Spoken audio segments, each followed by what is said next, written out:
Welcome. I'm recording tonight's TikTok live and it will be posted on YouTube. YouTube, you will not be able to see the screen with the comments, but I will read the questions and answers off to you as we are going, well, as I'm going through the questions. But let me open the doors properly. Welcome to the Midnight Tea Talk with Yvette. Before I begin, I want to make sure that you know that this is a safe place to be seen, to be heard, to be felt. This is a respectful place, a honest place, a place for you to get the questions answered that you may or may not have thought that you could receive in real time. This is real time question and answering with Yvette, with an expert that knows what self mastery is, understand the journey that you're on, and can give you a little insight on how to maneuver and navigate. So, whatever brought you here tonight, welcome, and pull up, get a seat, and also make sure you get whatever drink that you want, you prefer to drink tonight, tea, water, coffee, whatever it is. Enjoy it, and we will get started.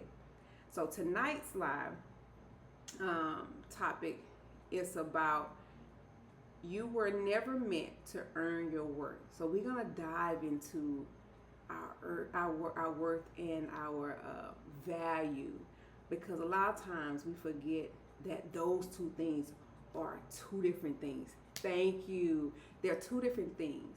So tonight's word is worth. And what does worth mean?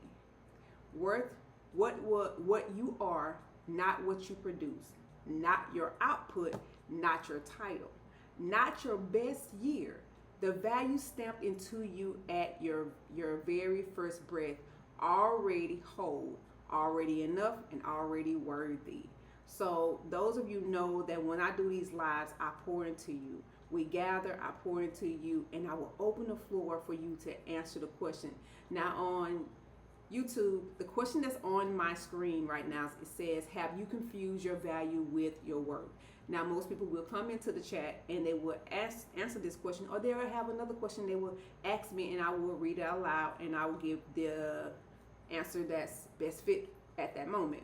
So we'll move forward from this, but let's go over the word for tonight. There's two words that I want you to take in consideration, that you can reprogram within your program, within who you are, to truly understand what it really means when we say the word worth. What worth is, what you are and not what you produce, not your output and not your title, not your best year. The value stamped into you and your very first breath is already whole, already enough, and already worthy. Tonight we'll all sit together to understand the difference between worth and value. I'm looking at the screen because I'm recording. My bad, y'all. Now, the word value is what flows through you, what you contribute, create, and offer. It grows, it changes. It is not who you are, is what you give. That is a very big difference. Now, I want you to hold those words for tonight, because I want you to really think about how you look at those words and how they actually fuel you on an everyday basis, because everything I say tonight is really asking you to remember the difference when it comes to this. Now, as we gather, I want to talk about last week's TikTok live when we talked about the foundation. If you remember, foundation is the ground beneath the goals. Everything is already running underneath you. Your beliefs, your patterns, the story you inherited, the self operating below the level you can see. You don't set a foundation. I'm going to say it again. You don't set a foundation. You uncover the one you're already standing on. So before you build anything new, you have to figure out what do you have already running underneath your system that you may or may not understand why it's there. So you have to take a full look at those things. Now, as you're doing this, you're going to learn that there's a lot of things that we were taught that was not accurate. A lot of things that we was taught that was very distorted to who we are. And once you find out, once you make peace with those things, you'll find out that it's more to you than this human vessel, this meat suit. We are all gods. We was created to create. We was created to be the very version of ourselves that we wanted to be, not what somebody wanted us to be. So as the day go by, you have to understand that today's time is very significant because we are being offered a chance to reset our life, to choose exactly what we want and not be forced into the very things that is not serving us any good. But you have to first see it clearly. Heard something interesting a while back. You want to hear it? Go ahead, Little Country. You know I do. The Country said he heard something interesting a while back. You want to hear it? Now I'm gonna go back and forth with y'all on here because I'm recording so I can put the playback in my YouTube archives. So go ahead, Little Country. But we have to understand that the way that we were brought into this world really showed us how easy it is to be programmed. When you have a program that's actually given to you that supposed to have worked, but in actuality, it really went against our blueprint of how we was created. And those of you, I know I'm not the only one, I was one of the ones that actually lived the life that was given to me. I was a pastor's daughter that lived a life that was in alignment with what I thought was the truth. But as time went on, I realized that something was missing. Something was off. You know, a lot of things that happened to me could have been different if I would have chose a different life. If I would have took the time to really examine what was given to me to make the right decisions for myself, I could have pivoted a little bit better, but it's okay because I still made it to this point.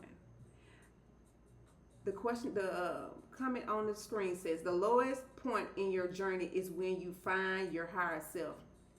That is so true, Little Country. Today was one of them days that actually made me realize how much I grew. Sometimes you on this journey and you really can't see where you come from or where you came from and all the things you went through to make the sacrifice to get to peace. And you're right. I had to get to the lowest point of my life where I had no choice but to make the decision to just surrender altogether. I needed to surrender to what I didn't know. I needed to surrender to what the fact that I may not be operating my life in the best way because the way that it was turning out was chaotic. I was open. I was at my wit's end to the point where I just wanted to give up. But I remember sitting and I looked up and I said, God, you know what? I don't know what's going on. And at this point, I'm only going to do one thing. I'm going to let everything go. I'm going to walk away from my family. I'm walking away from my husband. I'm walking away from this dynamic. I'm walking away from everything that society said was supposed to be successful and in my best interest. I am walking away because I have done everything by the book and it has not worked. As I did this, I also said, and I didn't even know why I was saying this, but I said, I just want to know who you are and what you are and who I am and what I am. And that opened the door for me because I never even thought that this could even be possible. Hold on. I'm looking at that's a word, Little Country. Yes, it is. No, don't hold them back. Keep them coming.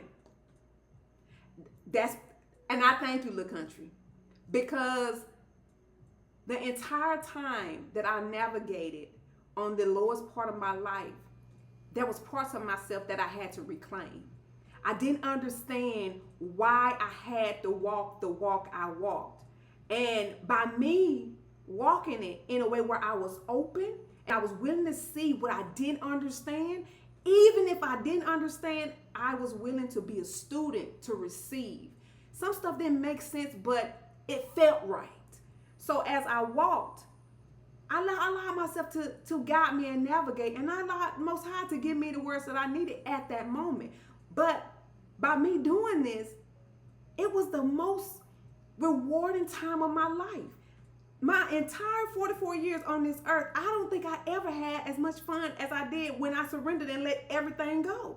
Because I got a chance to see myself develop in real time. I got a chance to see myself unfold the way that I wanted to unfold. Not based off a script somebody gave me, not based off of the way the world told me I had to pivot, I had to travel, I had to journey. No, it was completely new to me, and it was not normacy, to the point where I was a control freak, and my life was structured that I had to make.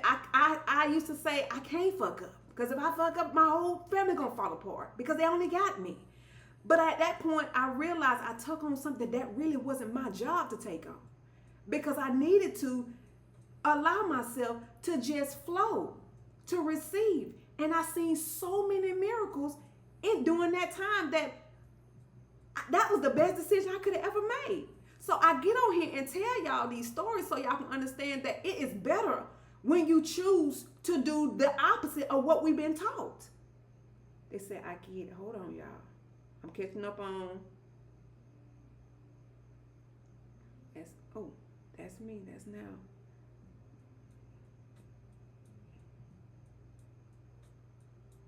So, this is why I come on here and give my testimony and just give you insight that y'all not alone, because we are all the same. We are all navigating our journey, and we're navigating with tools that was never for us. So as you're navigating, you realize that some of the tools that was given to you have to let them go, because it does not vibrate on the same vibration that you are on. Your higher self is going to let you know. There's going to be things miracles going to happen in front of you. The problem that most people, that I'm going to say that I struggled with, was seeing the truth, but having a distorted program already programmed within myself that I had to let go. I had to fight with my old self to allow the new to come in, which was very upsetting and could have been discouraging if I would have gave into it. But I was so open to seeing it through because I had nothing else. I knew it was a bigger purpose when it came to this, because the life, me navigating this, it was strange, but it was fun at the same time. And I felt like, I'm kind of, doing some stuff out of the norm, but I had rewards. And the thing that's going to trip a lot of people is they're looking for the value of money, or either a monetary gift, when we already are worthy to receive, and everything is already here. When I start receiving my consciousness back in my body, me recalibrating, my blood activating, all these things, I'm like, what is going on? Like, why is this happening so quickly? And I have to sit here and I can't say that to anybody, because nobody really knows that this is a thing is possible, because we was never taught. But I'm here to tell you, we are the ones that are originals and from here.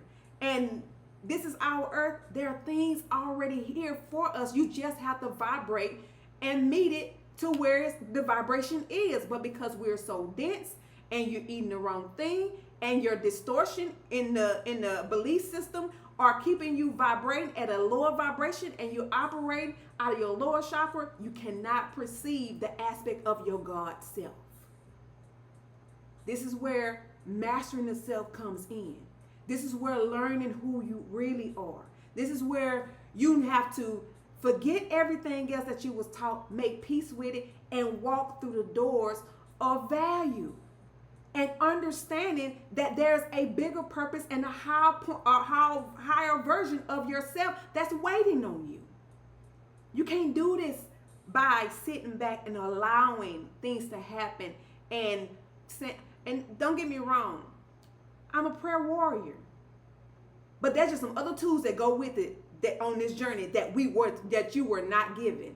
that you need to include when it comes to praying. You need to meditate, to receive. You got to learn to self-regulate your nervous system. It's a full system that needs to be put into play for you to actually experience the God aspect of yourself.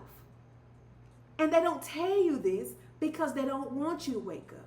They want you to be codependent on the surface, on the stuff that they're giving you, on the programs that's available for you, because they continue to benefit from it. Once you wake up, you will heal yourself.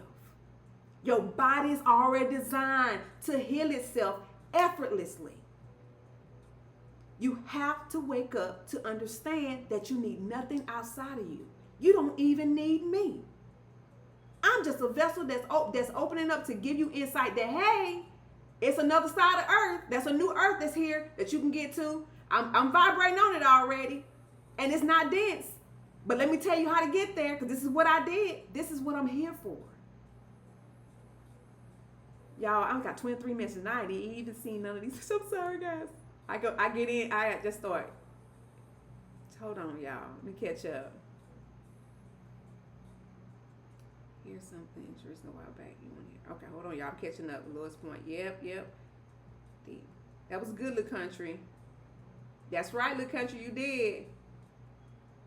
Hey, beautiful bee. Hey, Amanda.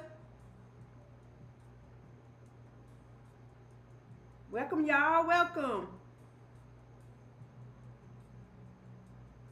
The mindset. Okay, y'all think I caught up? Yes, like for real, self-regulation. It is. Speak on it. All right, y'all. I caught up. We have to change. Hey, Miss Crystal. We welcome, love. This platform is for you to ask questions, whatever it is. You get advice to help you move forward. I'm also here to pour into you, to allow you to see that you are powerful already. You just got to change your thought pattern. Change your settings from victim and switch it to student and leader, so you can actually see what's going on. Now, does it feel good? No. But when you make peace with how it feels, you'll understand, you'll welcome it more, where it'll be easy for you to learn to transmute and alchemize the things that you have been through. We got a lot of people that still holding on to the stuff that's in the past. I'm here to tell you, you can let it go, no matter how bad it is. I'm not saying the situation that you went through didn't hurt you, and it wasn't right. I mean, it was right. I'm telling you that everything that happened to you, it happened, but now you got to make peace with it so you can move forward. This whole system was set up with distortion to keep you asleep, keep you from rising, but we have to rise. That's the part that everybody's missing. It's not about going for a march. I understand we can do marches and everything else, but you have to be in the spot of leadership. You got to be strong enough to fight the demons when they send them. They don't attack us with people most of the time. They attack us with thought. They attack us with distortions and distractions, with sex, with so many things that most people are fighting to control, when only it's really a choice. And you have to figure out what that distraction is feeling. What numbness is it feeling? What void is it feeling? Hello, Authentic. This doesn't feel good at all. This doesn't feel good at all. I'm crying every time I reflect in self. It doesn't feel good, but crying allows your heart to become light as a feather. You're learning to navigate properly. We were never this dense. We're trying. Your main thing right now is to switch from 3 density to 5 density. And the only way you can do that is you need to be vibrating on authenticity and integrity. That means allowing anything that's not truthful to fall away. That's why this year is disclosure year. That's why they're giving y'all all the information so you can decide what you want. This is the reset. The big reset. Most of us came back during this time. We reincarnated because we knew we could get out. We needed to remove our consciousness out of this part of the realm. It's so many things. that's so easy for you to conquer and for you to master. But you have to do the work. It is consistent work, consistently being conscious with every choice you make. It's a little challenging in the beginning because you have to reprogram your system, but the more you do it, the easier it becomes. I thought I was healed until my mom said, me and you never talked about respecting you. Oh, 34-year cycle. And when you open those wounds, you might as well just walk in the door and go ahead and cleanse it out. Because it's open now. You rip the Band-Aid off. I cried all night, cleanse my house. Yes, sometimes it just need to be done. Value, what the hell? Are we muse worth we being solid? Oh, it's okay. Goodbye. You new here. Value is amazing.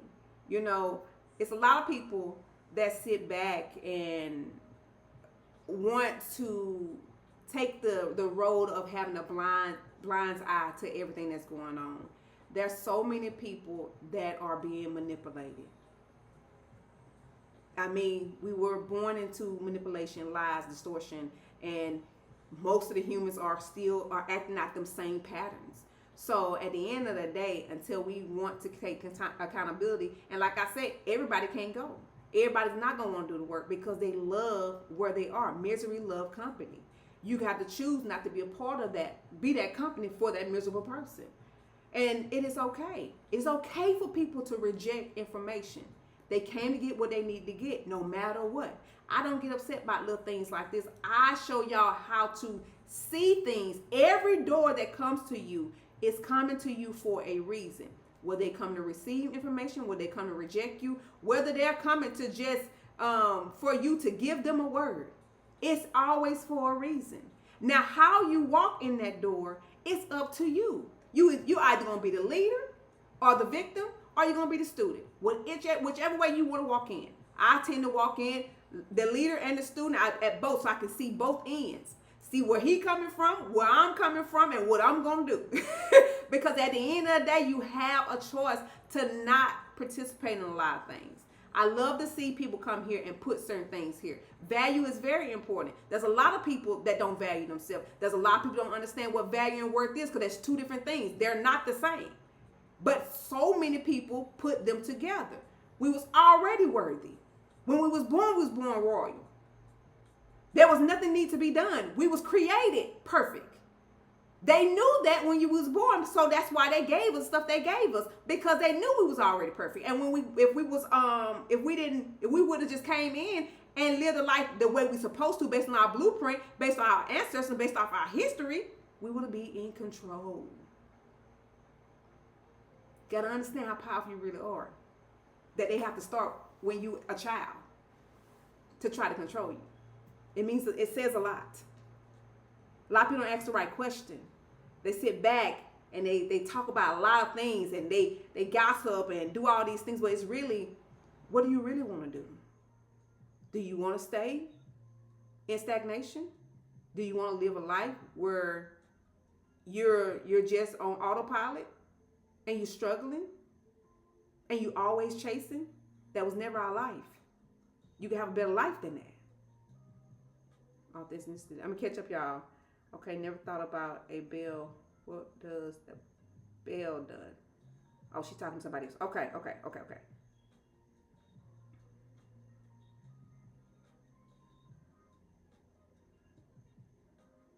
I'm catching up. Okay, y'all talking to each other. Okay, cool. But yes, we have to understand that our foundation is very important.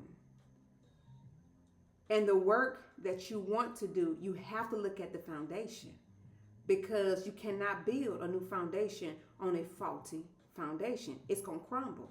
So as you are trying to, even if you're just trying to manifest money or a new life for yourself, a home, or whatever the case may be, you have to understand, what do you look like when you have this home or whatever it is that your goal that you're trying to meet and this thing you're trying to manifest? What do you actually look like? What is your mindset? You know, what do your health look like? Ask these deep questions that people want to avoid. Most people just want to think they can just walk into it. No, something has to change. Because if you don't change it, you don't obtain it. You got to change it. Okay, y'all. Levitating. That's definitely possible. I'm getting to that, but I have to start somewhere. So at the end of the day, we have to learn that no matter what, the foundation is important for you to build upon. Ain't no confusion. With no change, there's no change. Absolutely. Absolutely. So I'm here to let you know that even with your foundation, you have to look at the self. Because I don't know what you mean by that. Tasha, I don't know what you mean by that. And some of y'all playing mind games with people. I don't know what that means. But when it comes to self-worth is very important. Self-mastery is very important because you can't change your life if you don't look at who you are and what you are. You got to see everything for what it really is. Because a lot of times when we make decisions, it's based off of the unhealedness and the things within ourselves that we need to look at, the things that we need to really dig deep and take it apart for ourselves. So at the end of the day, when it comes to your worth and your value, you got to know that they're different because the value is what flows through you, what you contribute, what you create, and what you offer. And it grows, it changes. And it's not why you are, but it's what you give. You know, it's not why you here, it's what you give. But when it comes to your worth, you don't need anything for your worth. Your worth, when you was born, you was already worthy. God created us. Most High created us perfectly. So at the end of the day, we were devalued when we came into this world, when people tried to change who we were in our blueprint and tried to manipulate us to be something different. So I'm telling you to think for yourself. I'm telling you to be, I'm going to ignore you through though until you direct. Stop. I don't know what she got going on. Don't argue with anybody in the comments. She has a job to do. Everything has a job. Doesn't matter why they here. It doesn't matter what they feel. Your perception is your perception. She came in to do what she needs to do. The thing about free will is it is okay to have free will, but it's also okay for you to use your free will to remove yourself from something that you don't want to be a part of. You don't have to give the energy that you're putting out, but you're choosing. Then let me know where you are on your journey. And I'm proud of you because you're going to remember this day because you still going to have to come to where I'm at this moment. It is okay. Abuse is abuse. Whether you giving it out or somebody's doing it to you. We're going to give you love over here. This is what unconditional love look like. We don't judge you. You came in, we don't know you from a can of paint, but we're not gonna attack you. Have your opinion and you go ahead and exit, sweetie. Send you nothing but love. Now let's get back to the lesson because that distractions is what they want. There's no reason to be distracted by anybody that don't want to be a part of it. It's okay. And all I'm doing is pointing to you, let you know the definition of foundation, let you know the definition of worth. It's actually pointing to the queens and the kings and the gods and goddesses. Giving y'all understand that you don't have to be a victim in your program. You can take full responsibility and accountability and not abandon yourself to be fully. I know, but I don't want y'all arguing in the comment because at the end of the day, we supposed to just let people give their insight and that's it. I don't want arguments on my platform. I want y'all just be free. Speak your mind. If you disagree with something, it is okay. It's all love over here. It's okay, Tasha. It's okay. It's all love over here. Now we're going to get to this worth and we're going to get to this value because I value y'all. And I know we all worthy. And I come on here to pour into y'all because I wish somebody would do this to me. You're not alone. We can do so much more if we could just get along. And sometimes It has to be a room where you can just be free and say what you want to say and be okay to disagree and not agree, because everybody's on a journey differently. This is a prime example that everybody's in a different mindset, and it's okay. There's levels to this shit. There's levels to this. Like, you got to understand that as we are moving forward in this, we got to understand that as we walk forward, we have to shed all of the things that was done to us, all of the patterns that we picked up, all of the teachings and the distortionness. Everything has to be reviewed and let go, but it's still your free will and still your choice. So as you are doing this, you got to ask yourself, do I want to be a part of anything that's not conducive to my growth? You know, you have to learn that it's okay to speak your mind and let things go. So when it comes to worth, let's start with worth. Worth is not what you do. Worth is what you are. Think about a newborn baby. The baby hasn't built a business, hasn't earned a degree, hasn't made any money, hasn't accomplished anything, but yet every person who holds that child recognizes something precious. You got to ask the question, why? Because worth isn't created through achievement. It exists through just being. You just gotta be. You didn't arrive here empty and spent your life trying to become worthy. That's what people are operating, because the way that they operate in that distortion, because most businesses, they make people compete to show their worth. I used to work for companies getting paid six figures, and it was a battle of the worth. What are you worth? Like, and most people had to do stuff that they didn't want to do, but you don't have to do that. Your value, your worth, it doesn't have to be measured by anybody but you. So as time go on, you'll realize that a lot of things we have to do differently. Value is different.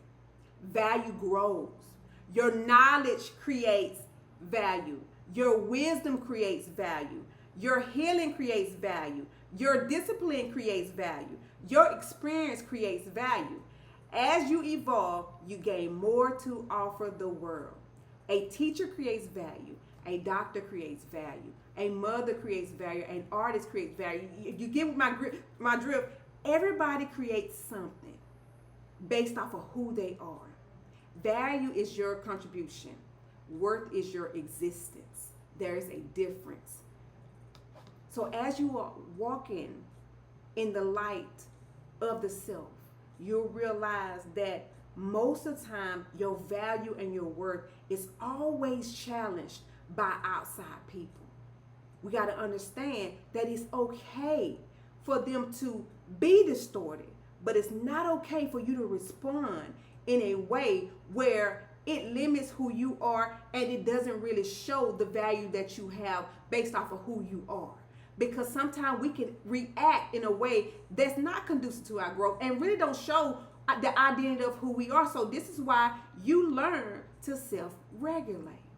Because the world has taught us to allow people to use our emotions to control us. Self-regulation is gold. It is your gold mine. It actually helps you jump timelines. It helps you ascend because it allows you to stay regulated and stay in the present.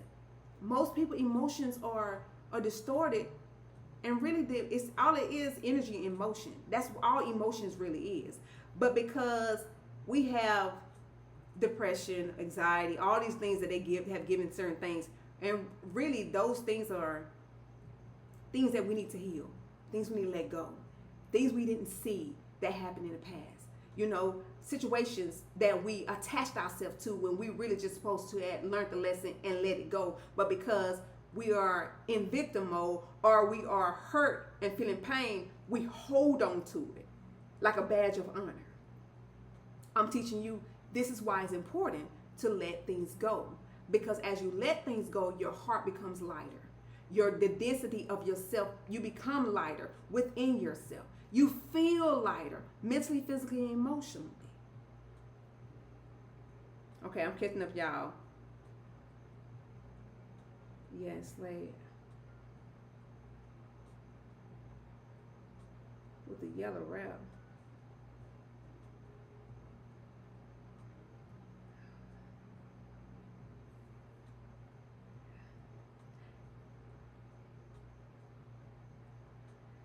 Yeah, I went on and blocked her. I don't know what's going on with her. It's okay. The thing about this world right now is a lot of people don't want to see the truth. I didn't read all the thing. Good call. With bewitchment. Ain't nobody know. Oh Lord.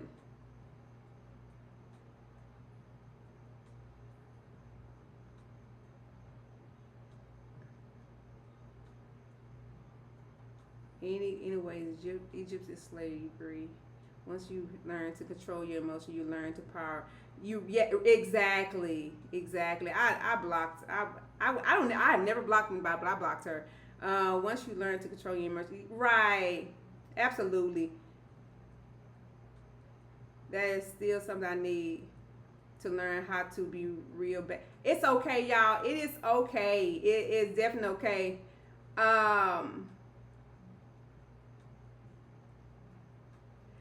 It's okay. They're gonna be sent. This is what y'all gotta understand. As you are navigating and you're rising your frequency, demons gonna come. And honestly, they supposed to come because they become your ally. They teach you what you need to heal and where you are on your journey. As you've seen, I continue to teach. I will block her because it was getting too far. At the end of the day, it doesn't matter where we came from. And I understand where we came from, but that's not what I'm talking about on this live. I'm teaching you to uplift yourself. Get yourself out the mental stagnation that people are stuck in based off of the program that is given to us. So at the end of the day, she had free will. You know? It's all about being able to see what it really is. And some people don't like to see the truth, and it's okay. Now, at the end of the day, if self-worth and value really got her upset, I mean, that's only about the self-mastery. I said nothing about being a witch. Wearing a head wrap is just a head wrap. So you got to see the distortion in a lot of things. There's a lot of people that will spit out things that have nothing to do with what really going on. That's manipulation, you know, and it's okay. But y'all, it's amazing. Depression can trigger and what we haven't dealt. It doesn't bother me. When it comes to these type of, I've seen, if I can master my ex-husband, she's nothing. Her demons inside of her didn't want her to see certain things, and it's okay. We gotta be okay with the fact that everybody is not going to be in agreement with value and worth. I'm not giving y'all spells. I don't even talk about spells on here. I'm talking about self-worth, self-mastery, and value, and your foundation. So at the end of the day, it's okay. We have to look past the chaos, because sometimes chaos comes to distract, and chaos comes to destroy. And all day today, when I tell you everything came at me today, everything. But I am a warrior by nature. So you can throw whatever you want to throw at me. I'm still gonna talk and keep going, because at the end of the day, it doesn't mean anything. It doesn't. They are triggered, and yes, projection is real. If she understood that saying the stuff she's saying, she can't even hear herself. She got so many veils. Uh-oh. Yep, see my whole live. Can y'all hear me? My screen on this side is frozen. Okay, now it came back. See? I knew it was going to be a little kind of tricky today, because now they know I exist. So everything was sent at me. It's okay. So my screen just froze. Thank you, because my screen froze on this end. But it's okay, y'all. We're going to keep going with the lesson. We know what we do on Tuesday night. We come and have a good time. Okay, I just went through. Okay. Thank you for letting me know. But I'm going to pour into y'all. And like I said, y'all have any questions y'all want to ask today that you didn't have last week? Hey, throw them up there. I answer them. But I want y'all to think about the worth and how many times you have overworked yourself just to feel accepted. How many times you have stayed somewhere that no longer honored you because you believe leaving would make you less valued. The things that when we love other people more than we love ourselves, when the service of others becomes the priority over the service of self. That's what I want you to think about, because that is a thing. When you're supposed to take care of you first and then take care of others, because you're no good. You can't help anybody else if you can't take care of you. You know, but it's okay. Once you realize that you are to a point where you're tired, that's when you relax and you surrender and you say, you know what? I done did all I can do. I'm open to whatever I'm supposed to be doing, and maybe it's me. You have to be open to saying, maybe it's me. And that's when you're going to find out about self-abandonment, not being accountable, not having healthy boundaries. Absolutely. I understand. I'm going through the same thing right now. It's exhausting. That makes me feel bad when I start focusing on me. But focusing on you, we were taught that we don't supposed to focus on us. But you got to understand, to find what that root is, you have to go within to pull the root of why you feel like that. What is the definition of that makes you feel like you're doing the wrong thing? Is it a definition of what a mother's supposed to be, or what a friend's supposed to be, or how you supposed to show up? Is that definition based off of how you supposed to show up? Mine was a definition based off of how I felt that I supposed to show up, based off of who I was. But really, it wasn't my identity. It was the roles I played. My roles I played was more important than my full identity. So you have to go deeper and see what the root is to see why it makes you feel so bad, because loving you is just self-love. Very simple. And it's okay to love you. But when it feels like it shouldn't be done, you got to ask yourself, why? What is going on in my program to make me feel this way? My kids are I've been there too, Tabby. I've been there too. I've even said to him, you care about you self-love. I let myself, yeah. I realized early on in my relationship with my ex that I loved him more than I loved myself. And when I seen that was the hardest thing I ever had to actually be okay with that I did. Because you have to make peace with it. I actually did it. So I had to tell myself the truth and grieve it and forgive myself for what I did to myself. Because I felt like he needed it more than me. I know it's kind of crazy, but yeah, I did do it. I did do it. My dad was an addict. My sister never accepted me. I was born premature. I understand. Those things are some things that a lot of people don't want to tap into. But you have to really look at the full foundation of what you brought up on, because that's where your patterns come from. That's where the behavior come from. Those are the things you've seen outside of you, and your mind, your eyes, and your ears, and everything recorded. Everything gets seen. You are recording it as you existing, and your senses are recording everything, and it's becoming part of your subconscious. Because when we come here with no meaning. We have to create the meaning, create the structure. That's why the outside world, the people that was controlling the world, created what they created, because they knew they needed to create something distorted so they can fully be in control. That's how easy it is to control us.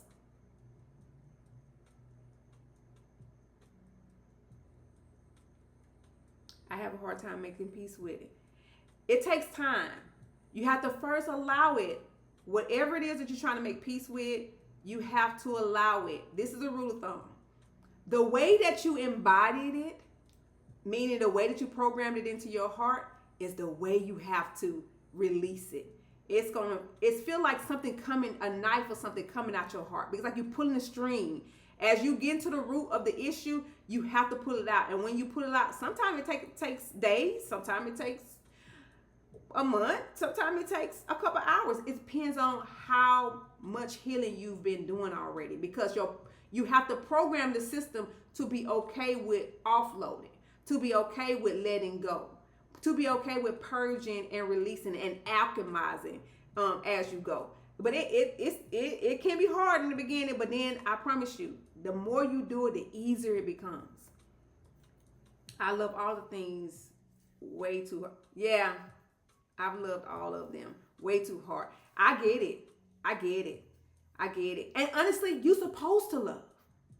We don't supposed to shut our heart off. You're not supposed to block it. Most people have blockages because they are, thank you for the gifts, they're trying to protect themselves. But you can't ascend and navigate your journey if your heart is closed off. You can't be numb, because if you become numb, you become completely on autopilot and you become like a robot. You have no feelings. Very cold. I spent 10 years. It was abusive. We have 3 kids and I'm exhausted. It happens. But I want you to look at it differently.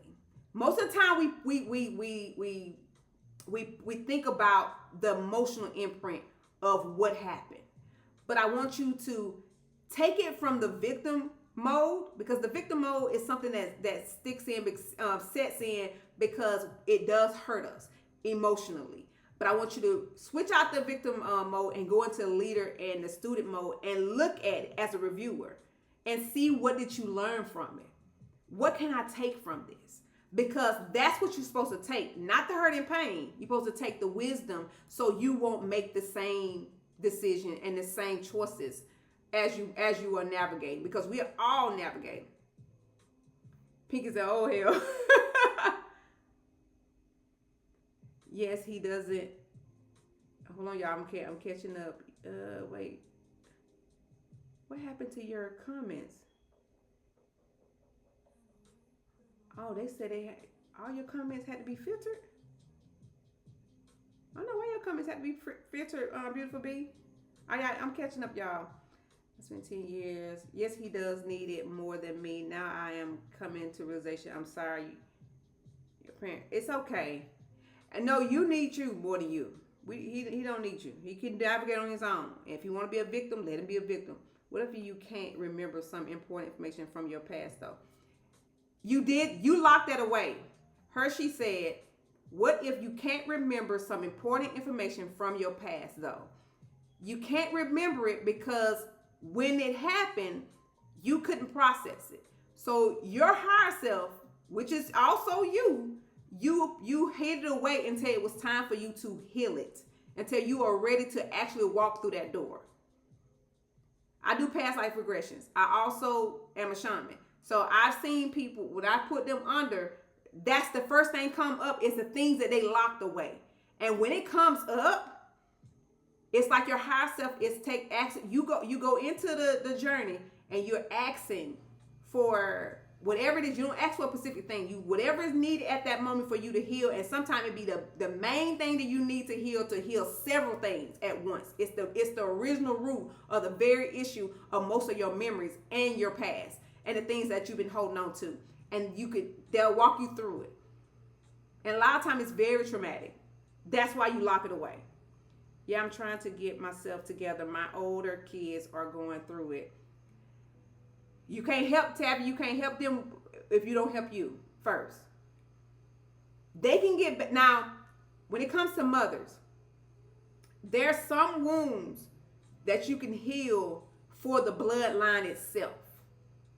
If your kids are still living at home, a lot of stuff can be done just through you. But then whatever they act upon, they have to be fully accountable with healing that themselves. So even if you're a mother and you're doing the work, you're very powerful, because you can actually do work that the kids may not have to do, and it'll heal the entire bloodline. Where the kids they will call you and let you know, like, Mom, something used to bother me, and now it don't bother me no more. Like, I wonder what happened, but it was because I did a healing session, or I released something that was from the bloodline, not just from me. It was from the entire bloodline. Relationships. Okay, where we at? Yeah, it took me a while to accept the fact that I needed to let go is very important and very therapeutic, and it's very important to your ascension and your density, because we have frequencies that are here on earth that you have to meet the other part of you, which is your consciousness. When we came into this world, all our consciousness didn't come in. So this earth was built for the gods, and you was required to heal certain parts of you. It is a journey. It is a school. You're supposed to learn certain lessons and go to the next level. And as you are progressing on these levels, you receive gifts. Most of the gifts are more of your own consciousness, which is your memory book, which is the history of you when you was created, when you were reincarnated several times, your past lives. All these things come in as you are leveling up on your journey, because you open up the pathway for you to receive. And that's why, somebody trying to stop my throat chakra. Can't stop my throat chakra, baby. This is why you have to stay consistent, because as you are navigating, these gifts are going to be given to you, and you're going to be able to see. Your discernment is going to be very sharp, and it's going to be so sharp where you're going to be able to see the very things that you heal. You're going to see it unhealed in other people. You're going to notice the doors as you are navigating, and it's going to let you know not to go in that door. You still got a choice. You can go in if you want to, but you already know the outcome. So you're going to receive so many things a part of you that you didn't receive when you originally came in through the birth canal and the Templar. A lot of stuff was left outside. I'm crying, man, about releasing him. I wanted to go away because he probably sleeping.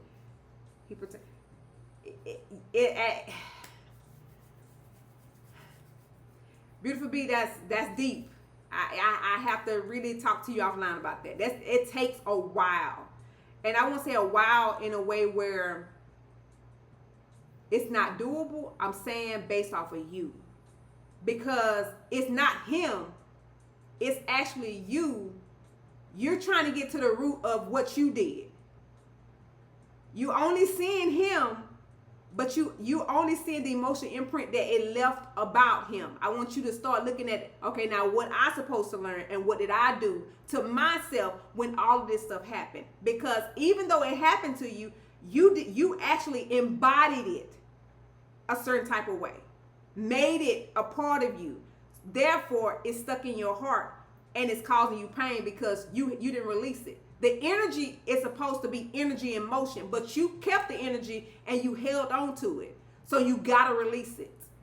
Hope that makes sense to you, girlie. And don't want to become numb, but I'm getting it. Numbness is a choice. You got to make sure that choices are golden, y'all. Every choice you make warps your reality. Every choice you make is part of your path. You're the one creating the path. Now you need to ask yourself, why am I creating this for me? If it's a mess, why am I creating this mess? Like, what am I trying to tell myself that I don't understand? I'm creating this mess. Can you help me? And once you start asking those questions, it'll be differently because you're creating it. Healing has been helping me honor my sensitivity instead of seeing it as a problem. Sensitivity is amazing because you can feel demons.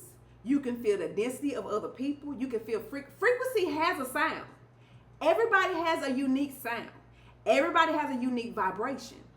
But most people have cut that part off of them because they wanted to numb it. You being an empath or being sensitive is an amazing thing. You have an extra part of your discernment that's giving you extra information through the sensitivity. But you have to see it as such to experience as such. Hold on, I got some on the screen. There we go.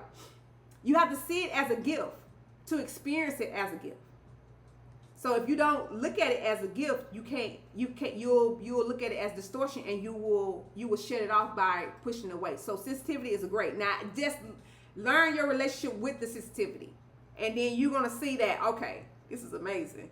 All right, I need to ask, why do I feel this way about this person? Why do I feel this way about that person? Because most of the time you can tell by the vibration of the person if they are not right. Because the vibration doesn't lie. Now people lie, but their vibration and their energy never lies. Never lies. Very controlled because he thinks he loves me more than I love him. But beautiful B, it don't even matter. I got one of them too. It don't matter. Starve it. You have to starve that energy. It's an energy that keeps you complacent. You don't supposed to go to the next level just because of who he is. You need to look at him and saying that, you know what? You can't here to make me love myself. I appreciate you. Switch the dial. Switch how you look at it. And you'll begin to see the truth. But you still got to go through the emotional imprint because you did it. You plugged it into your heart. I even said to him, you care about your self-love. You let myself, self-love. Okay. It's okay, but he's not going to see that. It's okay. It's okay. He's not going to see that. And guess what? He's not supposed to see it. He has one job. You just seen the girl that was on the live. She has one job. She has one job. To see if you're going to abandon yourself. There are people here that are put here to manipulate you to abandon yourself off your post. It is a test. Don't abandon yourself. See the energy for what it is. She was just doing too much and caused too much distraction. Other than that, I would just let her stay in the comment, but I went on and blocked her. I don't block people because I like people to see. Because eventually you're going to see what you need to see. But if you also reject it, that's still your choice. You got what you needed. You got rejection. You rejected it. So you made your choice to go to the other side. Everything's a choice. Do you believe 3 times? Hold on, y'all. I'm catching up. Y'all on it today. Hold on. Self-abandonment. Oh, y'all went too far.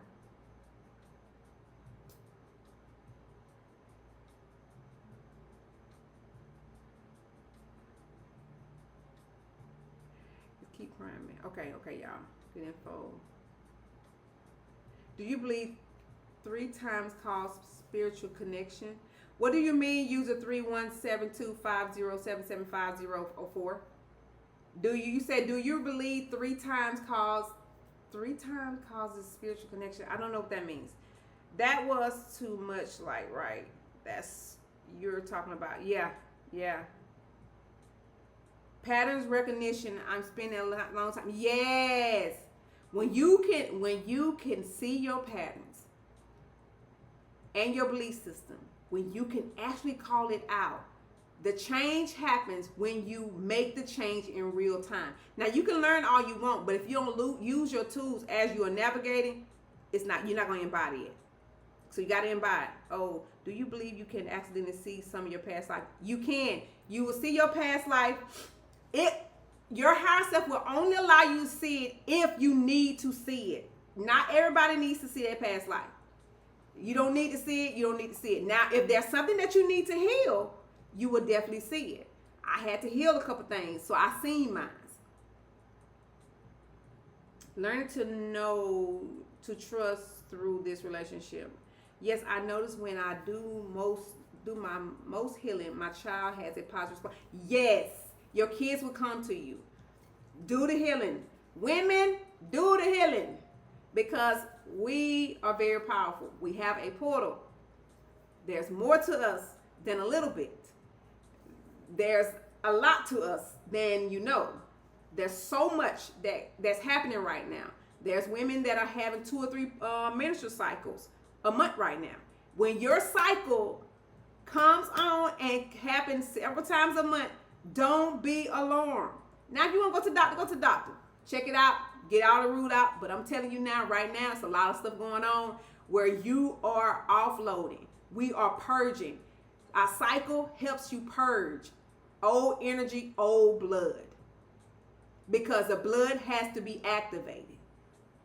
And if you're holding on to things that's not pure, it will come on so you can be the veil can be thin for you, because when your cycle is on, the veil is very thin and you can talk to your higher self effortlessly. Just sit there when you're about to go to sleep, ask the questions and ask your higher self to talk to you. You guys can talk to your higher self quicker than women can talk to your higher self quicker than anything. You don't even have to be a guru at this.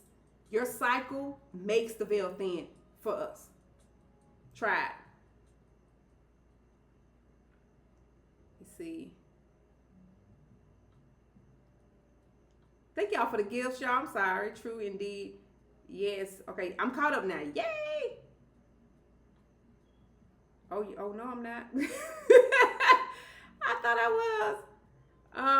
I remember when I got baptized, I was distracted before the process. Baptism has a whole nother meaning, and I'm gonna leave it as that. Research what baptism really means. Water is amazing. Water is alive. All the elements are alive. You can tap into it anytime you want to. It's just you have to be open. And right now, with everything being disclosed, there's a lot of things gonna come, and y'all gonna be surprised. Even when the extraterrestrial come and all that stuff, they already been here. You just can't see them because you don't vibrate on the vibration of that. We're so low vibrational. I won't say we. Most people are so low vibrational, they can't see the things that are already here, because you got to be on a certain vibration. Your vibration has to move up. That's why a lot of people that experience certain things, they have high vibrations. They probably go hiking. They be outside all the time. Like, it depends on where you are on your journey. Everybody has a different earth. Your reality is all different. So based off of your reality is where you are on your journey. Can't nobody change that for you. That's what they don't tell you. They tell you that somebody is going to come. No, your reality, you can only ascend based off of what you do in your reality. Your earth. This is why it's such a personal journey. It is your journey, not anybody else. You got to understand that. So as you're making decisions and making choices, you got to be mindful of what you're making, because even though if you're being manipulated and you're making choices based off of manipulation, it's still your choice. Because can't nobody make the choice for you but you. You got to realize, you got to look a little deeper and understand why you abandon yourself instead of making the choice to fit you. Most time it's fear, pain, hurt, manipulation. Yes, it's there, but then now you got to master yourself so you can heal that part of you, so it can stop. It's easy to get lost. Only if you choose. Y'all, why y'all comments are not being seen? They got me. You are right. Okay, y'all, I'm catching up. Indeed, true. I remember, okay. It's easy to get lost. Only if you choose to. How do you know if you're around munching spirits? You'll know. If you feel unease, stop abandoning you. The reason why you don't choose yourself is because you don't trust yourself. That's what it boils down to. You have to trust yourself enough to know when it's not for you.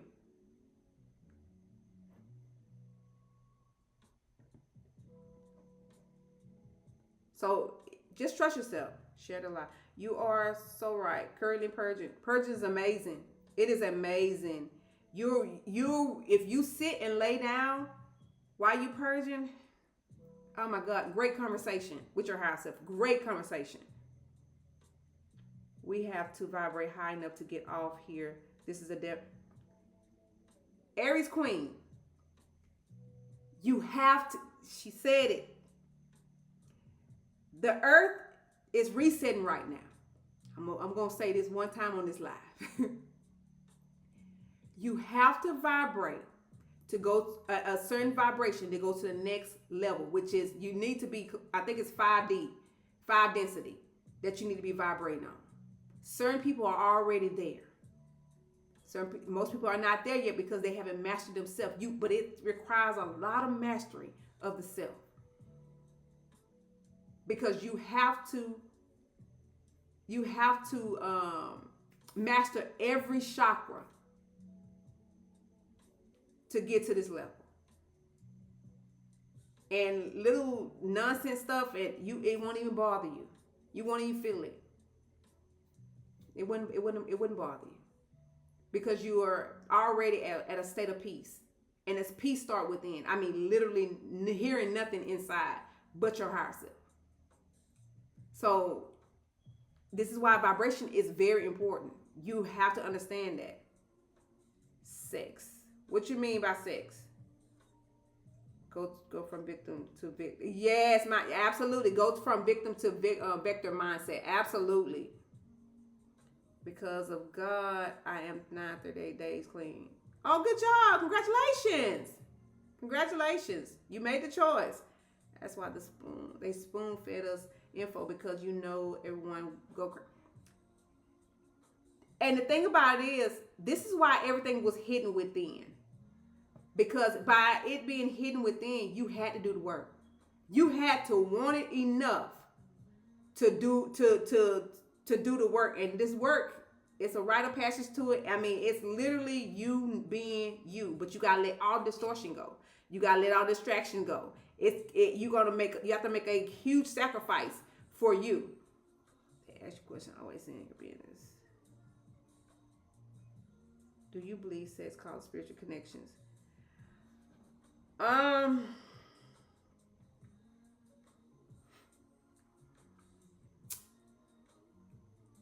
We have life forces that's activated, Kundalini. When two people get together and the climax happens, the energy is released. And whatever energy that's in them is released in you. Whatever energy that you have is released in them.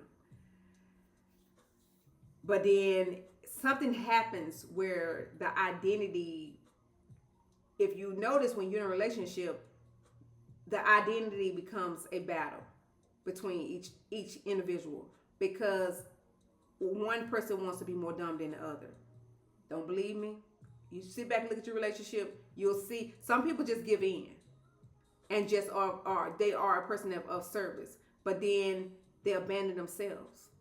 So you got to be able to see with discernment eyes to understand what a relationship really is. I have evolved past a relationship. Celibacy is my way. That's how I got to where I'm at. Because sex, my rule of thumb is, if you can't see yourself in that person's body, don't lay with them. Because everybody's on a different journey. You don't know what demons they're fighting. You don't know. But you can believe that you're passing stuff along. You are. You're swapping. And your wound, that's one of the things you have to really heal and recalibrate once you get to the root chakra. That's a lot of work when it comes to the root chakra. And my ex was a whore. So that's why people swell up in the middle part. You know, you got to understand, a lot of energy sits and is not circulating. It's just sitting there. So you got to purge all that stuff that's sitting there. It's just sitting there, just affecting you. You thinking you hungry, you really ain't hungry. It's demon there. Like it's stuff just sitting there. And most time when you dealing with somebody else, a lot of stuff that I had to purge wasn't even mine. It came from him and the women he slept with. So at the same time, I had to be honest. Like, this, it's not, once you do the work, it's not worth it. Like, it's a lot of fucking work to work on yourself to get yourself to a point where you are at peace. And then when you get to a certain point, it's really, it comes second nature, and you already know you love yourself. So now you wondering like, okay, why did I really want a relationship? Because I actually love myself. So I don't look for a relationship. I don't have a desire for it. So what is a relationship really for? Because I really don't need, I take care of my own bills. I do everything myself.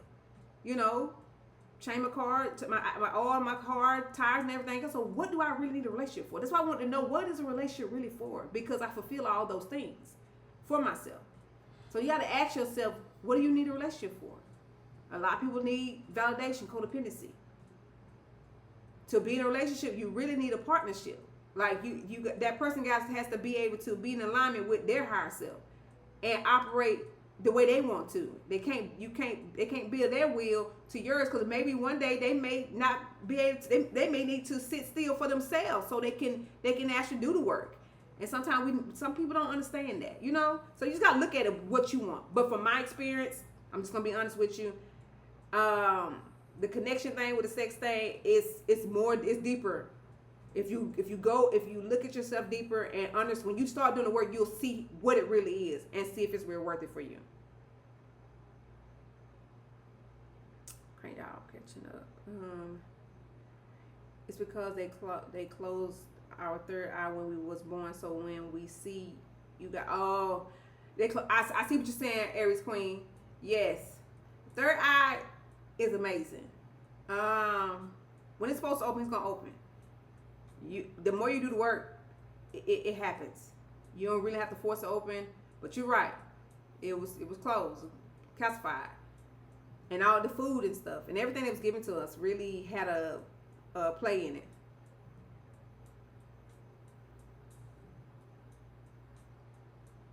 Yeah, but I gave enough.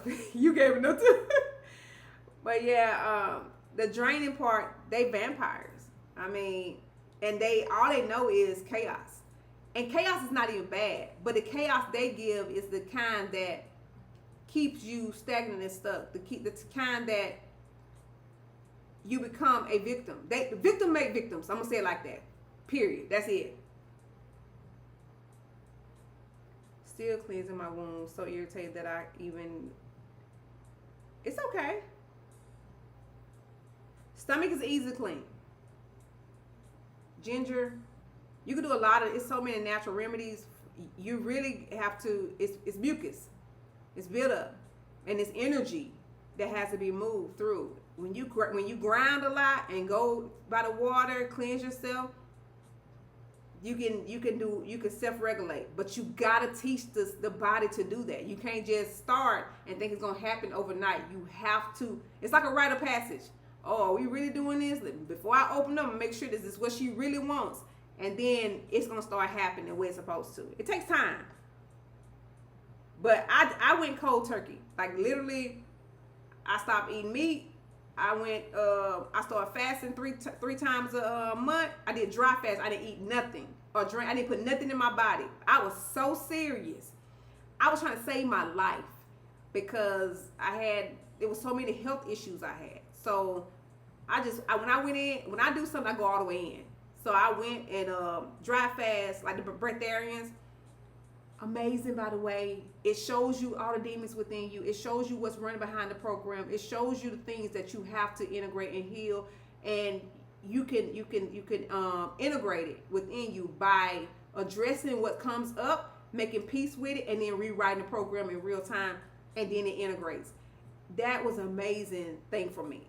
I lost a lot of weight. A lot of that stuff, that weight is really just energy that's stagnant and stuff that needs to be released. And just for your body, because your body can't flow. It's not flowing properly. OMG, I just told myself I'm mad still, not because I wasn't chosen, but because I started comparing myself. No, it's not about chosen. It's about you doing the work. When you came here, you had a gift. You was chosen to do what you're supposed to do. Now, everybody don't heed the call because everybody don't want to do the art of ascension.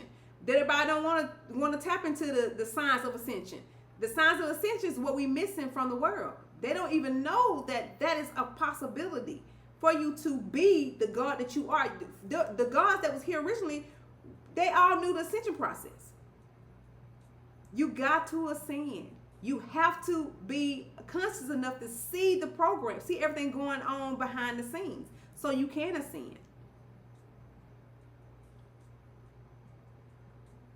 What it says, y'all, hold on, y'all, I'm going back.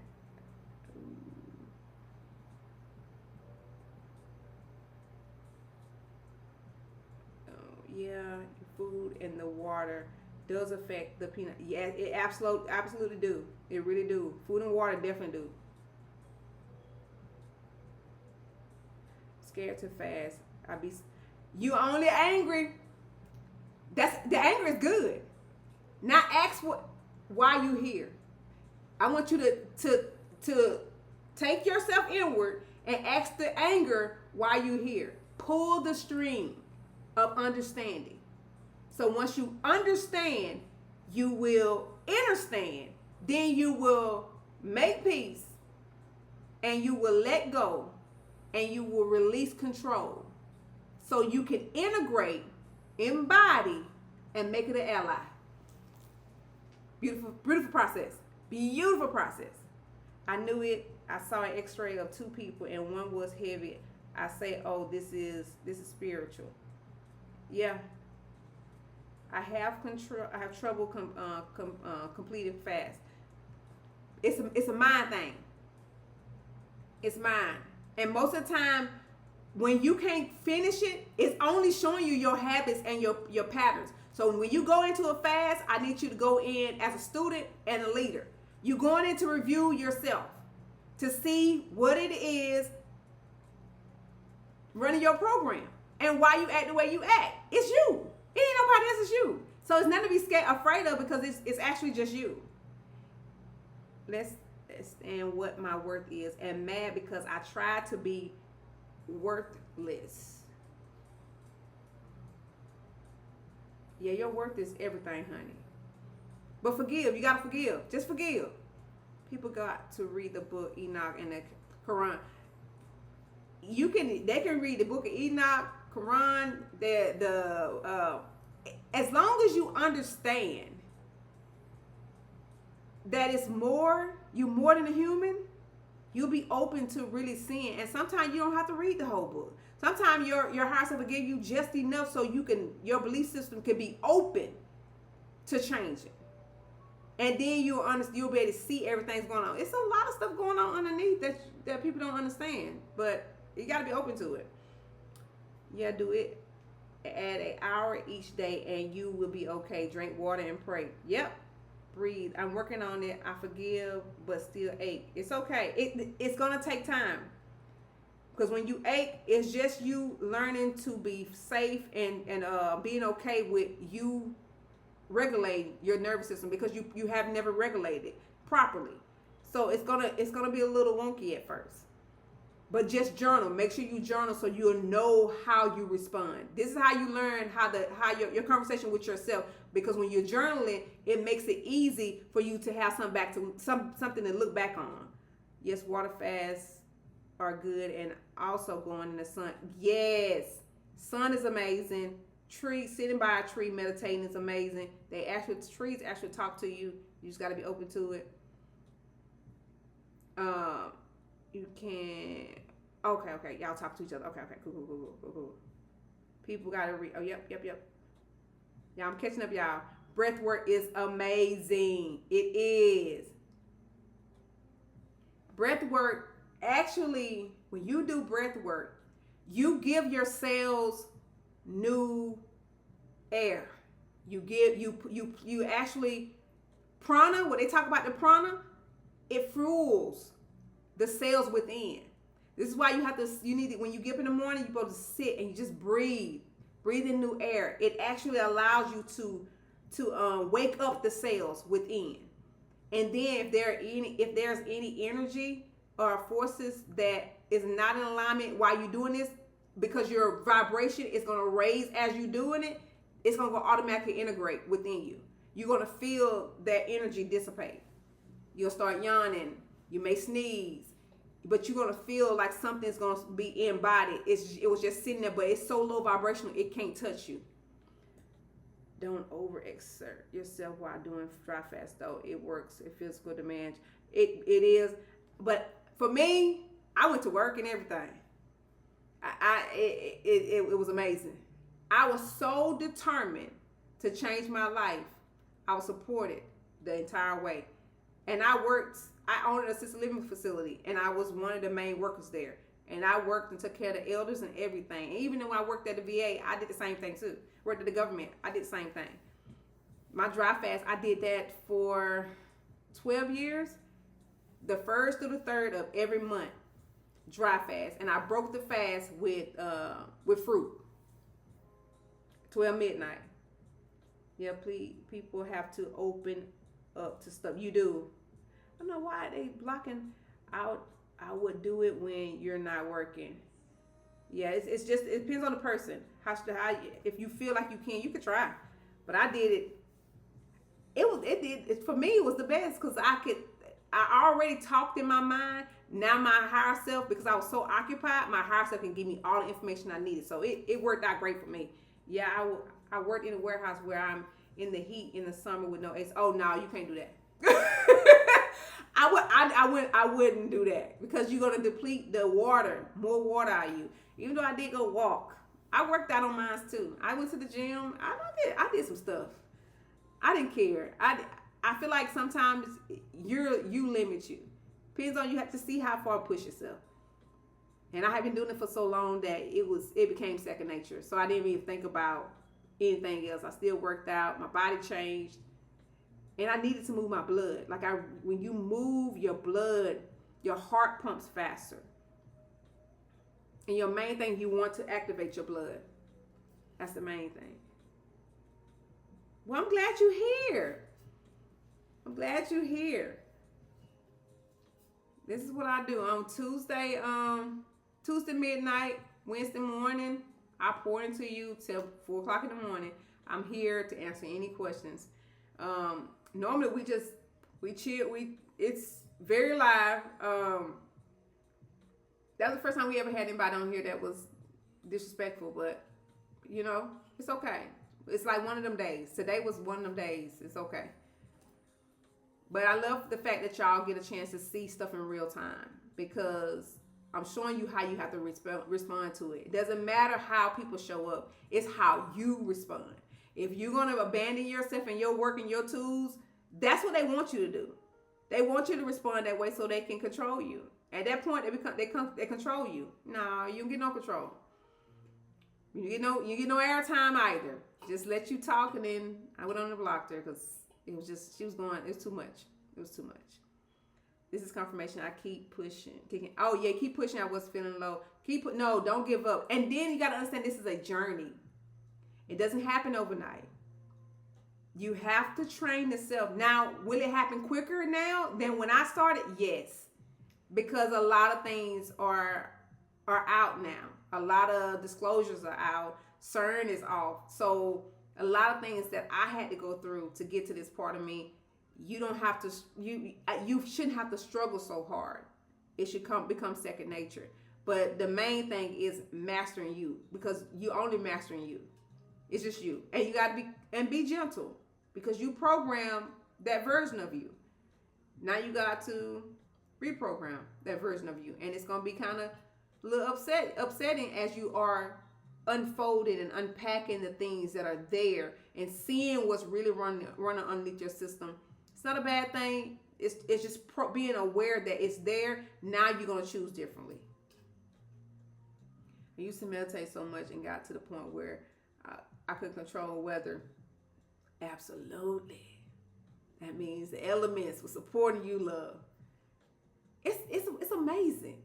Being able to fully operate in your essence of what you are. This is why I continue to unpack and see more, because we are so much more. We are already intelligence. We were taught that we weren't intelligent because we didn't learn what they want us to learn in school. But you are already intelligent. We're intelligent beings. We can learn fast. You just got to be able to unlock that part of you. Everything is not everything is locked. Most people got certain things unlocked, other people don't have unlocked. But you have to know that you have that capability of unlocking certain parts of you by showing it to yourself. You can program yourself to unlock certain parts of your mind. Hey, how you doing? So you have to understand it's okay. It is okay that you are where you are, but keep going. The journey doesn't end. It gets better. The more you live, the more things you're going to have to master. You tried? Tired? Aw. See? It's okay. Are we glad you have you here, though? I hope you had a good day today. Yes, perfect timing. You know, this life that we're in, you know, it was given to us in distortion.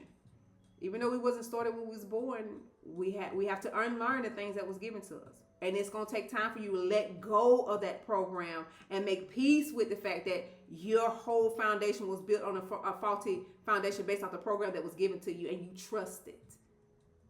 But it's okay. Well, I've been working on me and myself. You have to. And when you're working on you, please, please, please be very gentle with yourself, because this work is not easy, but it's worth it. Journal.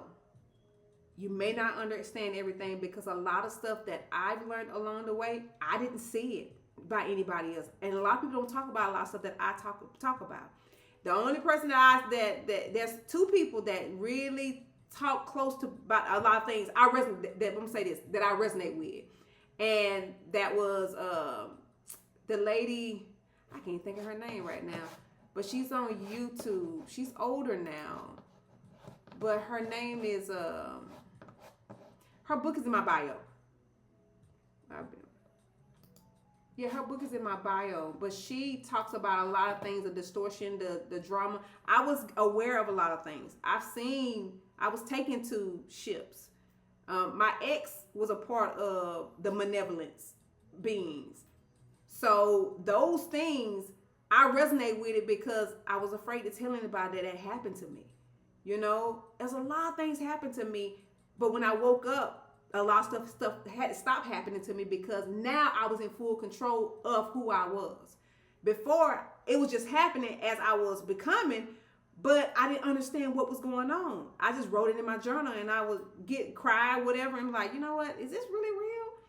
And then finally, once I got to a point where I started unraveling things and meditating more, and then my consciousness, my perception was a lot clearer, because I was removing veils and illusions. Because you got to understand, your perception is only good as who you are. If you are a person that's full of pain and hurt and have veils and illusion, your higher self has to push all the information through that lens to give it to you. So most of the time, you're not going to perceive what you need to perceive at a higher mind state if you are operating and vibrating off distortion. So the more I offload, the better my communication with my higher self became. Ooh, child, we need a Netflix series on us. Yes. It's so much that I can talk about.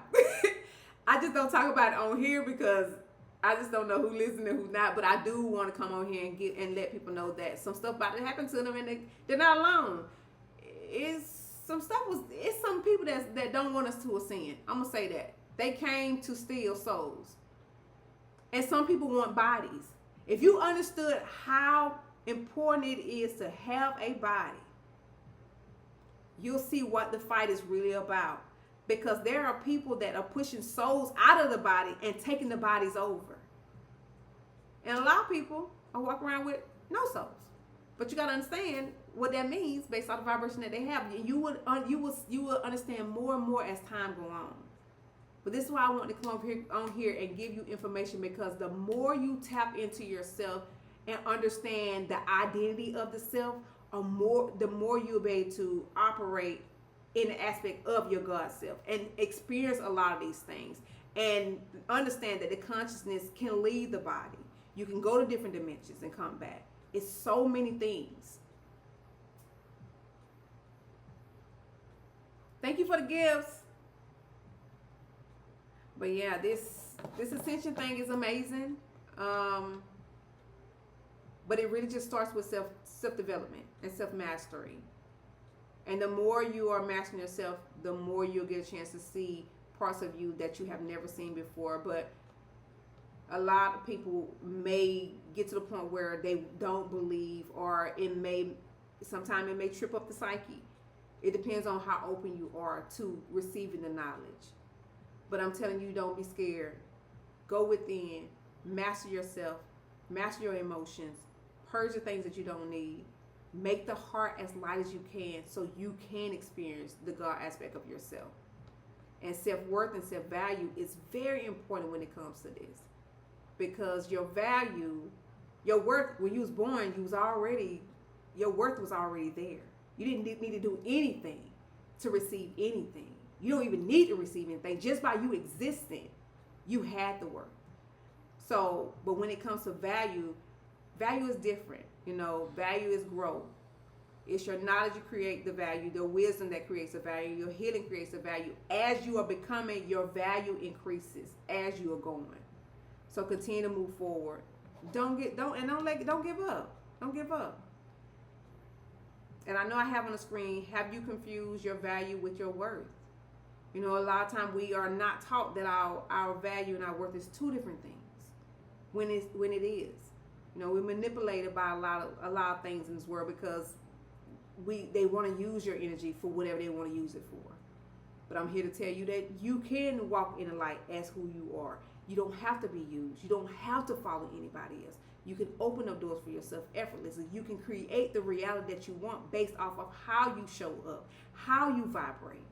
And miracles happen every day. But if you're living in the past, you can't see their path clearly. You won't be able to go and have miracles or either experience miracles if you're not fully in the present.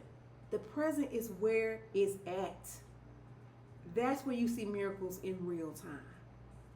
So if your heart is not free from the past, you have to heal and vibrate. You have to heal that first so you can vibrate higher to get to these certain things. Thank you for liking the live. Thank you for the follows. And as y'all know, the chat is open for any questions. I thank y'all for being here, man. It's amazing. Tonight has been amazing. And we talked about foundation earlier in the live. My woman tells me I don't focus enough on the future plans and say I focus too much on day to day. The future can unfold in any ways. When it comes to you stand in the present, you actually become, you are open to the limitless of who you are. Because your higher self knows what's the best path. A lot of time we choose certain things based off of where we are in life and what we need and what we want. And you have to understand that that may not be necessary where you need to go. That may be limiting who you really are. And most time your higher self has a better path for you than what we think. I had no intention on taking this path. I was shy. I thought I was going to retire from the government and work my business with my assisted living facility. Didn't know that it was a whole nother path that was opened up for me until I walked away from everything and this path opened. Now, is this path better? Yes. Emotionally, physically, spiritually, my nervous system is self-regulated. I got a chance to really work on my ascension process, learn about the art of ascension and the science of ascension.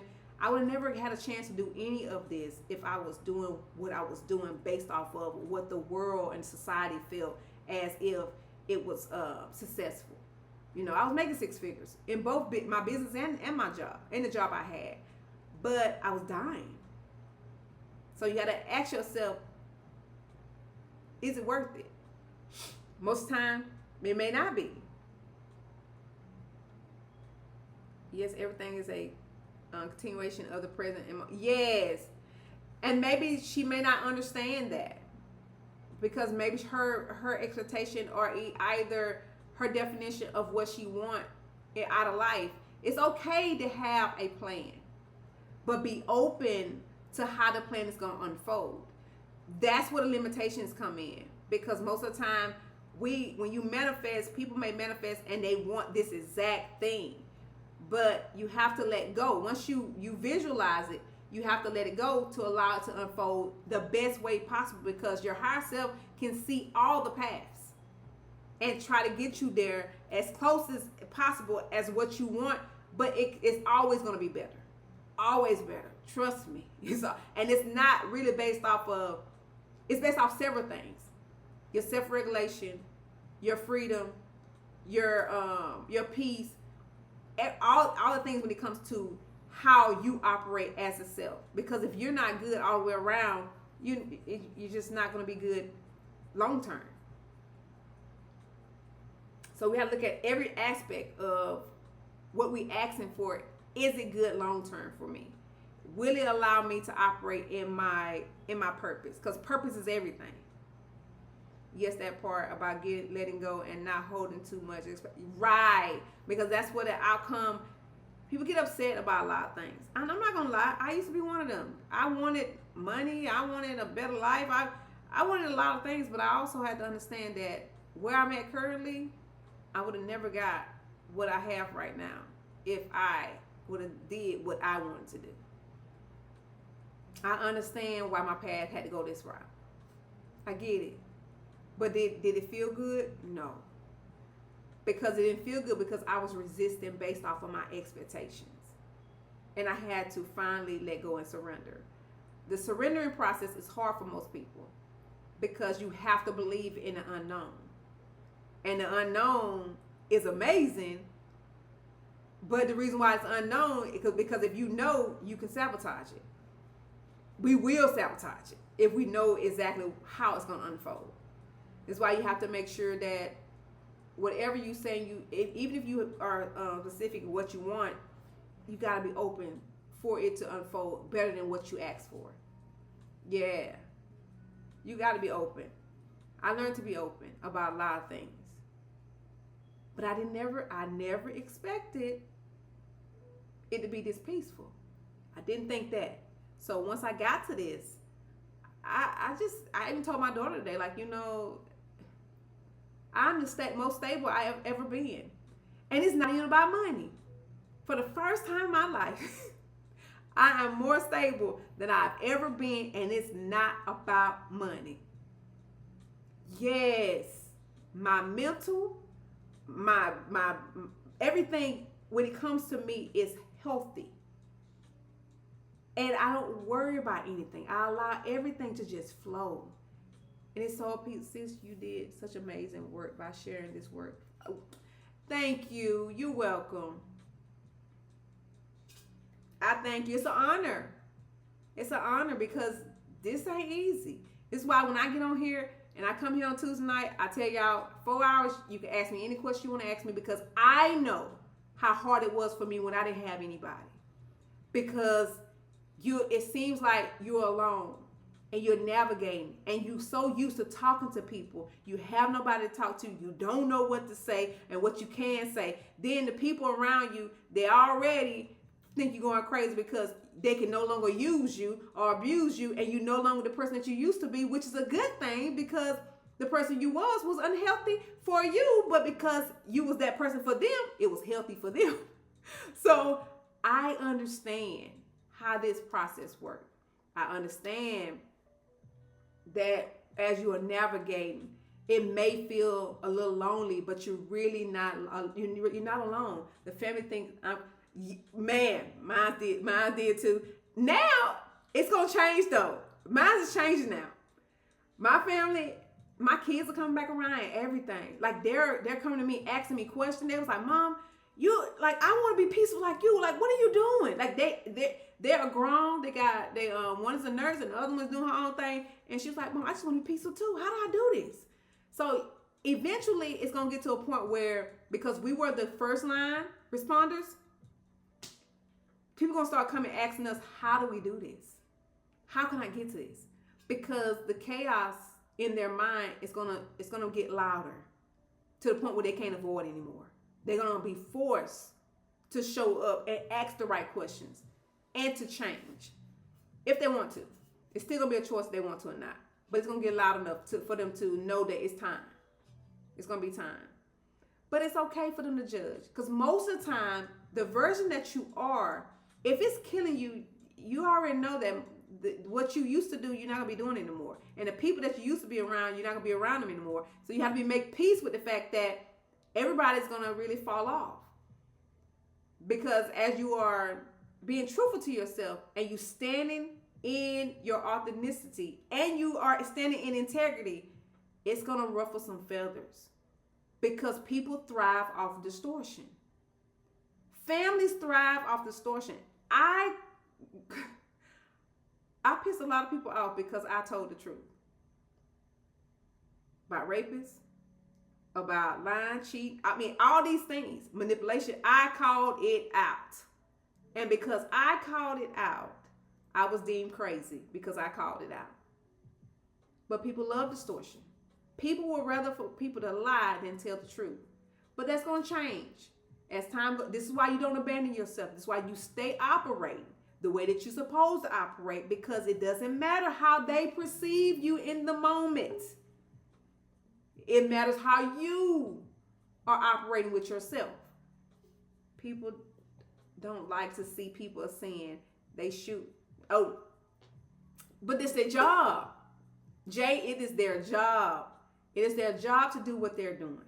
And it's okay. How we respond to them is all that matters. Absolutely. The response, it doesn't matter if they reject it. We had somebody on the live earlier. She fully rejected everything. And I don't block people. And that was that's the first person I ever blocked. And I was just like, oh my God, I got to really block you because you're doing a lot. You're going too far. I mean, but her words didn't attack anybody. Like, to me, it didn't attack me. I just saw what she did and kept on going. And I blocked her because she was going too far. No responsibility. It is. Starve it. That is my saying right there. You starve that energy, they can't do nothing but get louder, and then eventually they fall off. They fall off because you have to feed them. They're looking for you to feed them. They're vampires. Energy vampires. They need other people to thrive. But when you starve them, they die out. So this is why you have to learn to master yourself, to stand in your power, because the more you reclaim your power, the more you understand how the self actually work, you will become more powerful to the point where you will have a sharp sword and a very powerful discernment. And you will be able to see a lot of things for what they really are. But then you'll also have the choice to be a part of it or not. And you'll figure out what your purpose really is when you get to that point, because a lot of your journey it shows you what your purpose is based off of the way you journey. A lot of my things I went through had to do with kids and being a mother and being a wife. And I realize now a lot of my clients are the ones that are coming to me that have the same issues that I had, but I overcame it. Being married for 21 years, and thinking that the relationship that you were in was supposed to be long-lived, and you're supposed to death do us part. Like, there was a lot of distortion that I had part of my belief system that kept me in that crazy relationship. No matter what I seen, I stayed. But I also understood that because I took those vows on as part of my belief system, it worked against me. That's why I tell people, no matter what is going on underneath your foundation, you always have to review it, because sometimes those things that you have added to your foundation previously can also keep you from moving forward, can also keep you stagnant and stuck, can actually work against your growth. That's why you got to ask the right questions. You got to review yourself for who you see where you are. I do every day. I do a check-in with Yvette. Hey, how you doing today, girl? I have a whole conversation. We didn't do this today. We didn't do this. Okay, we'll get it tomorrow. It's just a full relationship with the self. That's what you're learning. That the relationship with the self is the ultimate relationship that you're looking for. Self-love It goes hand in hand with faith and change. It goes hand in hand. This is the very thing that you need to move forward as you're moving forward on your journey. Because some days you're really going to have to pull some love out the bag to continue to show up. You got to put it out. And that's not a bad thing. That's not a bad thing. Trying to make sure I didn't miss anything.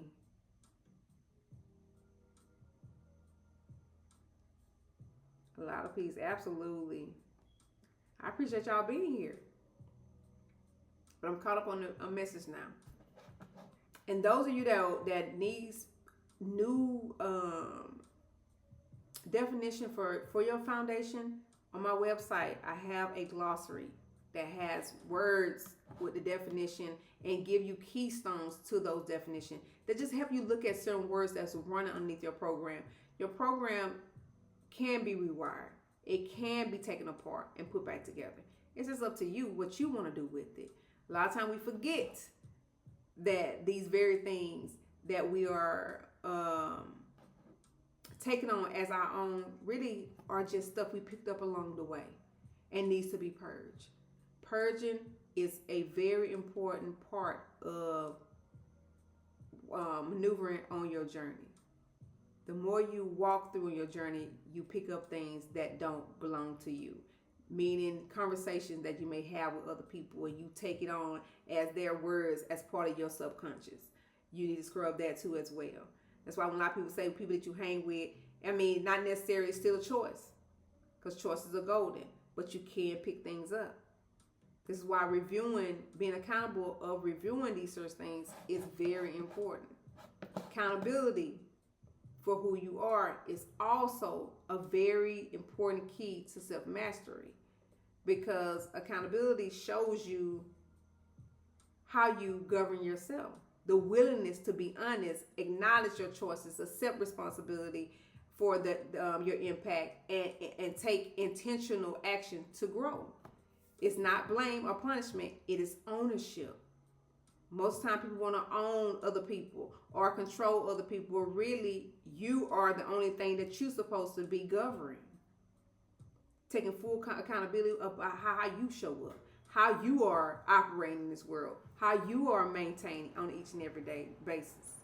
Accountability isn't beating yourself up for the mistake. It's having the courage to say, this is my responsibility. I have the power to respond differently. Very powerful tool. And it goes hand in hand with self-abandonment. It teaches you, being accountable teach you how to not abandon yourself. Because self-abandonment is the issue that's really running under most people program, because they don't realize that they are more of the service of others than themselves. And guess what? It is okay. It's not that you should beat yourself up about it. Being aware about it is the main thing. Disconnecting from your own needs. Self-abandonment means disconnecting from your own needs, your value, your emotions, your intention, your intuition to gain approval, avoid conflicts, or escape rejection. It does not begin when someone leaves you. It begins the moment you leave yourself. Being accountable teaches you that you are the one that's accountable for how you are programming yourself based off of the stuff that's going on within. Hey, love. How you doing, sweetie? But self-abandonment is an amazing tool to see where you are on your journey. Because when you abandon yourself, you teach yourself that your needs matter less than everyone else. I'm doing amazing. I'm doing amazing, love. It's been a good night. Been a good night. How was your day? Besides you, I saw you on live earlier when I was passing through. Okay. I'm glad you spoke, sweetie. You have a good night. But yeah, the saying ignoring your intuition when you know that you're supposed to show up for you is it's your own fault. It's your own fault. So we have to learn that shrinking to keep someone comfortable, staying where your spirit has already left. And most people that are in situation, they've been left. Mentally, they gone. Their body's just still there. And you'll know if that's you. You too, love you. Have a good night. Thank you for coming through. You'll know that that's you because you'll be numb. But you have the free will to walk away. This is why it's good to speak up about how you feel and let individuals know that you do value yourself and your time. Speaking to yourself in ways you never spoke to yourself before, because that's also self-abandonment. I see so many people abuse themselves mentally. Self-doubt. The stuff they say to themselves internally really keeps them from moving forward, taking that next step to get out of the stuff that they're in, keeping them stagnant and stuck. Learning to hold yourself accountable and practice unconditional love, where you're not judging yourself as you're navigating, because nothing is wrong, nothing is bad, everything just is. Now, even if you get in something that doesn't feel good, there's always a way to get out of it. Remember that it's always a way. You don't have to stay. Self-love is choosing not to abandon yourself to keep someone else happy. It is resting without guilt, protecting your peace, and remember you were never meant to stop loving yourself. This is what I talked about relationship earlier. A lot of people get relationships. The definition of relationship is distorted right now. You have to really love yourself enough to know, because we are a reflection of each other. So if you know that being in a relationship is work, and you have to make sure that you don't abandon yourself, you should want the same thing for your partner. But a lot of people don't understand that. They want more from the partner. They want to keep their life, but not and take the lives of the partner away. No, that's not what relationship was there for. It was a reflection of each other. But you also should be a partnership where you can grow.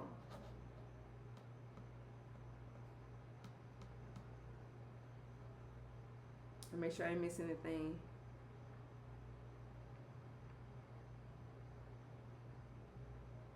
And the question, the comments are open, y'all. I stay on until 4 o'clock answering any question. And I pour into y'all as we doing this. I pour into you, give you information, insight, and just let you know that you are valued and you could do it differently. You don't have to stay on autopilot. Autopilot is just a choice. You can navigate your reality the way that you want to navigate it. It's all based off of you and what you want. As we're moving forward, you can move effortlessly based off the choices you made. You're not limited. You're limitless. And your purpose is not a job, not achievement, not a title. Your purpose is for you to show up authentically for you and navigate your world effortlessly.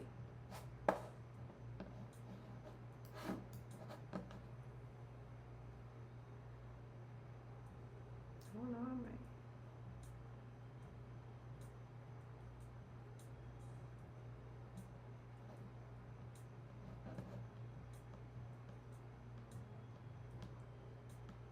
I get off here early tonight, y'all.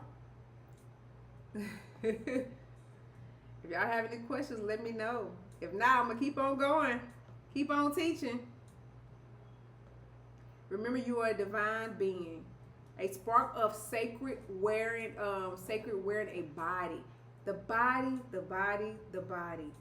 body is just a vehicle that was given to us so we could continue to navigate with our soul.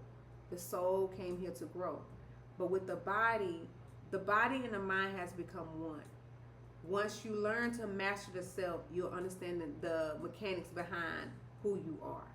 And as you are becoming, you'll see. You will see that the very things that you was designed to do was more than being a human. We get so caught up on the distortion and the things that was given to us to limit us, but the actual technology within is amazing. When you learn that there's a inner child, a divine masculine, divine feminine, where the left brain and right brain becomes one, so you can actually allow the higher self to fully come within. That is the sacred marriage that most people don't talk about, because the left brain and right brain has become one, so you could be married within. That means divine masculine, divine feminine, allowing the higher self to come through, giving you insight instantly where you don't have to go through the physical mind. The physical mind naturally shuts off. That's you operating as your God self, completely blood activated, allowing him. Yeah, there you go, there you go, there you go. Absolutely, hemisync. That what's that thing called? Oh, what is it called on YouTube? They did what is it called? You're gonna make me look it up now. What is it called? Tell me what it's called. It was the Gateway Experience. Yes. The Gateway Experience. That is an amazing tool to use. If you use that tool and you master but you gotta master the divine masculine, divine feminine to have them become one, because when they operate as one, then you can fully see you can fully experience your higher self coming through, and you no longer need the physical mind. But you got to be able to master both, and they have to work together and not against each other. But if you're living a life where, say you the male, you're a man and your divine masculine is distorted, you have to alchemize that divine masculine where he is what you call that? Harmonize, completely harmonize and balance, along with the divine feminine. They both have to be balanced to operate as one, to be in a sacred marriage. Thank you for sharing that, because that is a great tool to use when you're learning to meditate. If your mind can't shut off completely, that tool will help you slow the mind down and actually be able to see. And the person talks. I use that a couple times. But then after you use it, you can tweak it to use it how you want it. You can tweak yourself to do it the way you want to do it.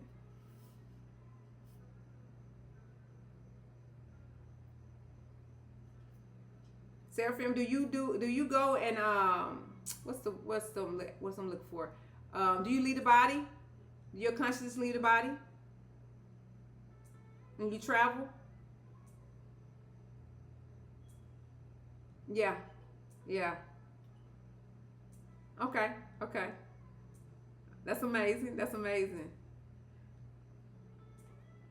I found that to be to me, when I go to sleep here and wake up there, that is one of the best gifts you could ever have,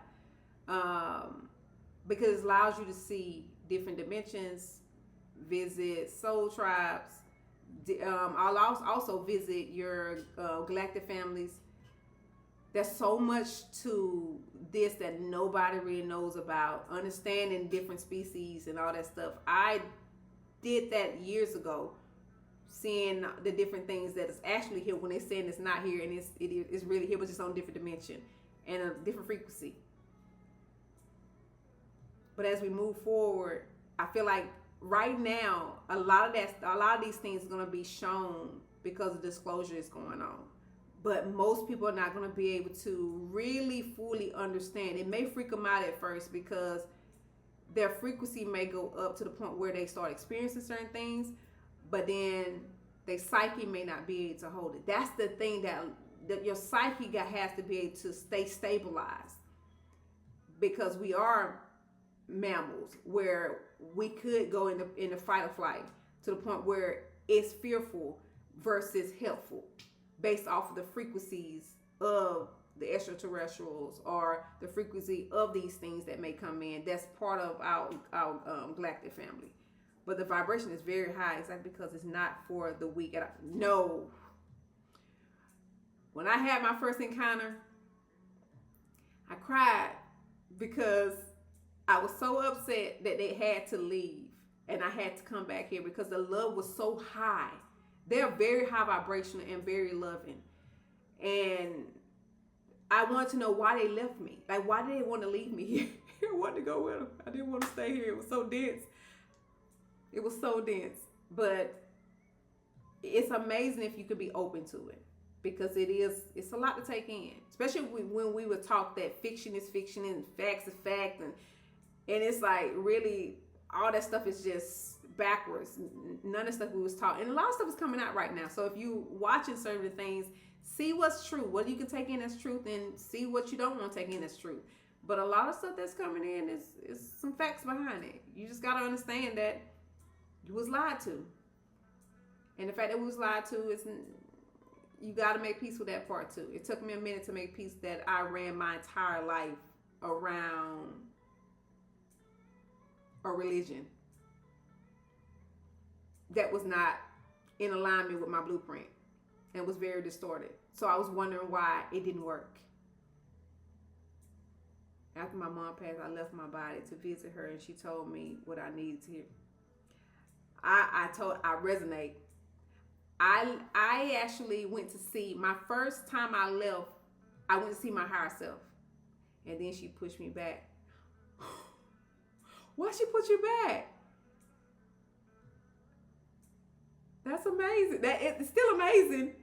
I left and went to see my higher self, and it was shocking because I was doing meditation, and my fire that day was very high.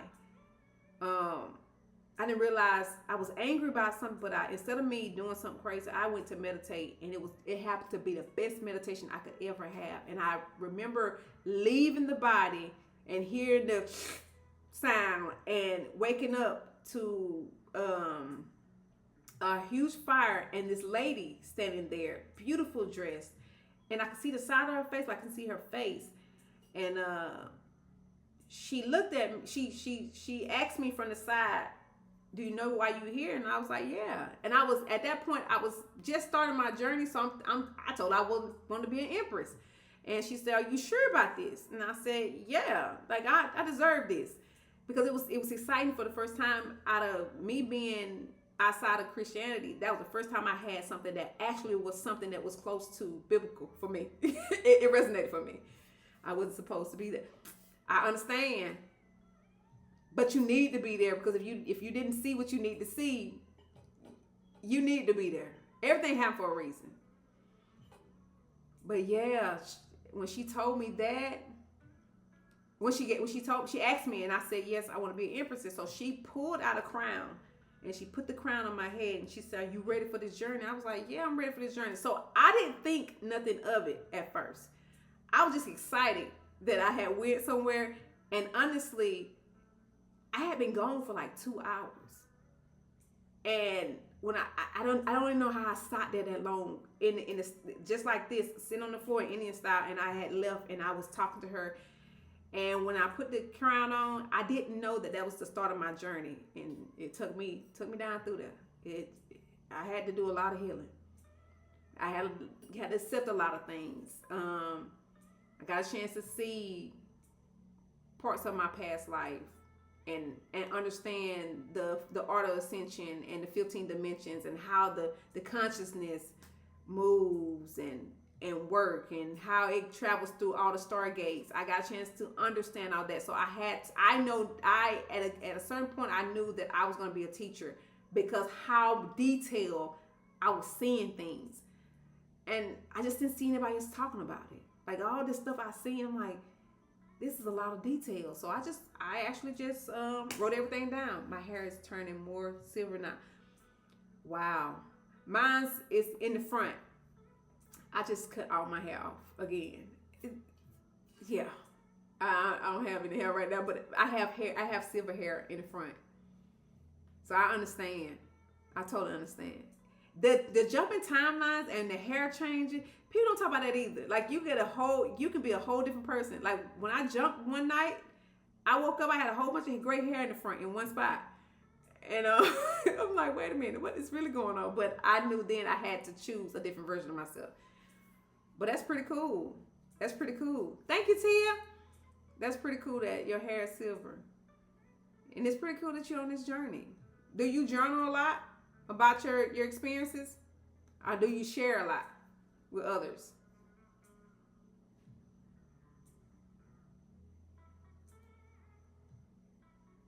My whole head and my beard is changing now.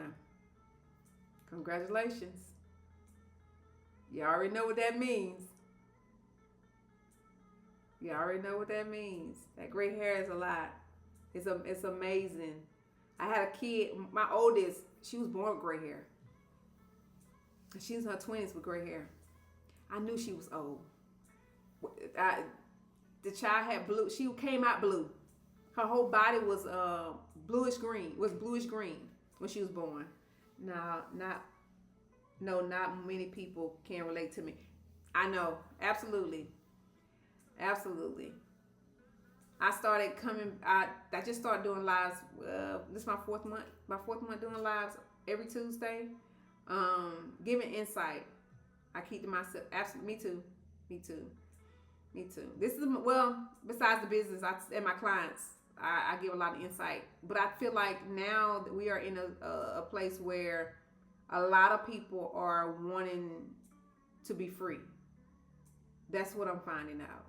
A lot of people are coming to me and they just at the point where they don't want the life that they have, and they want to know how to get out, because they're at a point where they're stagnant and just stuck and they just can't go forward.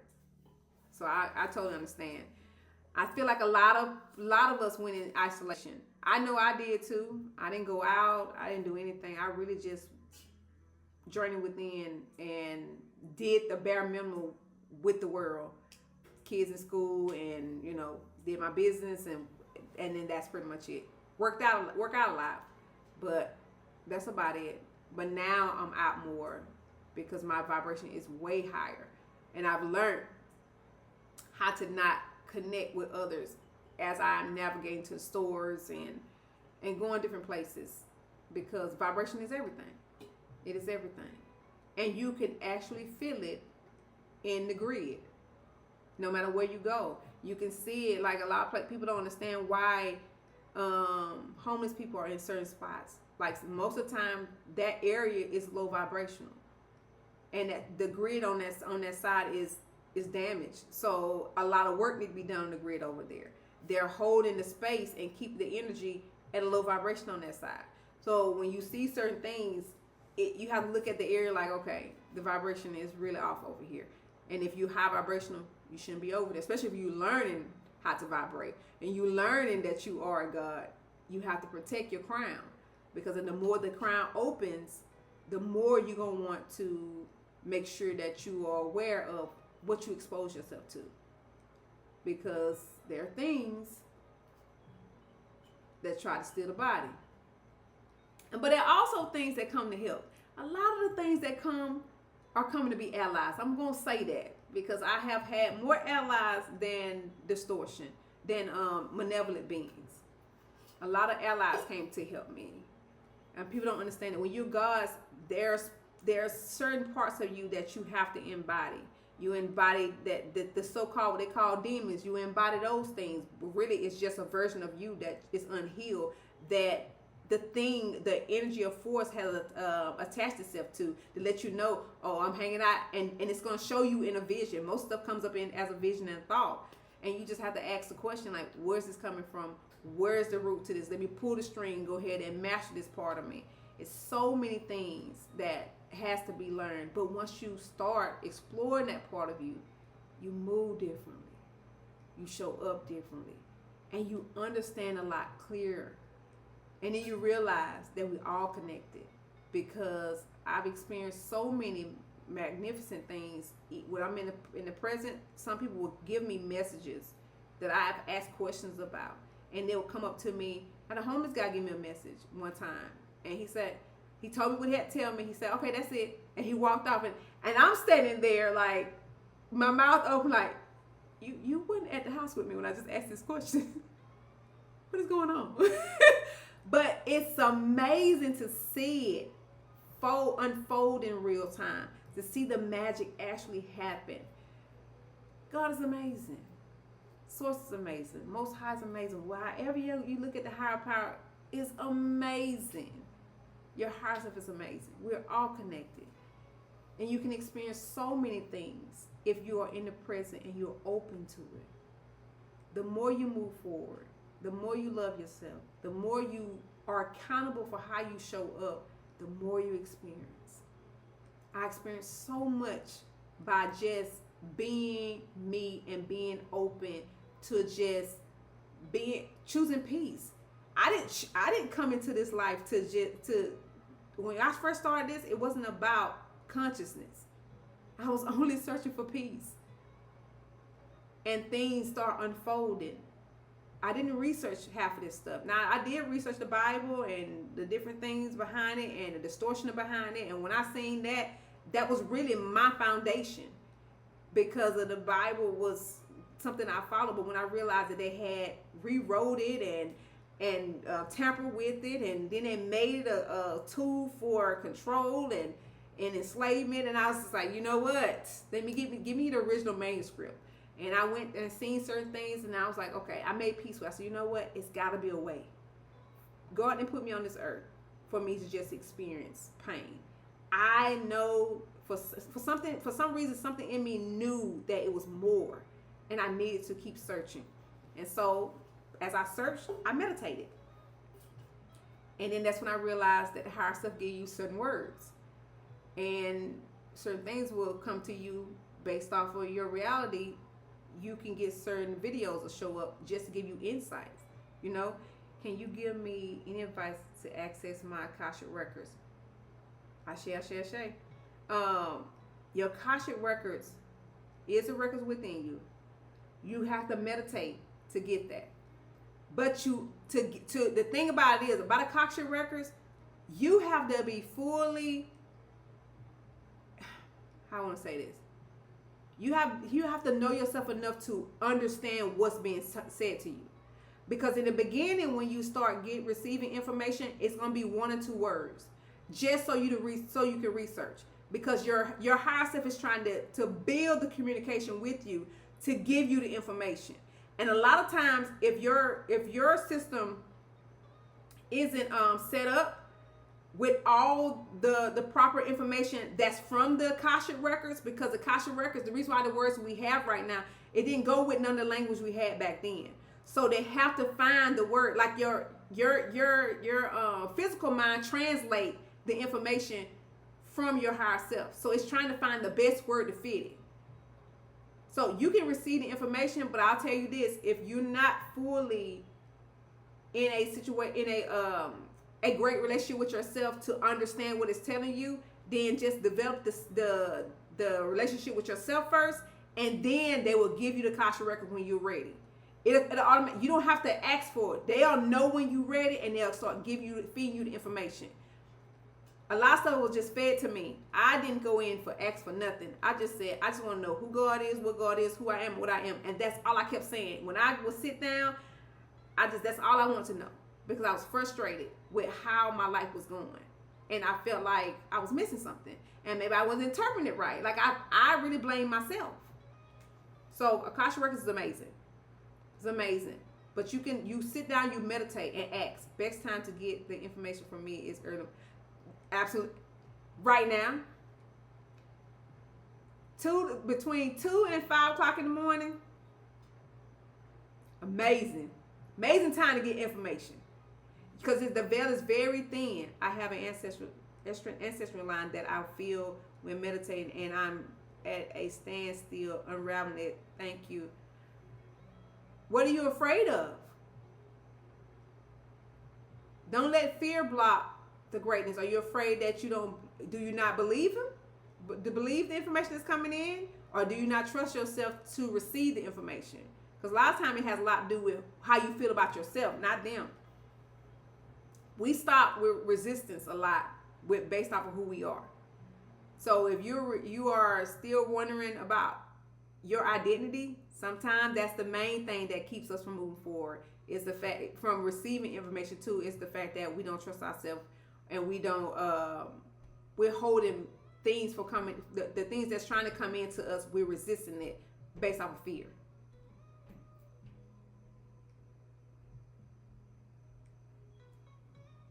Hold on. I don't know why they blocked your thing. It said, "Will you?" Oh, wait a minute. Try to hold on, y'all. A minute. We should do a mass meditation on 8/8. The Lionsgate portal will be at its peak. It is gonna be at its peak, and believe it or not, it already started. This stuff already started. The energy is already here. A lot of stuff happened today.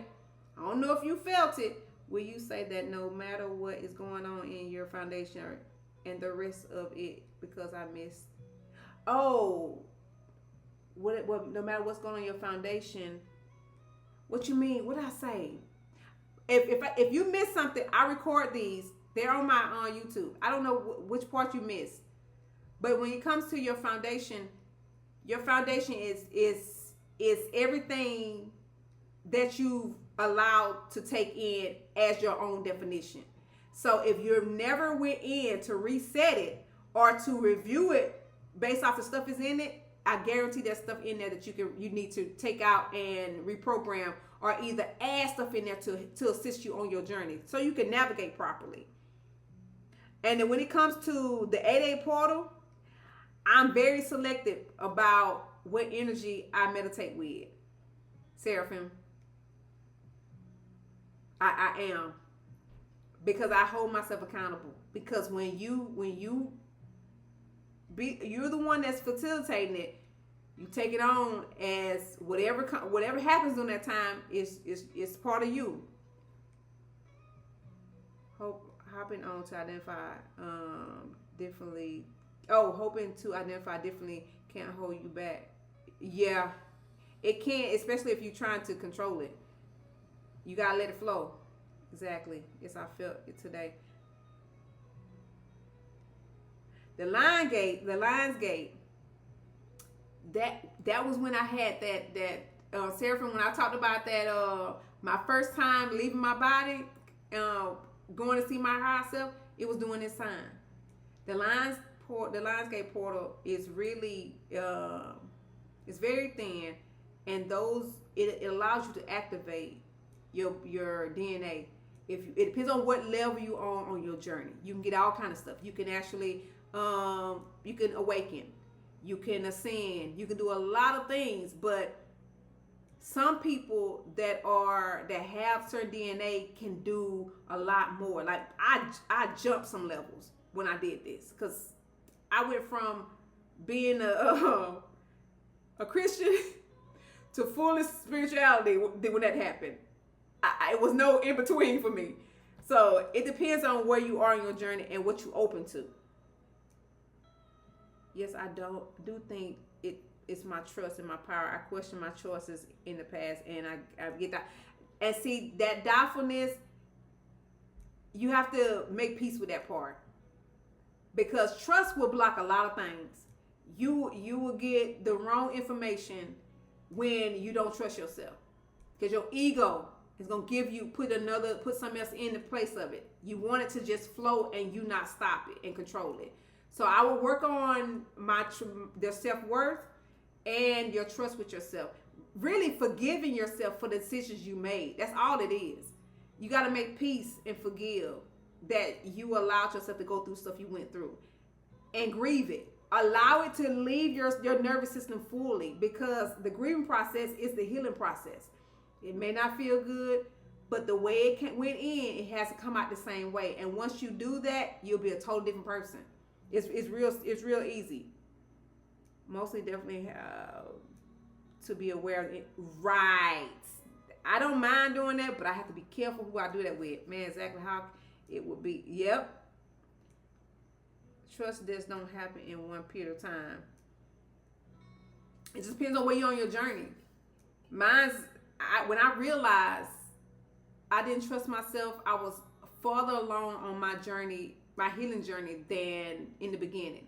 So a lot of the mechanisms that I needed as tools to help me overcome that part of me, I had already plugged them within my program. And so it took me a day to do it, but it took hours because it was so many different small things that was connected to the trust that I also had. It kept coming, the thoughts kept coming up, and I had to pull the strings at each one of them. But I also had to cry. It was a day that I couldn't leave the house. So you just got to be okay with doing that much work for yourself. Absolutely, the country. Yeah, I'm really picky about meditations because being a shaman, I done seen a lot of things. And you just got to know people and what's in people.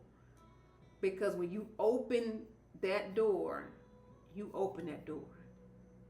And I done seen demons step out in forms of the body and start moving the body, and the person's not in. Yeah, I don't see a lot, so I'm very particular about those type things. But definitely, if y'all want to do a meditation, you should do one. And honestly, I would start now because the day is the 5th. It's always strong 3 days before and 3 days after, and actually on that day.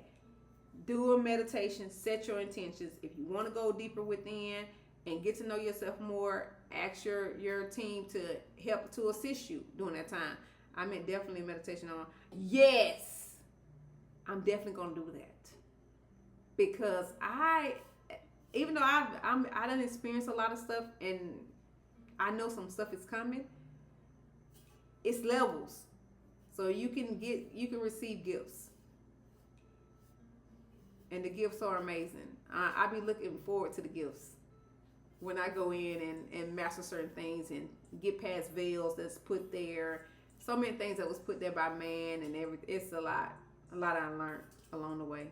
But meditation during this time is amazing for everybody because Mother Earth is vibrating at a high vibration when it comes to unconditional love. Did I hear you right when you said that you are a shaman? Yes, I am. I don't even talk about it on here, but I am. Yeah. I studied in Peru with indigenous tribe, ayahuasca, shrooms, and that's really the only one I really love working with is shrooms. You can do any one, but me and shrooms got a connection. It's just I can get a lot done, and honestly, you don't have to use the shrooms with me. You just gotta. I have an elixir and everything. Yeah. It's amazing. I was led to you in divine time. Shrooms. Okay, the thing now. The only thing I tell y'all, I love shrooms. I don't use them. It's been years since I used them because I've mastered myself where my vibration can unlock a person. I vibrate so high that you just gotta be in the room with me, and it happens. But shrooms is amazing if you are trying to get past a part of you and you need to see why you just stuck and you just cannot get past it. I would suggest that, but I would have to see where you are on your journey and your mental state because your psyche. The only thing about taking psychedelics, people got to understand when you take psychedelics, it actually removes the veils so you can get to your higher self. And most of the time, it gives you that very thing you need to unlock the next door of other version of yourself. But the problem becomes when the person comes down off the high, and I won't say high as in high like that, but when they come down off the high vibration, where they are higher vibrating than their actual self, where they actually their baseline is, the veils that they had come crashing back down, and you still have to learn the lessons that the veils that was there. So You got to navigate them as they're coming back down. So I make the people stay with me until they actually can talk it out and navigate and heal that part of themselves. So even if you leave me, you already mastered that part of you. Hope that makes sense, y'all. It's innocent and joyful. It is, but it can be dependent. Yeah, the problem is codependency. Right. They rip the veil, and that's the problem. This is why I tell all my clients.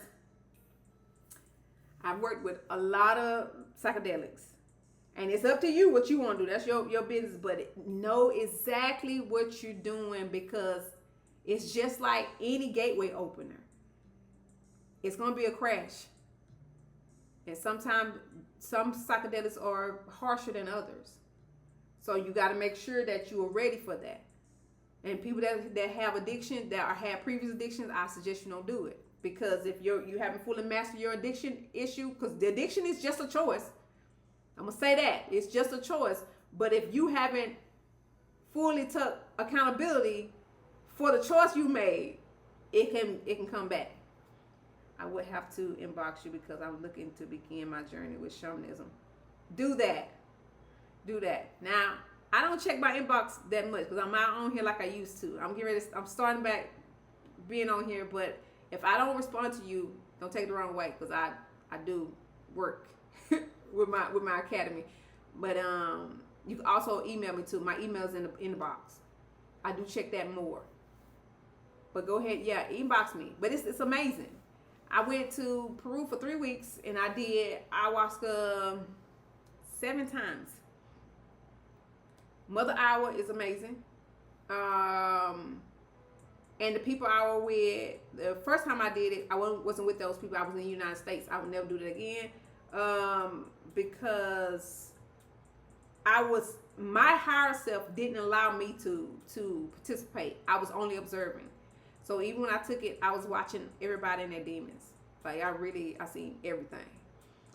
But then when I left to go home, because it was a 3-day thing. I went to check on my kids and I went back. But as I was going home, then Mother I would talk to me then. And that's how I got my insight. But I knew how powerful I was because I didn't even go through the process everybody else went through, the purging and stuff. I was just sitting there watching. But when I went to Peru, and with that shaman, they didn't speak English. They spoke Portuguese. That was amazing. And the lady knew who I was automatically. And I didn't purge then either. They was teaching me how to administer it. So you're chosen. I was chosen for my path. Let me see. That's what I want to do. Peru. If you can go to Peru, I'm going back to Peru. I tell anybody, go to Peru at least one time. That's one trip you want to take. Because Peru, when you get there, you know God was there. The feeling that you get, and then the elevation, it lets you know Machu Picchu is there. I went to Machu Picchu, and they hid, their civilization was hidden in the mountains because the people that was down at the bottom wanted to kill them. They wanted to fight with them. So they were so far up in the mountains, a lot of people couldn't even breathe and walk up there. But luckily, I had worked out enough where I could actually breathe, but my lungs wasn't the best. I still struggled, but I stayed and I walked through. I saw the Temple of Solomon. It was amazing. The people there was amazing. The energy. I went to all the ruin sites. It was amazing. You should go. You should definitely go. There's codes there too. People don't talk about locations and codes. Some of the codes that you don't have inside you can go to a certain location and get the codes that you need for your light codes for ascension process. It can activate something. You can get the activation you need for yourself. Catching up. You wanted to see the entire. Yes, I want to see everything. That's the first one that's popped up on my Instagram. You should. You definitely should. Peru is a hidden gem. It's a hidden gem, and it's one of the ones that has some great codes. And the part that was kind of sad, I was the only black person that was there. And my guide, she was like, it's not a normalcy to see y'all. She was really like, well, she was honest. It was more Asians, and it was different cultures, but our culture wasn't the one that normally traveled there. I don't think people really. I don't know if they don't research it. I just don't know. But it was a blessing just to go. It's a blessing to go and experience that. And I suggest everybody, no matter what race you are, go. Just get the codes. Get your codes. I was told that I received the call of the wild, still trying to figure out what that means for me. To be free. That can mean a lot of things, though. For me, that a lot of things popped in my head based off my journey. There's a certain part of your journey that is going to expose the truth, our true nature. I don't know where you are on your journey, and I'm not going to say it on here, but there's a certain part of our journey that exposes our true nature. And you have to choose it. But it comes with a sacrifice. Codes do download to me. I write them down. I have so much. Codes are amazing. Being able to speak like codes, write like codes, that is an amazing gift. I can speak like codes. I don't write them, but I know somebody that does. She writes them and she paints them. But I do speak them. I got that gift 2023 is when I got that gift. I don't use it as much as I did back then. But when it's time for me to do it, I do it. But it was really for me to raise my vibration. My vibration was, as I was becoming, my vibration was really low. So it helped me raise my vibration to receive. But now I'm good now.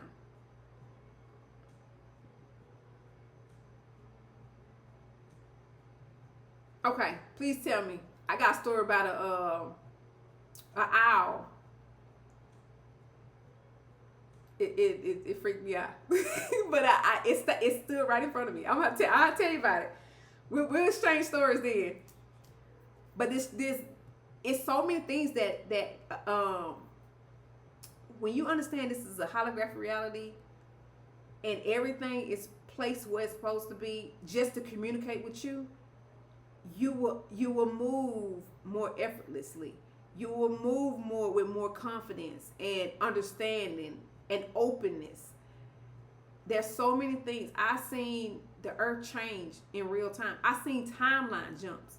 Me jumping timeline in real time.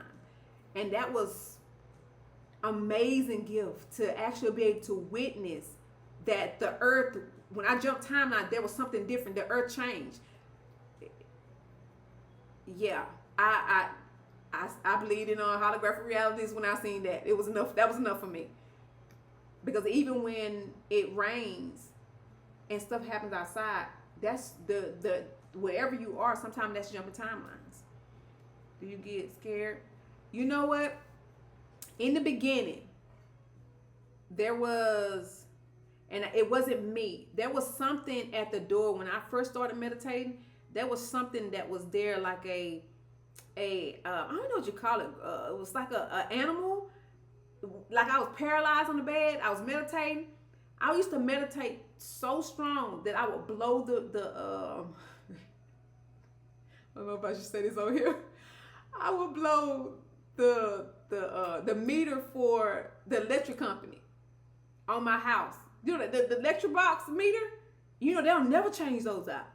I was blowing them frequently. He's like, I don't know what's going on. We got to change the battery out. We're gonna put a whole new. They came so many times. They put a whole new system in, and I was like, Yvette, you gotta stop, girl. you gotta slow down. You gotta get it together. You gotta leave the house and do this.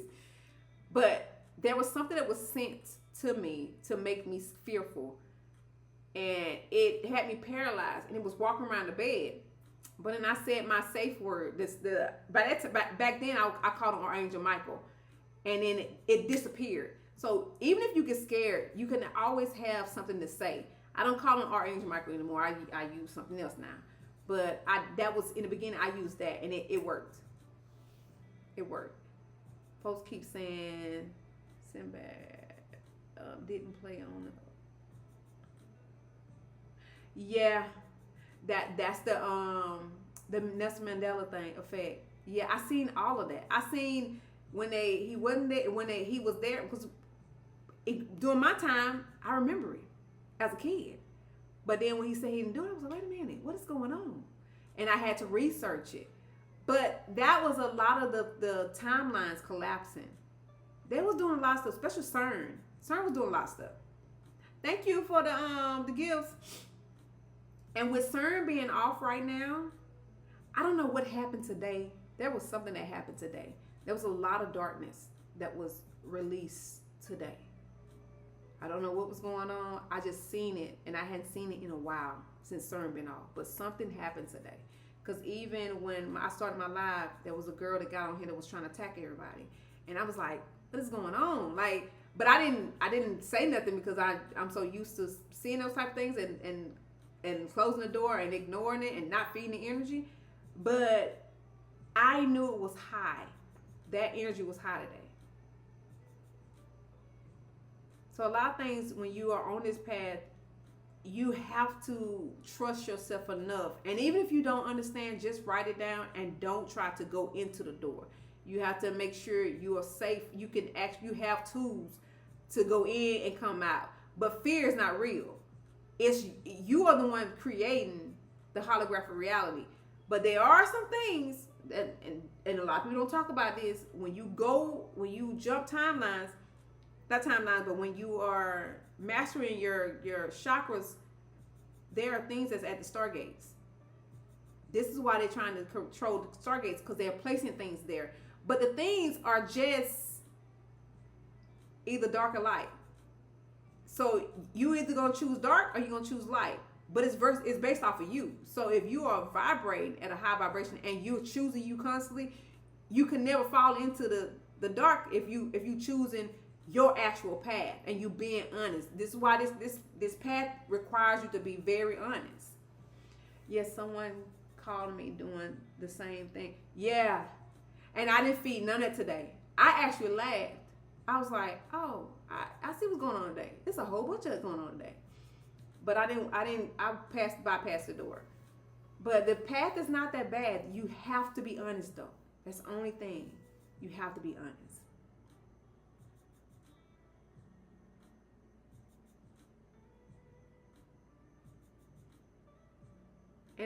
And my path, I was so tired of suffering. I had no other choice but to take this path. So at this point, I was over all of the things that was going on in life. I needed something different. And me learning, seeing past lives and writing all this stuff down. That's why I said get you a journal. You're going to have several journals and you're going to run through them. Because the more you're mastering yourself, the more stuff you'll be able to write down and unfold. But don't try to figure out what it is as you are writing it down. Just go back and read it later on. What are you calling the path? Really just mastery, self-mastery. The thing about the path, you are science, religion, and spirituality. They all go together. The world is separating all of it, and you don't supposed to separate it. So the path is really a personal path of the self. But along the path, there are several doors. You said, halo something. What you mean, halo? I said, halo something? I don't know what I said. Let me think about that. But the path is just really you mastering yourself, but it's several things on the path. But science, physics, spirituality, religion, self-love, self-mastery, self-discovery, it all goes together as one. It's one path. I said halo something. But the path is just you. And I said probably higher self. I talk about my higher self all the time. Even though we're one, that was something that I had to learn that I needed. I needed my higher self. I was ignoring her as she was talking to me. Yeah, I couldn't really perceive the stuff that she was trying to give me because my ego and my physical mind was so distorted. The thing about it, your physical mind is what keeps you from perceiving what you need to perceive from your higher self. I needed to purge the distortion. And as the time went on, I learned that purging the body and the mind is supposed to be one, but you have to detox them both. Because you can have a great body and a mind that's not balanced and full of distortion and full of negativity and full of lies, when the only way your consciousness can travel is through truth. The earth has everything we need here. Mother Earth has everything. The problem, the reason why we can't experience Earth the way that we were designed to experience Earth is because our vibration. The vibration, if you vibrate to the level that you're supposed to vibrate on, you will meet the mystery part of yourself. You will meet the things that are sitting there and them codes that's sitting there waiting. So the more you offload, the less denser you are, the more you will be able to feel the light codes when you actually embody them. And it doesn't feel good. I ain't gonna lie to y'all, ascension is hard in the beginning. It hurts the body. Your body aches really bad. Your bones ache. Your teeth start hurting. Your head it feels like flu symptoms. It is not a easy process in the beginning, because you got to understand, we fell in frequency. So now you have to train the body to do what it used to do, but it also has to let go of the fear of receiving it. So as it coming in, the nervous system is the part that allows yourself to receive. So if your nervous system is distorted, it can't receive the new codes, which is the new frequencies. And as time go on, it becomes easier. And those of you that are trying to match that part of you, sleep on the floor. Sit on the floor. You will learn that your body gonna recalibrate. I don't have a bed. I've been sleeping on the floor for years. And that wasn't by choice. It's just, I'm gonna tell y'all, everything that was given to me was done by accident. Like, it really was just something that fell in my lap. And I sleep on the floor. I sleep on the floor. And I have a bed. It's just in there. I got a bed. But when I move into my new house, I'm gonna make all my beds from wood. And they're gonna have copper coming out of them. And I'm gonna have to figure out how I'm gonna do this, because I love the floor. I love sleeping on the floor. I don't know you sleeping on. I didn't know. Yeah, been doing it for. And when I started this, I turned my old home into an assisted living facility, and I would sleep at the facility when I worked. When I stayed overnight, I slept on the floor in my office, and that's how this started. And then I started being at the business a lot, so I slept on the floor a lot. But I had an apartment, and I would go back there every now and then. But the floor, when I realized, I'm telling you, they just, my higher self, they pushed me into all these things. Because they knew I was a person that always had a bed, and that was part of my standard. Like, I had to have a bed. But in this facility, I couldn't do that. So I had to make it be a facility, but I also had to make it comfortable for myself when I spent the night there. And I slept on the floor. And I ain't been back off the floor. And it's 2006. Oh, God. I'm 8 years in. Maybe, yeah, 6 years in. Yeah. I can't go back. And even when I go on vacation, because I done programmed myself to receive the codes from the grid, I still get codes while I'm in the bed. but there's nothing like, because when you lay on the floor, your cells and everything is grounded, so your body purge, like it start purge. You're grounded. This is why all the Asians that I used to go see about, all their beds was on the floor. Yeah, I slept on a blow up mattress. It was the most comfortable thing in the world. I actually lost weight and everything just by sleeping on the floor. My blood activated, everything. We have to get back to where we are. And even if you're sick and you don't understand why you're aching, lay on the floor. Because there's something with your blood not being able to move through your body. And you're gonna feel the pain in certain areas. And you're gonna understand that you need to move your body more. We have to walk. Even if you just walk, that's a good thing. I'm not saying do a full workout. You can start some way. But yeah, I sleep on the floor. I sit on the floor. My desk is a table, a living room table. And I'm sitting right now talking to y'all with my desk fully, with all my computers and stuff up here, and my mic and everything. And I sit on the floor. Yeah. I'm always grounded. Always grounded. There's no other way. But you don't have to do that if you don't want to.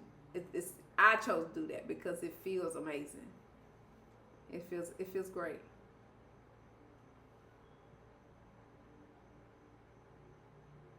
But I definitely have to, how can I say?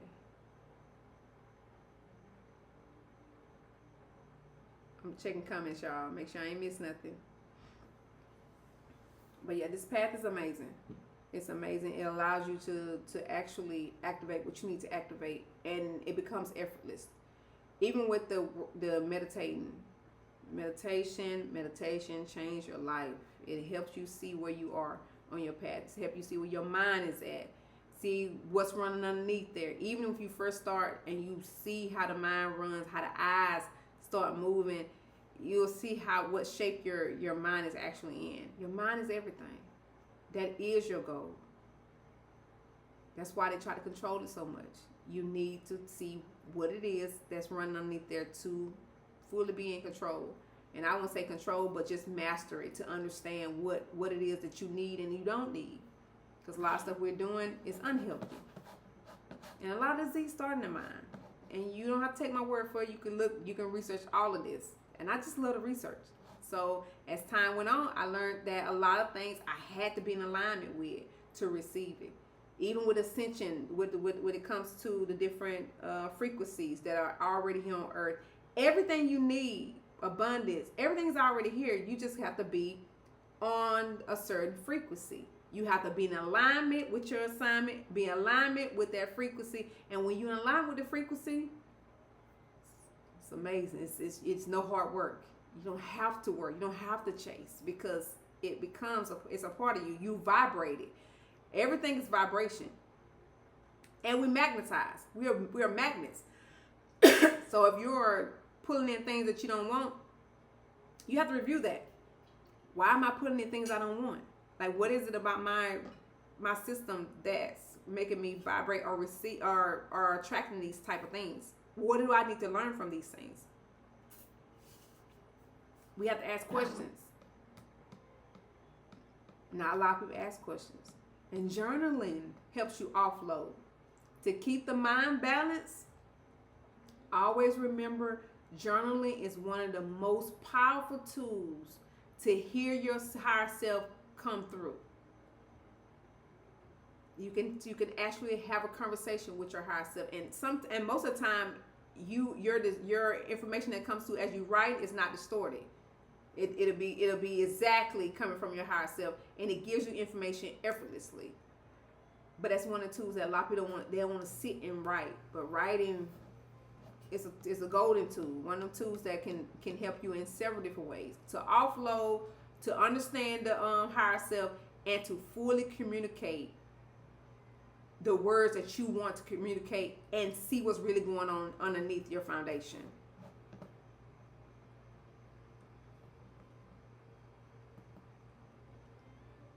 Sleep on a wood mattress.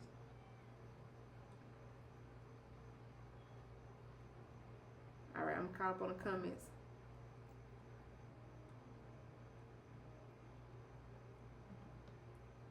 What's next? I ain't know you sleep on the floor.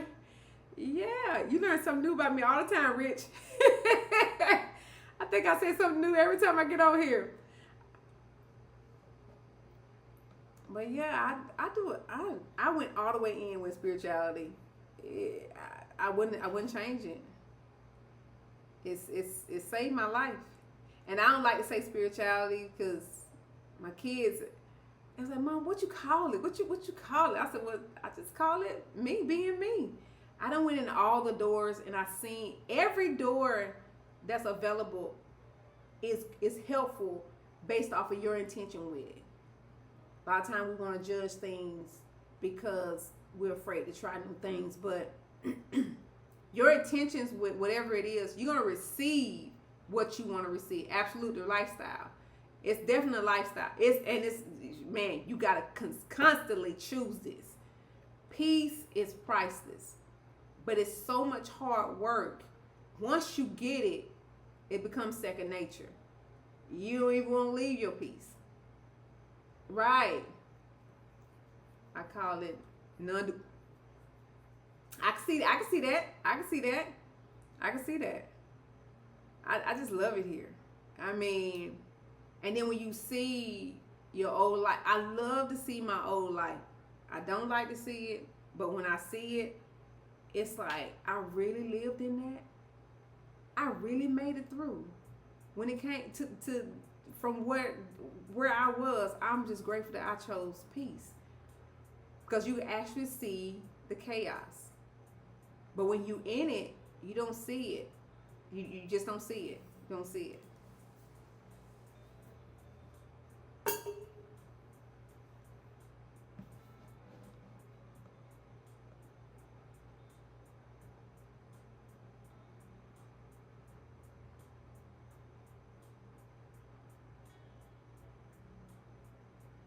This lifestyle, I can't change it. I will not change it. Do you grind yourself to stop to download? I don't, to stop downloads or to just to stop to get my downloads, because I don't have to stop. All I do is close my eyes now to stop them. No, I never stop them.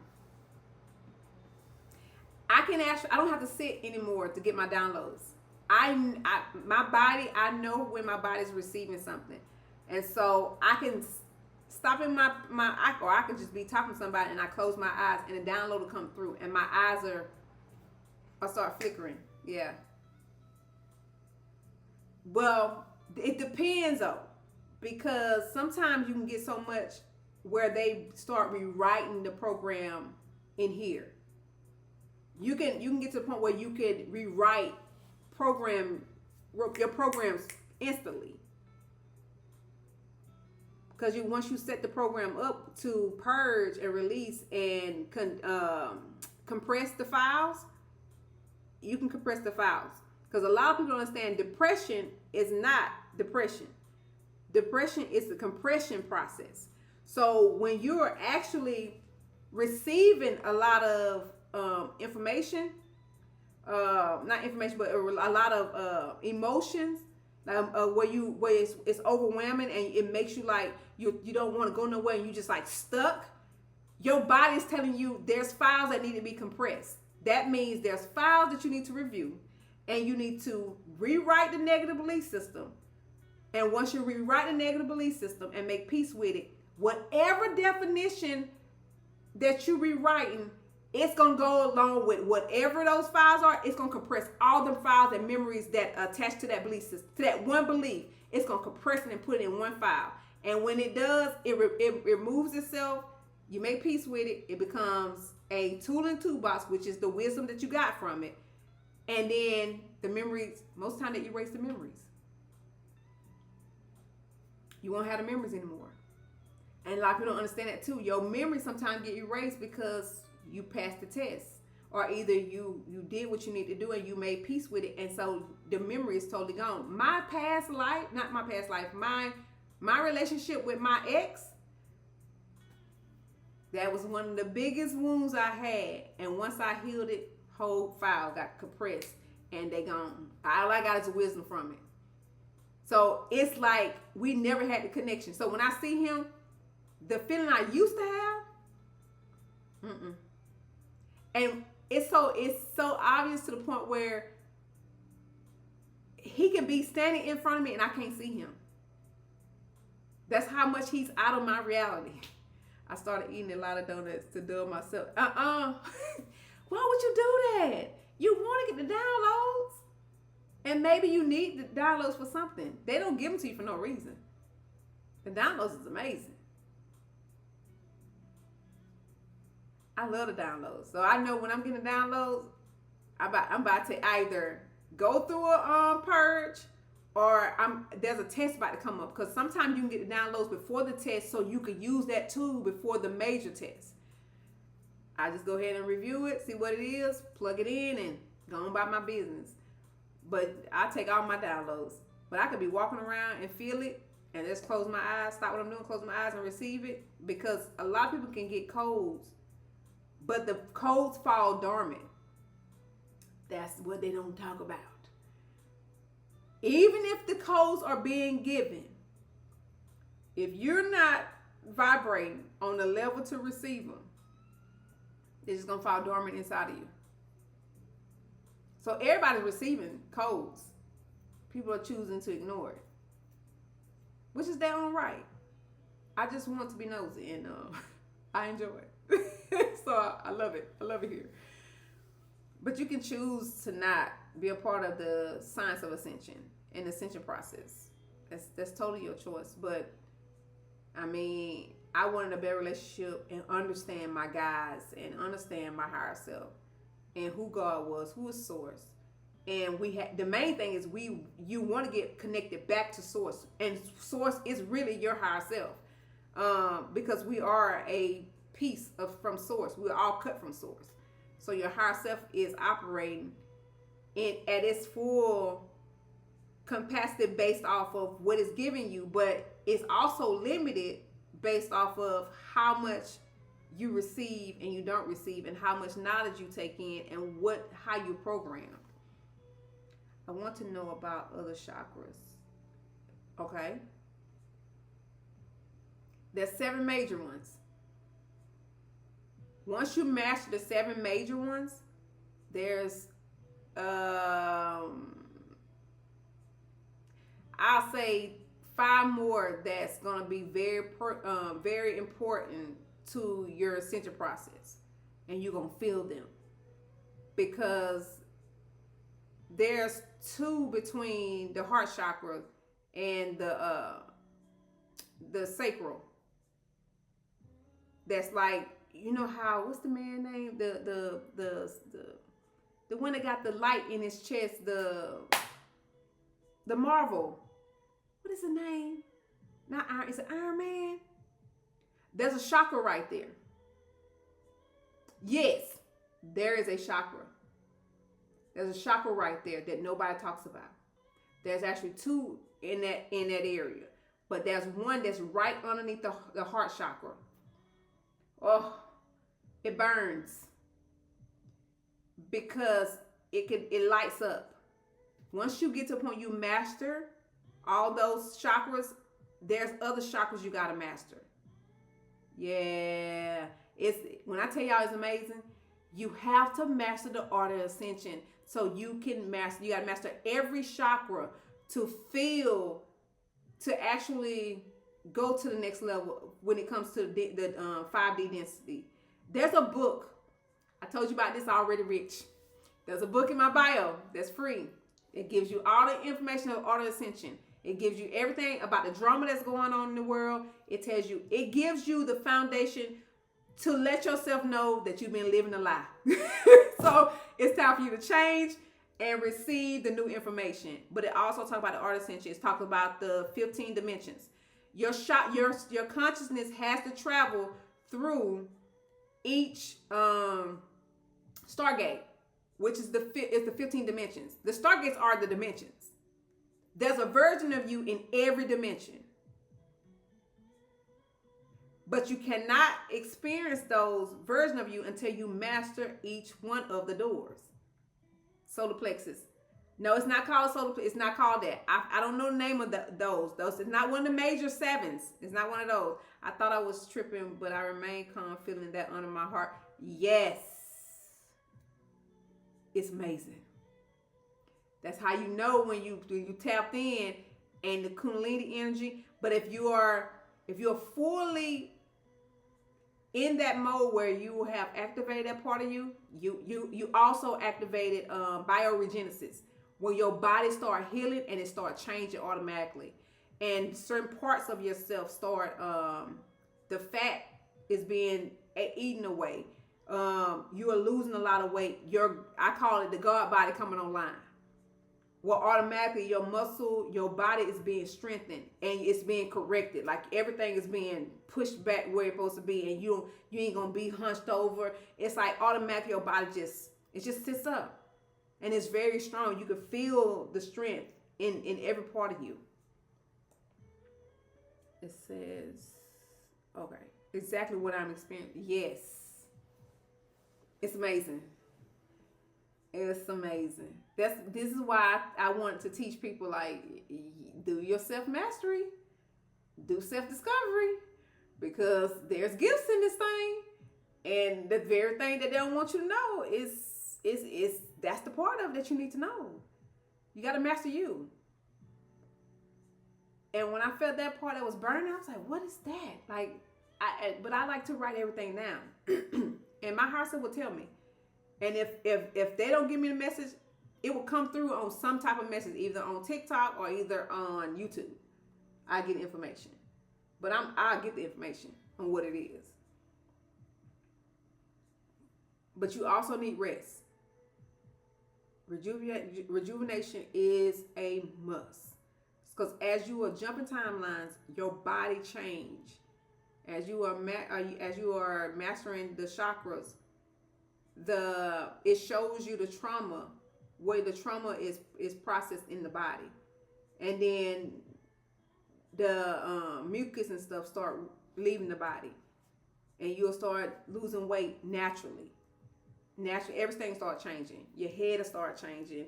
Your skin start changing. It start tightening up. Your skin naturally tightens up. Yeah, they don't talk about that either. That's why when I see people do certain things, I'm like, yeah, you can do that automatically. If you activate everything you're supposed to activate, it automatically pulls everything and tighten everything. My head it's real small. My head was already small, but it doesn't move at all now. No loose skin. And I cut my hair off short. So yeah, I have to start back sitting in the sun to recharge. Sun eats up the demons. Y'all don't know that. Sun is amazing. That crown chakra, it eats the demons completely. When I learned this with my clients, with my I had my assisted living facility, and all my stuff was natural. That nobody wanted me to close it, but I outgrew it. I was healing most of the people that them being on hospice and home health. And so my all-time dementia patients, I would take them. I was told by my higher to take them outside and stand them in the sun. And kid you not, the ones that some of them didn't want to go because they knew what it would do. But I had some that would. Like my grandfather would go out there and he would sit in the sun and he didn't want to come in, but he didn't act up. He would be fine.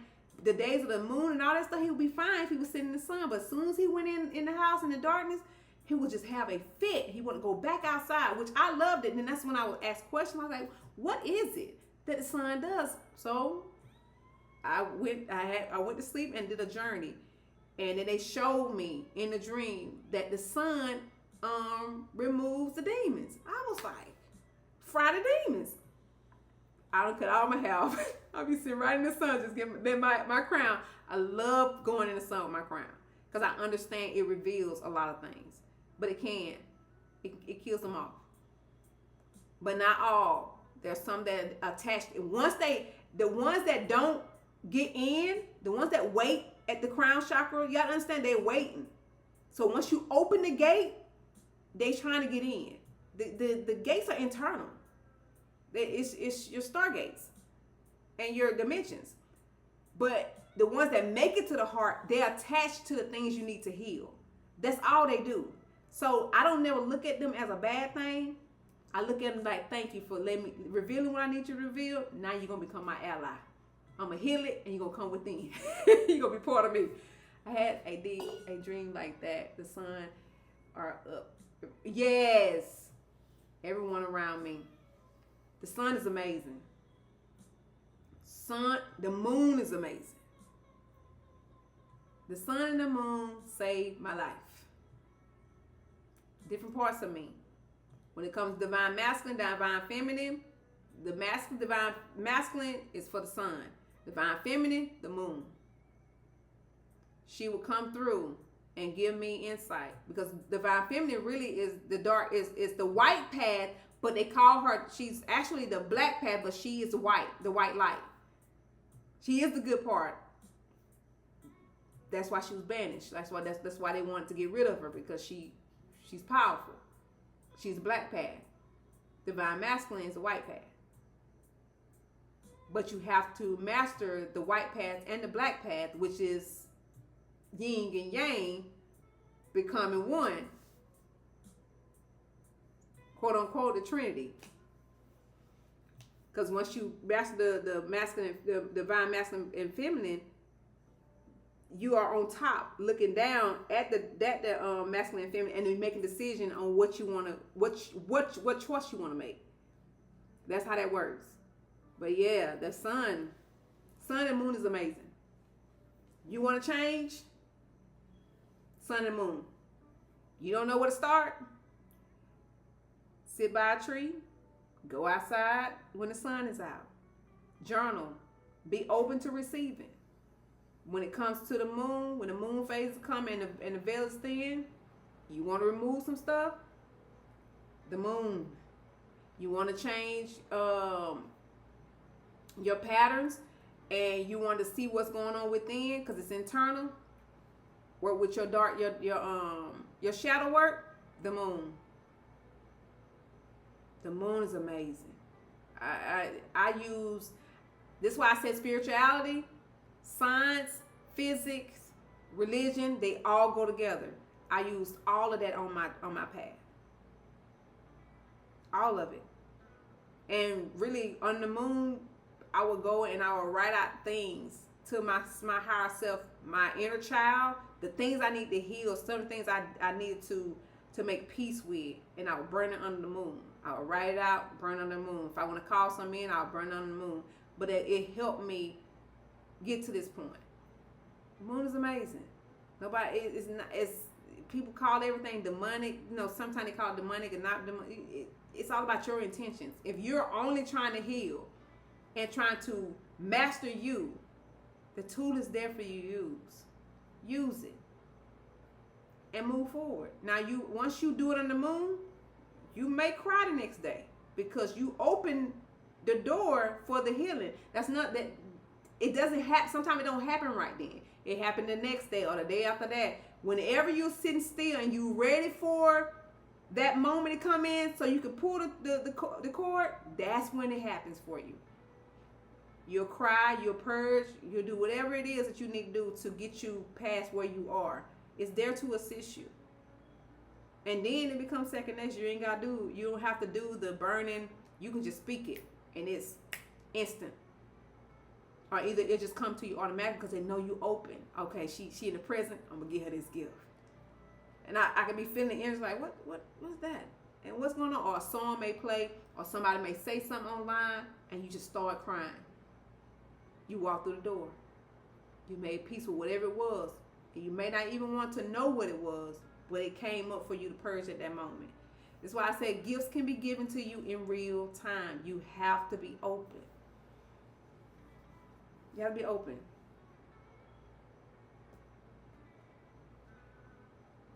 Yeah, the moon and the sun and trees. Trees are very talkative. That's family. They're very talkative.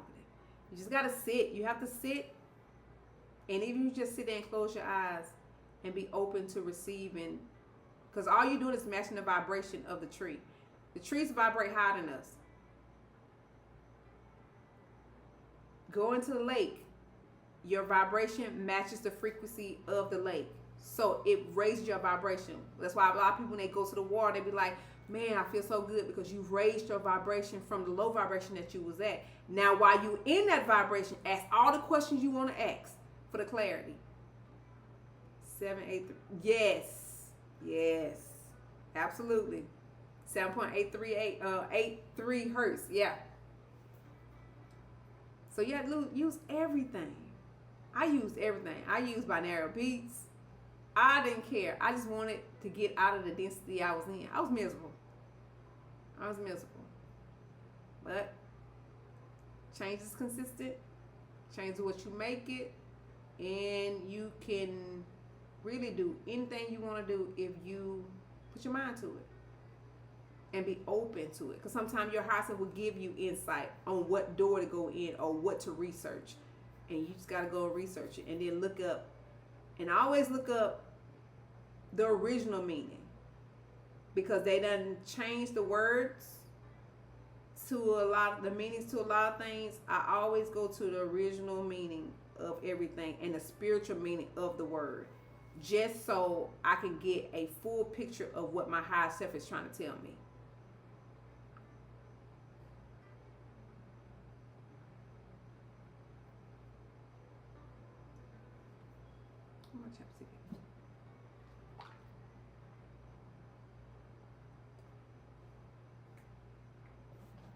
We did good. We rocking. We got 45 minutes.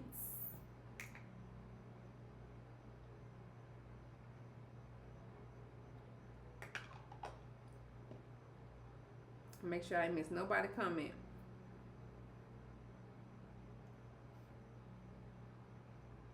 Yeah, I learned a lot about the moon.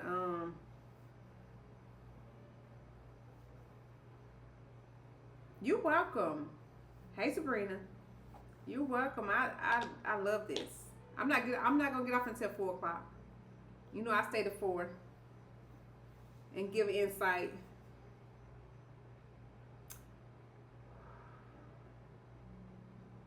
I finally accepted it. Maybe I want to say almost a year ago now. I was fighting it for a long time. But I realized a lot of my clarity. It's easy for me to be up at night. I do a lot of stuff at night. I work out at night. I do a lot of stuff at night. The veil is thin. And then I was told to do my lives at 12. For the 12 midnight. For the people that be up. Because I used to be up with my mind running. I couldn't sleep. And if I woke up, there was no going back to sleep. So I always had issues with a running mind and mental agony, overthinking. So I do this to just be here to give insight and let people know that there's freedom on the other side if you want it, but you have to choose it. It's hair representing my nerves. But you gotta choose it. But it's so worth it. It's so worth it. Once you do the work and you realize that a lot of things that you have going on that's running in the background is really you questioning everything. Because the mind needs meaning. And the meaning that you give it, if it doesn't match the heart, it's gonna come back up for you to reprogram it. So you have to still look at it to purge it. And a lot of times if you're trying to jump timeline, you pray for something, the mind will bring it up to purge so it can get you ready to go to the next level. But purging is a major, it's one of the tools that you need to learn and master when it comes to jumping timelines, when it comes to gaining a healthier vibration. You need that. But being up at night gives me clarity. I can hear my higher self a lot better. That's really how I learned to conversate with my higher self. You don't even have to be in a meditative state. I mean, well, in like a sitting in to meditate, you could just be lying down and just listen, and then communicate and ask questions and have your journal so you can write everything down. But at night is amazing, and you can get colds in the middle of the night because we're like cold beings. You're supposed to receive colds, but the problem is everybody's body's offline. Their body and their mind is offline. So if your body and your mind is offline, hey, beautiful bee, thank you, love. If your body and your mind is offline, your cold's gonna fall dormant. So becoming more conscious of how you're showing up and the density of the self is important. Then you can receive the colds. But then you got to be okay with how the body hurts when the colds come in. Initially, the body hurts. The mind hurts. The mouth hurts. Like ascension symptoms, I ain't gonna lie, y'all. That's a messed up. It's a messed up process that they don't warn you about. But I can say it gets better with time. It does, but it take you down through there. So a lot of people go to the doctor and get checked, and they can't find nothing. I would suggest you do the same thing, rule it out. But I guarantee you, it's really just ascension symptoms. Then 1 minute you can have flu symptoms where your whole body is aching. Like you have the flu, throat and all. And it can last up to 3 or 4 hours and then gone. And all it was is your body received colds. Because the breath is everything. A lot of people don't talk about the lungs. The breath is the key to a healthy body. If you can't take a deep breath for a very long period of time and just pull it up and hold it, you're not fully feeding the cells within your body.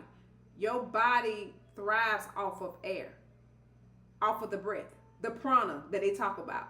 Your body needs it. So a lot of people don't know their body needs it. They just walking around thinking they're just breathing, but no, it's a major part. That's why the Ankh, research the Ankh, research prana. There's another word for it too for the breath. Let me see. You're gonna see how significant the breath is. But in the morning, if you get up and you want to start your day, take deep breaths, and you will see how the body reacts. And just monitor how it reacts. Do I have it on here? I forgot it. It was three different cultures that named it something different. But really, it's just the bridge between worlds. The first thing you do on arrival and the last thing you do when you leave. Across every ancient tongue, the word for breath, the word for spirit, because they call it the spirit in most culture. To breathe with awareness is to commune with source. It's literally an amazing tool to actually refuel the cells of the body. This is why running is amazing, because it allows the energy to flow freely.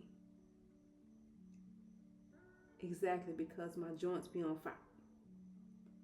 Your joint, when it's ascension symptoms be kicking, it kicks your butt in the beginning. Your body be hurting, your joints be hurting. You just gotta lay there. You can't do nothing about it. Just lay there. It's and it depends on too how long it takes you to embody the new frequency that comes in, because you have to. It's like a tether thing. Just like when you see Avatar, when he's trying to tether into the dragon. It's the same thing. It feels just like this. And then finally, when it gets to a point, it locks. And then it locks in, and then you feel it. But it's a frequency. It's a frequency. But yeah, breath work. This is why breath work is important. It's something about air in your body. Yeah. Them frequencies. It's amazing when you get them though. Because your consciousness, and it's a rite of passage. Even though you receive the codes, you have to pass a test to actually receive the wisdom along with uh your consciousness, the other part of your consciousness, because that's a dimension. That's an imprint of yourself in there, which is the other codes to that Stargate. So it's the 15th dimension, and you got to master each one. Now you got a certain part you can't. Some of the dimensions you can't master. You have to be outside the body to master, but most of them you can while you're here.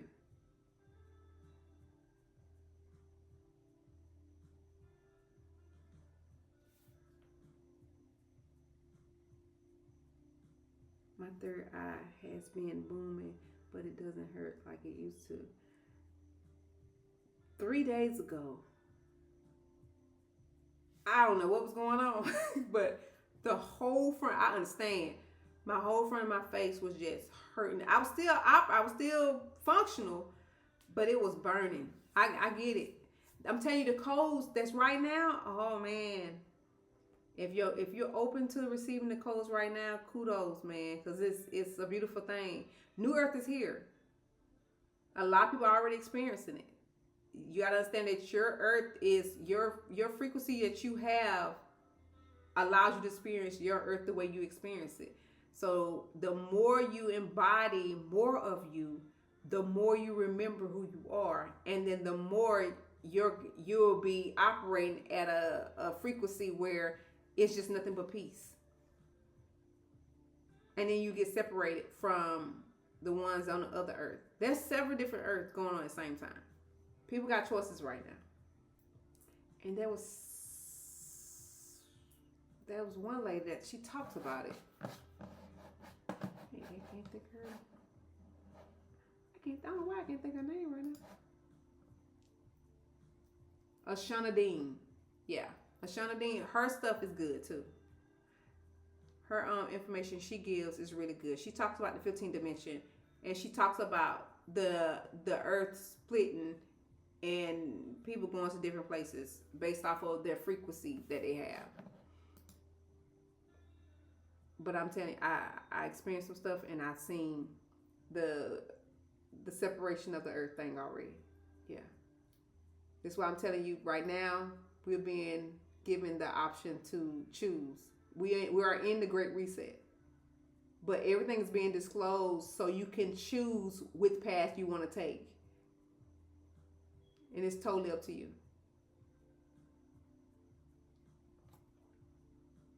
It's totally up to you. Where my phone at?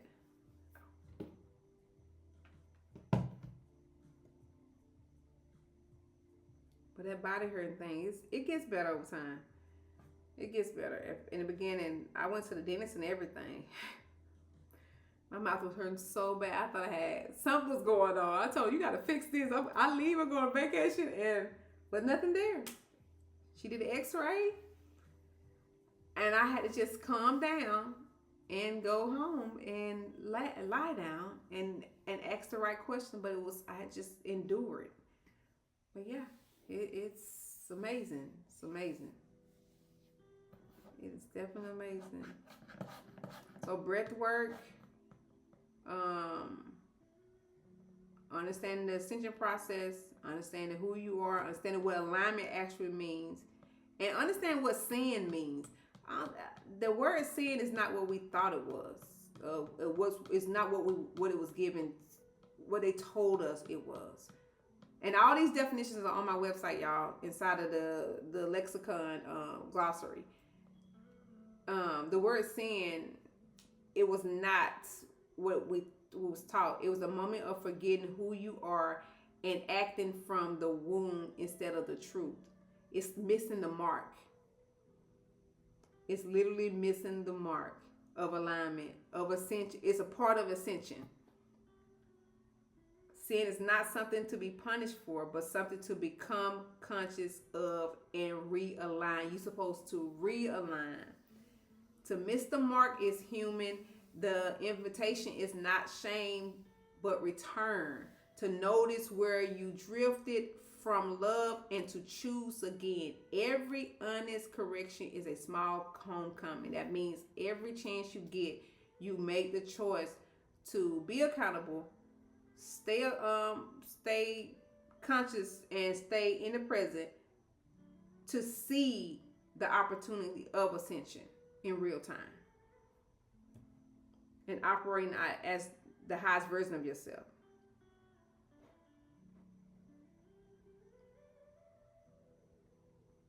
Okay.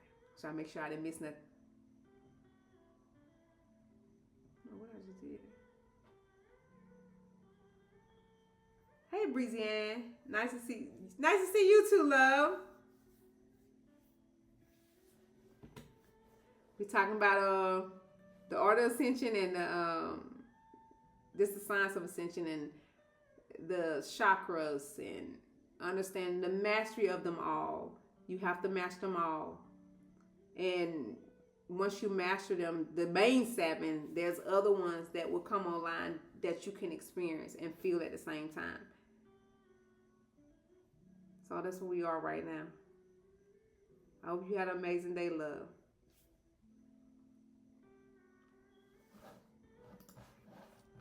Y'all, I got 35 minutes. So if y'all have any questions, you want to put in the comment box, go ahead. Trying to see if I talked about everything on here. Let me see. Awesome. It's good to hear, love. It's good to hear.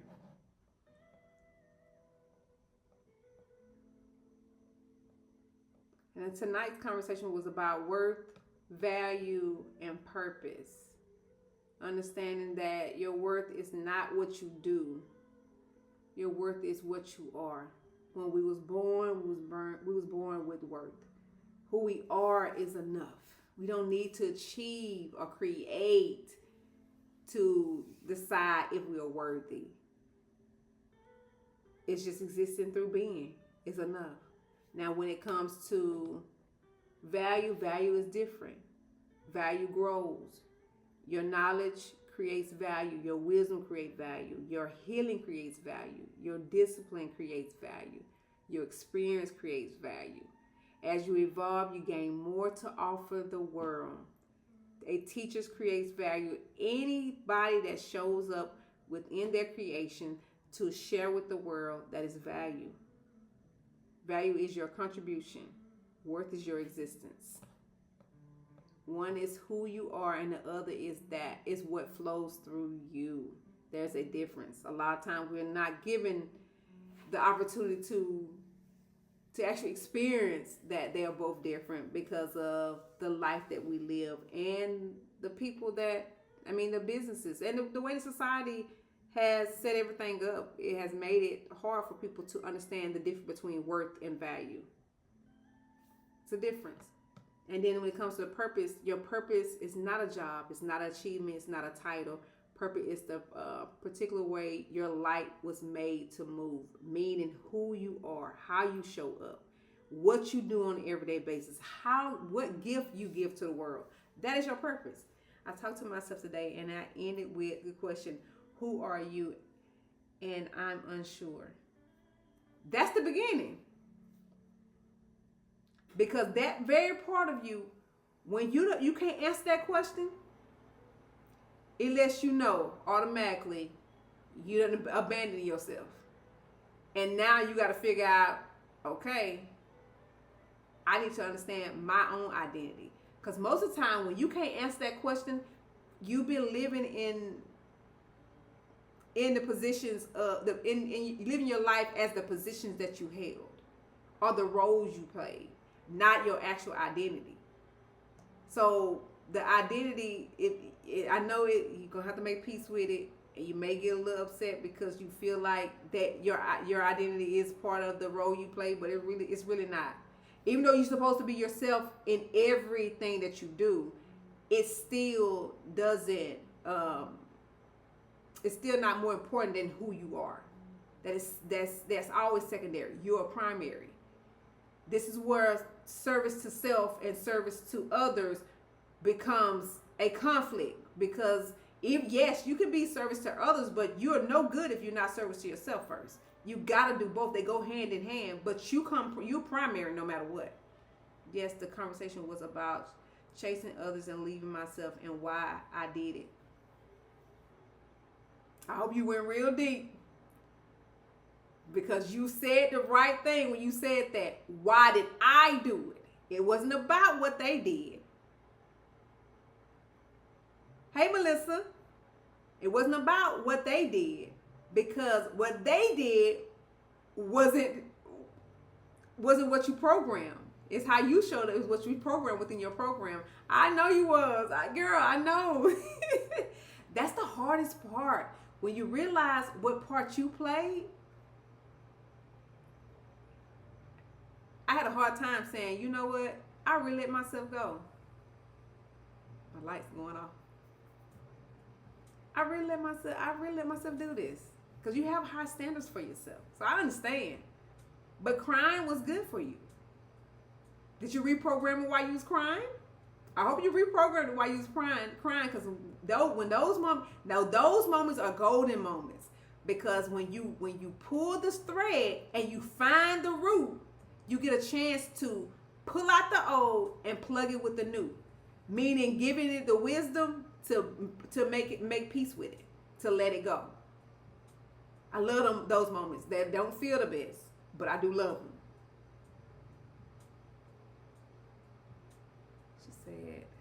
I said they left because they didn't like me, and they didn't like me for the same reason I don't. Absolutely. That was enough.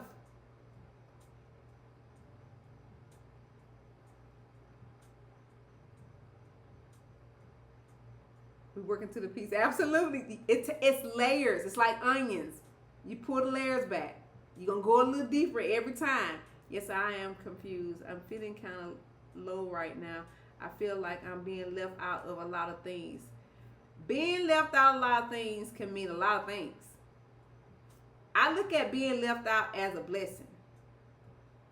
Because sometimes your higher self will keep you out of things because you can't see the very thing you need to see, why you shouldn't be in those things. So instead of looking at it from a victim standpoint, look at it from a leader standpoint and a student to receive the wisdom in real time. A lot of times we want certain things that don't want us, and it's not good for us. So when those things happen, it's actually protection. Rejection is protection in those moments, but you have to ask the right question to receive it, so you won't fall victim and make it and embody it as pain. And then rejecting you. It's all about how you review it. I don't feel needed. I take it as protection. Absolutely. You don't feel needed. Now, Melissa, you may be new here, honey. Why do you feel needed? What void are you trying to fill? What validation are you looking for? Because ultimately, that's your job.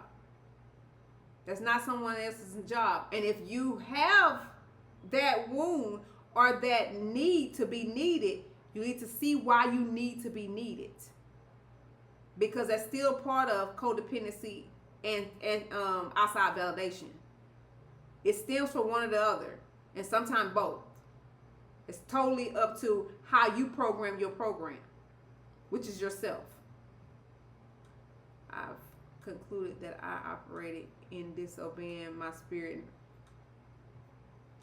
Yeah, abandonment, girl. It's all right. You know better now. Don't do it again. I can no longer be a fragment. That's it. You make peace. You gotta make peace with it. We do some stuff. We look. I understand. I love somebody more than I love myself. That was hard for me to be okay with. So I totally get it. I don't think they value me. I go above and beyond for others, but I don't receive it back. Okay. All right, Melissa. It's all love over here. I'm very unconditional loving, but I'm going to tell you the truth. The value is your responsibility. We just talked about the word value. because your value is what you create. Now, value and worth is two different things. You are already worthy to be who you are. But the value is built based off of how you heal and how you feel and how you operate in your reality and how you see yourself. Now, when you go above and beyond for other people, what are you receiving? Are you receiving, is that people pleasing? Or is that an adrenaline rush? Is that an addiction? How are you receiving that from your point of view? Because that can be perceived in several different ways. Now, when we give and we go above and beyond, the way somebody else perceive it is the way that they perceive it, and it is okay, because you cannot control somebody else in their program. They have the right to be who they are. Now, how you respond is how you control.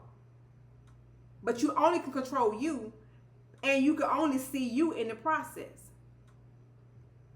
So if you don't receive it back, not receiving it back, it could be a great thing, because you need to see that you're waiting for that validation from other people. You're paying for love when you're one that really needs to ultimately love yourself. It's nothing but love, baby. I love you. This is my second time here. Okay, Melissa. Well, you know who I am then. I don't know. Explain it to me. I'm listening to you. Hey, you're born with worth. You are born with your worth. You are worthy. Your worth is your existence.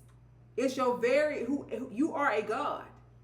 You came here with value and worth, really. But the problem is we forget our value. So you have to remember your value to understand that you are valued. But your worth is not something somebody can give you. You already have that. You are royalty.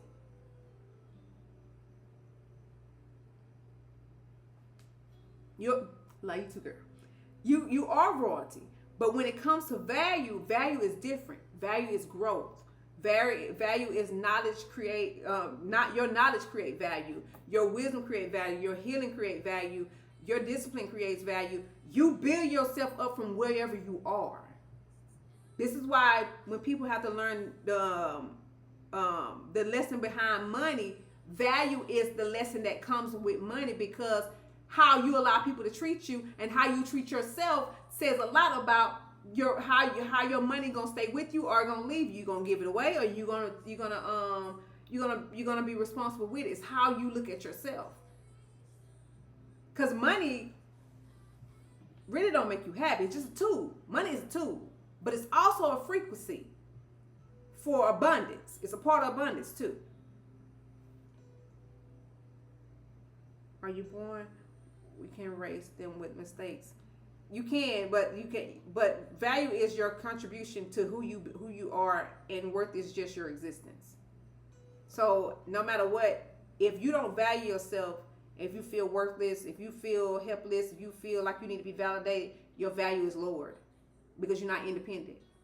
You're not in a leadership role. You're in a codependency role. You need other people outside of you. But if you are fully operating as who you were designed to be, your full blueprint, being in your leadership role as a God that you are, you value yourself, because it's really how you look at yourself. It's not other people. Everything is around you and your personal relationship with you. And then people follow suit based off the boundaries you set, because they're gonna test your boundaries. It's up to you to have enough sense and enough not enough sense, but enough confidence to actually say yay or nay or no, or either set your boundaries and don't let up. You have to enforce what you feel about yourself sometimes, because some people don't respect boundaries, and you're gonna be tested. But it doesn't matter it doesn't matter if you're tested or not, because you value yourself. So you're gonna make sure that everybody value you. It becomes a part of you. Yes, love. It's okay. I understand. Thank you. You're welcome, love. I'm still going. I lack self-confidence. When it comes to self-confidence, it goes with trust. It's a big wound that you can really tap into the confidence when you trust yourself. But you also trust and love builds the confidence. I hope this makes sense. Because the way that you see, you can't have confidence if you don't love yourself. And then you can't really see what you need to see if you don't trust yourself to be who you are. Because if you trust yourself, your confidence will come natural. Confidence is natural. It's really a natural aspect of you. It actually it's a result of self-love and self-mastery and what's the other I just said? I forgot what I just said. Why did it just leave me like that? But I forgot what I just said. Self-love and self-mastery is a result for confidence. Confidence is natural. Because when you and trust. When you have those three things going for you, you automatically, because you don't have to second guess. It's not. It's a nature thing. It comes automatically. But you have to ask yourself, what department do I need to work on to build my confidence? What is it that about myself that I don't love, I don't like, you know? And most of the time it's hate plugged in to there. So you have to go a little deeper because a lot of times we hate ourselves. I know it sounds harsh, but the opposite of love is hate. Then we have to be okay with that. And hate is very powerful. Because if you hate yourself, you got to understand why you hate yourself. What is about yourself you hate? You hate how you look, or, you know, your body. That's one of the things I have the people I work with, you know, I have them stand in the mirror to tell themselves the truth. This is what honesty is very important, because honesty is hard for people to do because they have done it for so long. So if you stand in the mirror and you look at yourself and you tell yourself the truth about what you actually see, it opens the door. And it actually opens the door for change to come, for you to change your appearance. But it also opens the door for you to be okay with telling the truth about everything that's going on within you. Because a lot of times we avoid seeing ourselves. That's why we look outside ourselves for validation. We don't take accountability for how we showing up and how we abandon ourselves. I thank you for being here with us. I've done so much reframing and transformation for the better. It's an honor, honey. It's an honor. It's just the beginning. I'm appreciative just to be able to hold space for y'all. When I lack confidence, I look in the mirror and I see nothing beautiful about me. You just opened up a door. Now, since you said that, I want you today or tomorrow, get you a journal. And I want you to write everything down that you don't like about yourself. You write it down. I don't care what it is, it's between you and you. Write it all down. Your lips, your face. I want you to write everything, skin, whatever it is, your weight, write it all down. Then once you write it down, I want you to sit with what you wrote and let it land.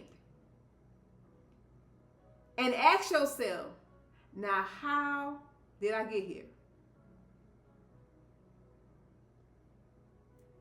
I don't like these things. But how did I actually get here?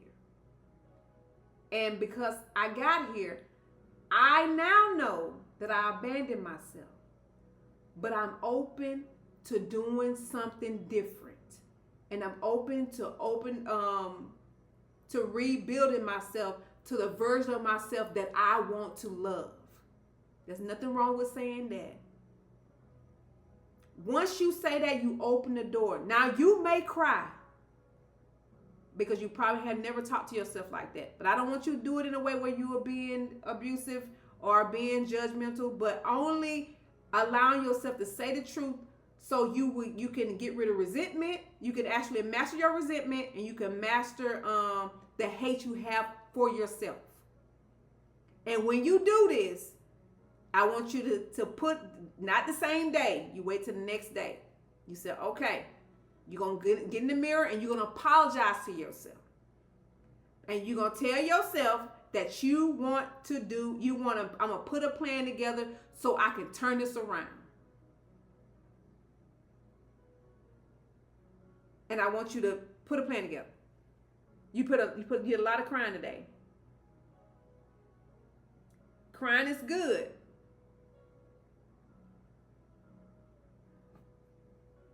Okay, Melissa, you don't feel loved by who?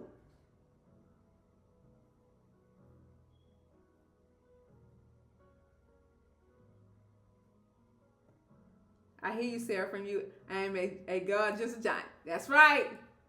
Me too. Melissa, who you don't feel loved by, sweetie? Because when you cry, the door open, but don't just cry and don't ask the question. I want you to pull you got to pull the thread. Pull the thread. You got to pull it out. Sad to say something. It's okay, Melissa. It ain't nothing sad to say about it, baby. You are free to offload. Okay, now. You ready? They're not supposed to love you. I know they old titles that we expect them to do what we expect them to do because they hold these titles. But reality is, you can't control anybody but you. And you really can't control you. So now you need to ask another question once you make peace with that part about them not loving you. It's okay for you to heal from that part. But now I want you to ask yourself, what is it why can't I love myself? Why don't I love myself? You got to go deep and not be fearful, and you got to be honest. And then the second question I want you to ask is, why do I need their validation? What void is it going to fill for me? Because we can be addicted to outside validation, attention, all these things. But these things are not for addiction purposes. We're supposed to have a human experience and have a connection, and that is it. Not control, not ownership, none of that. Just a pure connection to be who we are. If I truly change for the better, do my past mistakes take away from my no.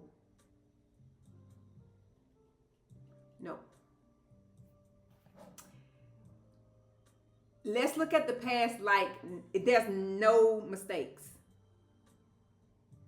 Okay? I'm always honest about how I feel. Absolutely.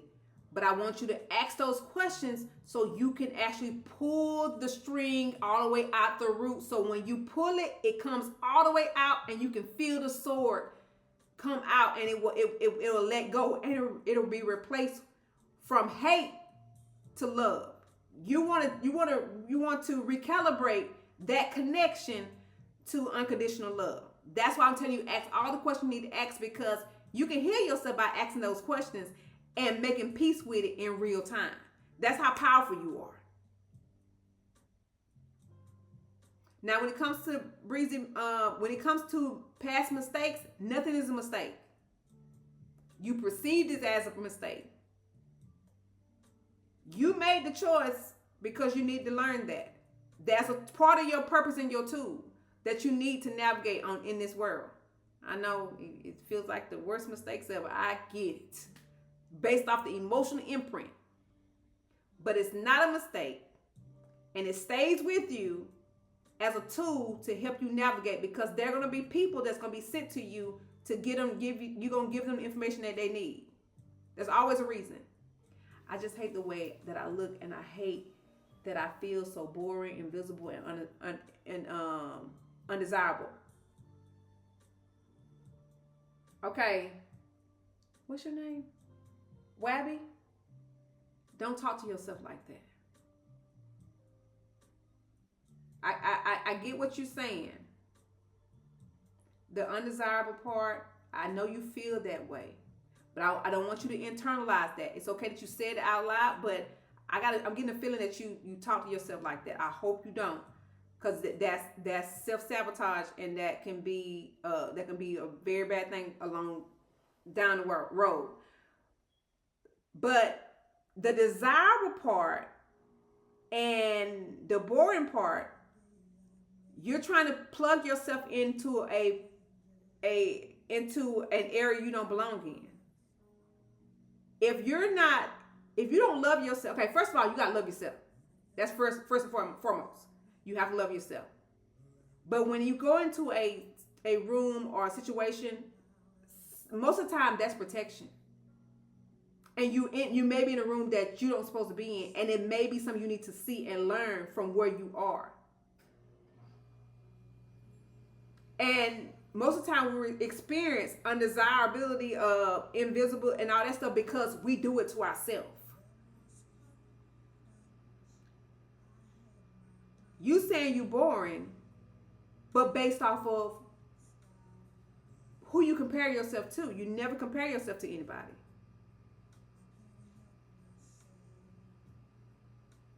Did somebody tell you was boring?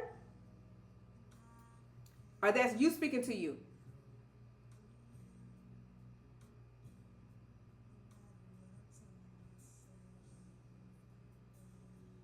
She said, hold on, I'm catching.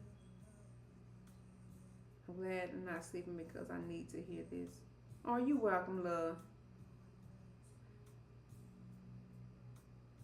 I think boring, and it's not boring. Let me tell you, boring is always giving a negative kind of, people with that word.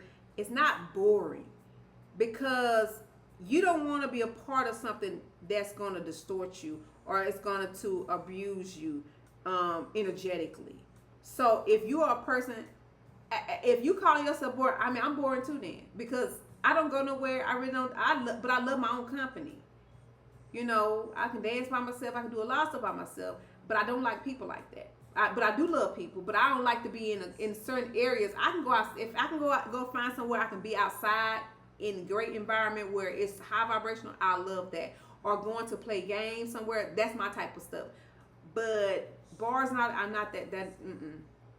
I'm gonna sit there, and I'm not a drinker. So yeah. So boring is based off of your definition of boring. But it could be a great thing, a protection for you. I think boring is, I can see boring as being safe. Can I just keep getting replaced and not chosen? Okay. We can't control anybody else. But being not chosen,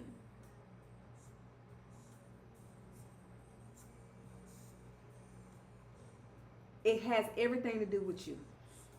I was trying to find a better way to just say it. Sometimes on our journey, we are not allowed to experience certain things because we don't love ourselves enough to have that experience, because sometimes that experience can hurt you so bad that it can put you further back than your higher self wants you to go. So some doors is not going to open until you actually master certain parts of you. I've had that happen to me, where I would exist and nobody could see me, but everybody around me would get people come up to them. But I also learned this: the reason why nobody could see me, because I vibrated higher too. Certain environments that you put yourself in that may look good may not be for you and your energy. I don't know your life, so I got to give you both definitions. So you gotta research more on why you're not, why you being replaced and why you being chosen. But if you're talking like that, if a person replaces you, bye. because you just saved me from heartache and pain. You got to look at the positive and blessing in being replaced. Because if you're going to replace me, I don't want second place. I want to be in first no matter what.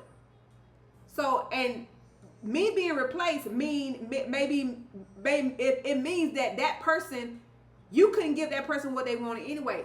They didn't waste your time. Thank God they didn't waste your time. Because guess what? 21 years, my husband wasted my time. I can't get that back. So I'm telling you, there's a blessing in what you're not experiencing, because there is protection there too. But you also need to love yourself to see the value that you have. You may not see your own value. This is why I say ask deeper questions and evaluate yourself more to see where you are. Because being by yourself is not being alone. People misinterpret it because they want to have experience with other people, but sometimes that's not where you're supposed to be at that moment. It may be something you need to learn. That's why you by yourself for a while. Not a bad thing. Always look at the positive in everything. And if you want to look at the negative part, but you also want to look at the positive, and then choose the one that really fits who you are. Love yourself in the mirror. Absolutely.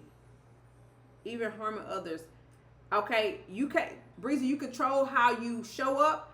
My rule of thumb is treat people like you want to be treated. You won't hurt them. That means you got to be accountable for how you show up for yourself. Because if you show up for yourself the right way, you're going to automatically show up for others the right way, because you understand what it takes to actually heal. That's my rule of thumb when it comes to that.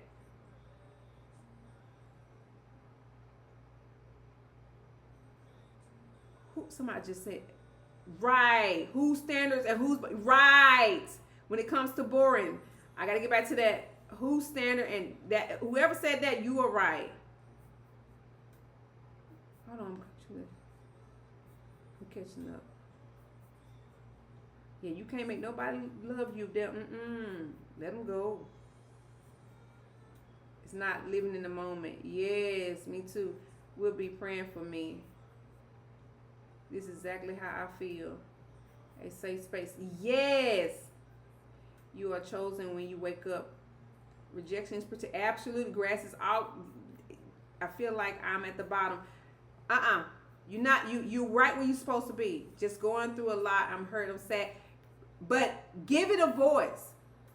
You're choosing to sit in the energy and the emotion. Get out the emotions. That's the part about being a leader and a student. Victim mode allows you to sit in emotion, and you just sit there and you stay stuck. And you're like, oh, woe me. I can't move forward. No.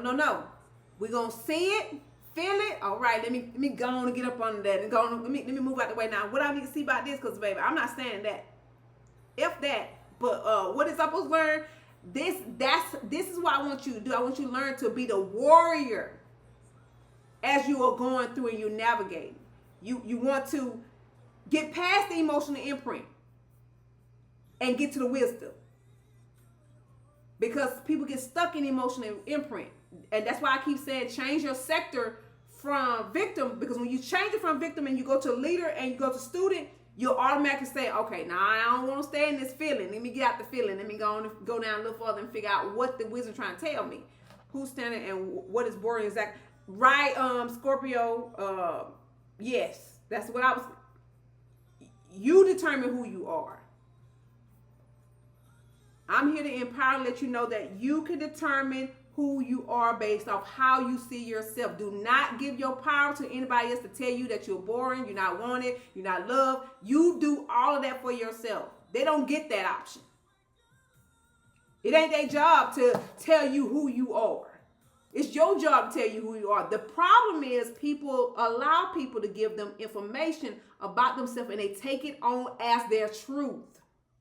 I'm telling you, we're going to change that. We're not doing that. You don't take on somebody else's opinion about you as your truth. You know who you are. That's good enough.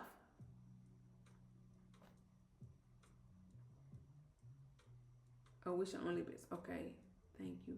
I couldn't let them go, though. I just don't know how to not let it bother me. You didn't let them go because you actually opened your heart. When I tell you about people that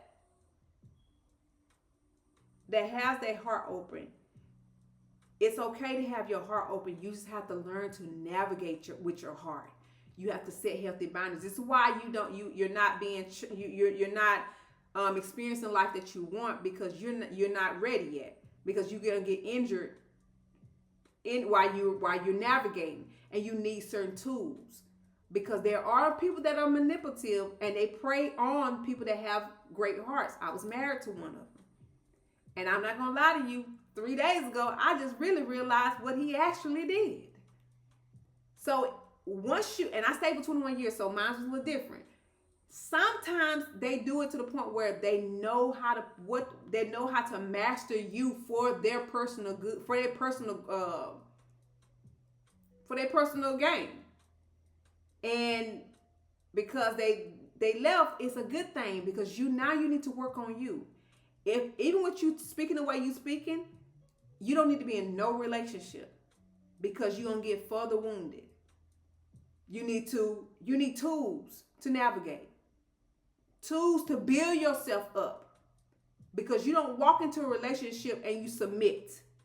You got to walk in there as the queen or king as you are, and you can stand on your own too. You don't need somebody else's energy to sustain your livelihood. So you got to be the warrior. Okay, so if I change from harming others, that history won't invalidate. No, that history is part of you. You needed that. It's a boundary now, not to go that far. Breezy. It becomes a boundary. You can no longer go that far. You're welcome, Webby. Wake up, look in the mirror, and sing uplifting music. Absolutely. You're the most beautiful thing in the world, Webby. It doesn't matter what nobody else feels. You took on other people's belief systems and their opinion of you, and you take it on as your own. What do you feel? And if you don't like something about you, fix it. Based off of what you feel, not somebody else's. I've been learning to protect my heart and not want anyone else to protect. That's right. You are the protector.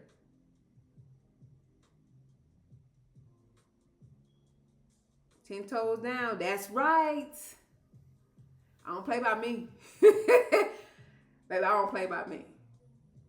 I will toss you up about me. You just some stuff you just don't let happen. My ex, I already know. I walk in front of him.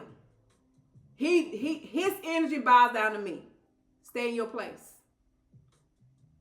Because I did love that man more than I loved myself.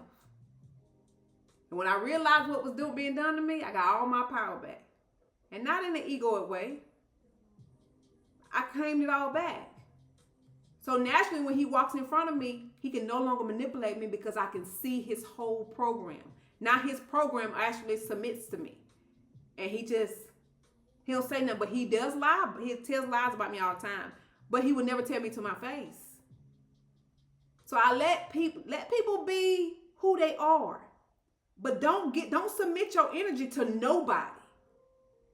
That's what they didn't tell everybody. You don't submit nothing. When you walk, even though that we connect to everybody can connect. You still have the option to rise above it so the connection don't happen. You don't have to. It's just channels that's on the same frequency. At that point, you matching frequencies. Don't match frequency. No, we ain't matching no frequency. I'm gonna rise above it. How you doing? Hey, I'm Yvette. Do not match frequency. You do not have to match frequencies. That's why I keep telling people that when you in a relationship, you end up becoming dominant over other. It's like a natural thing that happens when you're not operating at your highest potential. Y'all both are trying to figure out who's doing what. Like nobody's really understanding the full process, because the energy naturally submits because of the fact that you feel like now this person is a part of me, and I gotta make sure I make the decision based off this person. It's like, no, no. Even when I tried to date after it just no, it just does not work for me. Like I unsurpassed that part of relationships. Thank you. How to rid the heart of resentment with knowledge of value and worth prevented. Well, resentment is a you thing. That's forgiveness. That's all you. You got to forgive yourself. It's really you forgiving yourself about everything that you did and everything you allowed. And I mean completely being honest and raw. So once you pull the sword, you can reprogram it in real time. And it goes, but it can go away. There's still a, I call it there's a process where you have to, a grace period, where it's like a rite of passage to see if you're going to continuously choose that version of you before it anchors in. Because you got to give it time, the old version of you, to give it time to leave so the new version can anchor in. Claim it in. That's boring moment. Yeah, we know we don't do boring. Because ain't nobody boring. I mean, however you live your life is how you choose to live your life. The boring thing is not a thing. If you choose to live your life the way you want to choose it, it's really a perception at that moment, and how people want to and most of the time they want you to fit their will, fit their program. No, that's why it's best to say how you feel about you. Are we learning that we do not submit our energy to nothing but yourself? Exactly. I had to leave my old version of myself yes, I only use my old version of myself for wisdom. She's with me, and I appreciate her, because if she didn't choose to rise enough for the next version of me to grab her hand to fully anchor in, I could have got to this version of myself. She had to say that she was done. She couldn't do no more. She didn't have enough knowledge to keep me going. Even when I look at my past self, I just have to tell her, like, girl, I don't know how you did it, but you did it. You got us here. You made the choice to pass the baton, and I appreciate you. Because, that life was rough back then. When I start telling them how I feel, then they talk over me and make me sad. Oh, no. See, you got to build yes, honey. Melissa? Just go ahead. I don't never tell nobody this, but you need to book a session with me. You won't do it again. You need a real conversation about you. Because your power, you done gave it away so much that you automatically allow people to just walk all over you. But you only do that if you believe it. If you believe what they saying, you're gonna submit, because you believe. At some point you believe it. Now we got to get you better than that. You're gonna have to stand up and 10 toes down and not let up. But I understand, because I did the same thing with my ex. I wouldn't do it in front of my kids, and he would only show out in front of my kids, but that changed. I showed out in front of the kids, and my kids were shocked, because I respect my kids too much. You know, I was always fiery. They know I'm fiery, but I wouldn't do certain things in front of them. And I get it. Some people know how to control you. We got to take the control back. I'm allowing my inner child to have fun and to know that it's okay. Yes, absolutely. Inner child needs a way to show up and a way to vent itself. It needs to. I love to skate. I do a lot of things outside. and love working out. When I try to speak up for myself, they look down on me. It's okay. Your voice need to be louder. But it's not about, and honestly, I'm being honest with you, it ain't about the voice. It's about the energy that you radiate, baby. Because I can walk in the room and you just know not to fuck with me. And I don't cuss on here a lot, but there you go. You just know not to mess with me and my energy. My ex came and my son went to school. He was here for the first day. I walked in front and he walked behind me. Before I would let him walk in front, he didn't say nothing. Even with the paperwork, he signed my name. Yeah, tables had turned. It ain't the same no more. When you get your power back, you understand how much you love. And then I'm gonna be honest with you, Melissa, you love them more than you love yourself. And that's just facts. But it's not a bad thing. It's not a bad thing, love.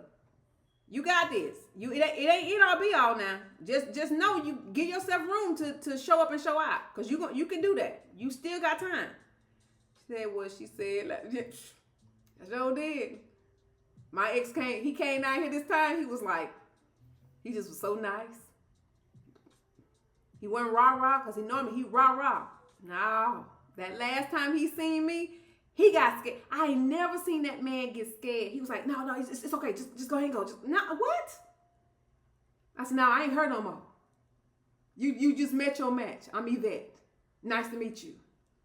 He shut down. But he was so used to using his dominance over me because I was a very naturally respectable girl. And I still am. But when I came to my husband, it was my husband. Like I didn't think I had to go war with my husband. I went to war with my husband. Can I have the lightness of my old self before the heartbreak? And you sure can. Breeze, you can. Tell her, come on back. Now what you gonna have to do is shed the layers that you place over her, which is all the distortion, to get her back. She down. I got my ride on motorcycle back. I got my skating back. I got everything back. I got the version of myself when I met my ex.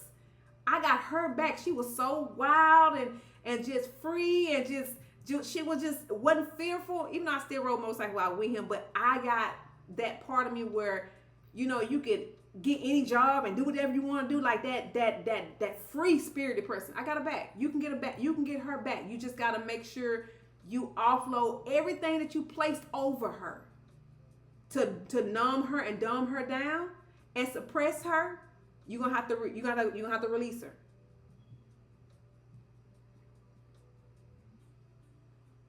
If they looking down, remove yourself. That's right. Remove yourself. They can look down all they want. I be like, who gonna check me? Let's do not like when you stand up for. They don't. Because they can't feed off you. It's a form of self-love when you stand up for yourself. It is.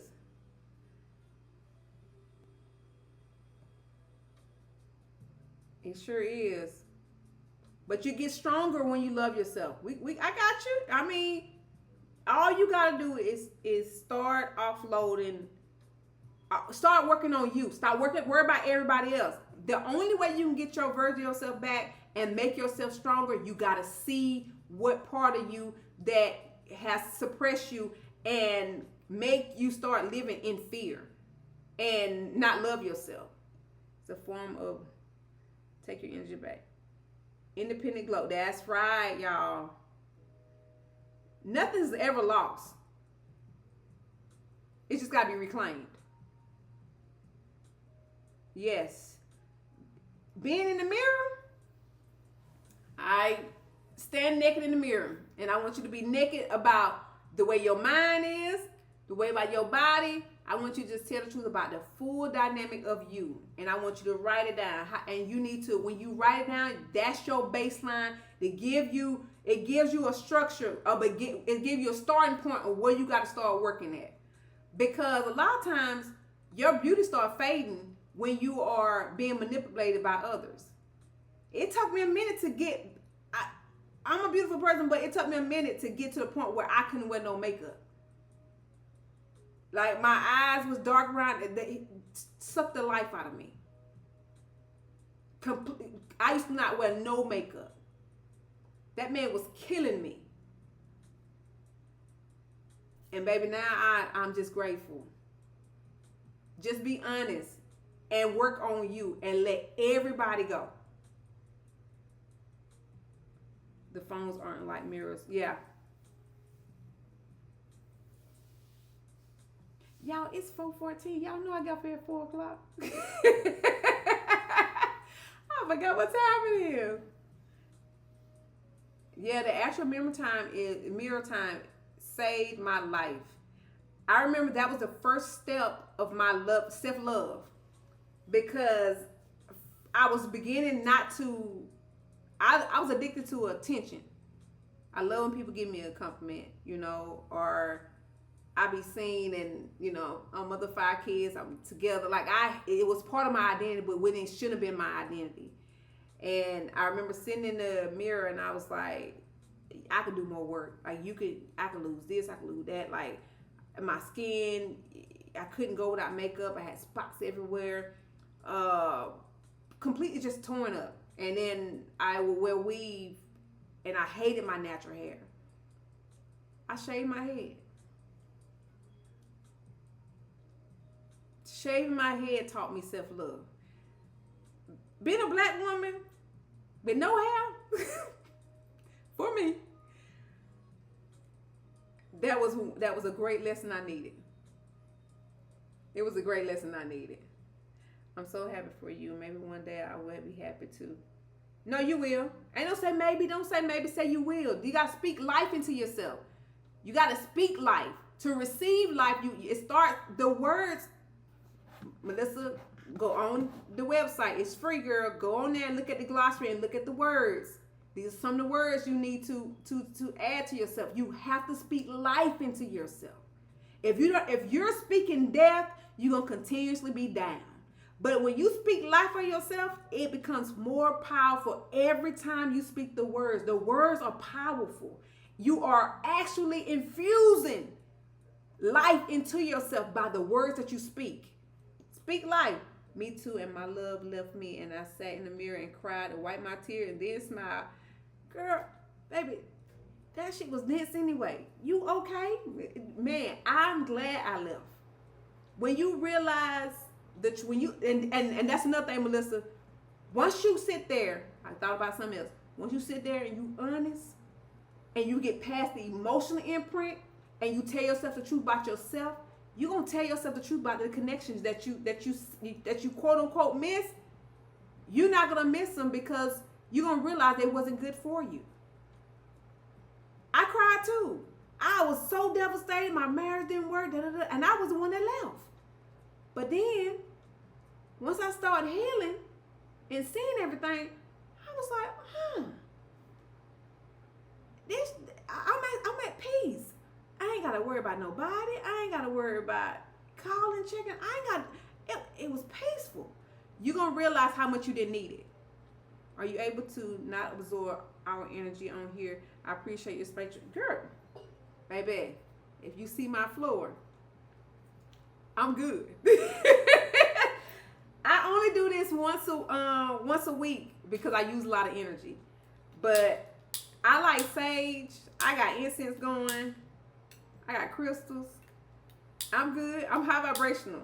And this is why I only do it once a week. And y'all actually give me gifts. If you don't know that, but when I do this, my ascension process is amazing. I get gifts from doing this to help y'all. I get gifts for help y'all. That's all I'm gonna say. They give me insight and they give me extra energy before I get on here. I get light codes, and they like infuse me for 2 days. I get high vibrational light codes to come over here and do this. That's why I could do it for so long.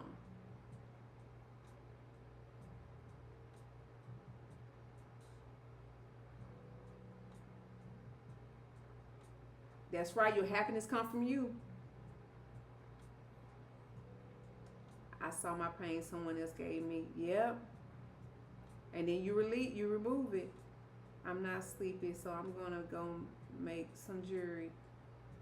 Well, Melissa, when you make this jewelry, don't infuse your energy that you have inside you. Allow yourself, tell yourself, I want to release. And if it's something that I need to see that I can't see, go ahead and allow yourself to give it to you while you're making the jewelry. But don't infuse the jewelry with the energy that you have right now. But you can still make it, but set the intention. That's all I'm gonna say. This conversation is reassuring to my mirror moment now. Yep. Thank you for your words and wisdom. You're welcome. That's right. When you create, you can actually alchemize and heal at the same time. So just set the intention. I haven't been paying attention to the days you are on. Are you on the same day? Yes. Every Tuesday midnight from 12 to 4. Forgiveness is unconditional love because there's no judgment. It's just you know that the journey you went on was your journey and you don't judge yourself. You're welcome, Tia. Yeah, so once a week, every Tuesday. But I do place the replay. The replays is in the replay. I actually post the recording of this inside of my YouTube. The link inside my bio. So if you need to go back and get some of the gems or whatever, the link is in my bio. I started doing that. This is gonna be a second one I posted, but I did the first one already. So if you need that, it's there. You got this, Melissa. We rooting for you over here. Don't give in. You're powerful. Do not give in. Do not give in.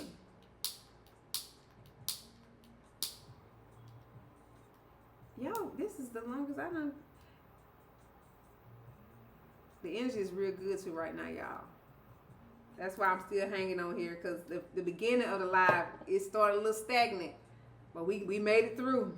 We made it through. Because that energy was a man. But it was all right. It's all right. But yeah. You said forgiveness. Is forgiveness unconditional love? Yes.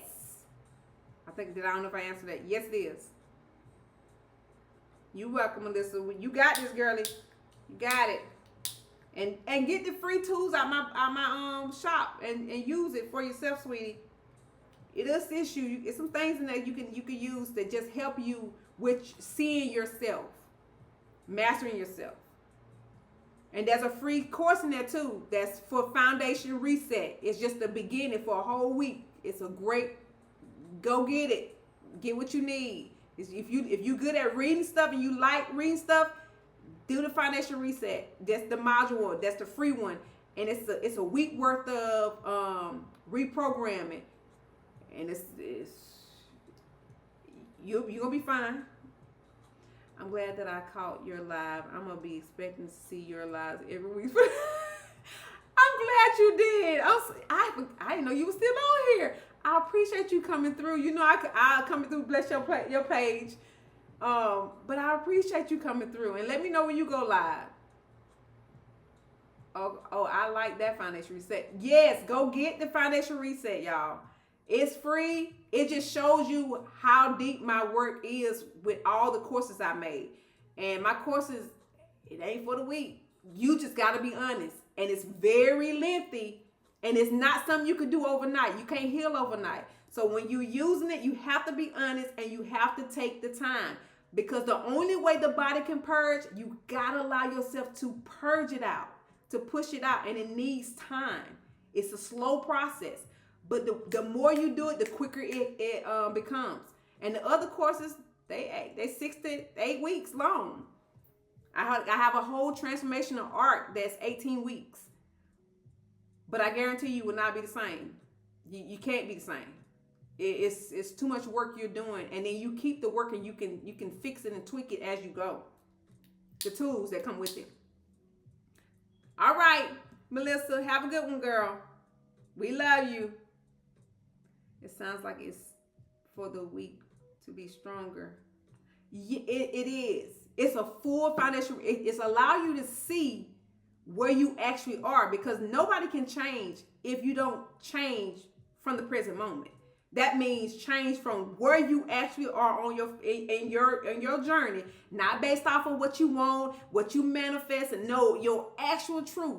The person you are when nobody's around. That's what that foundation recourse, that foundation reset module was. It was an introduction to the actual real course that's 6 weeks long.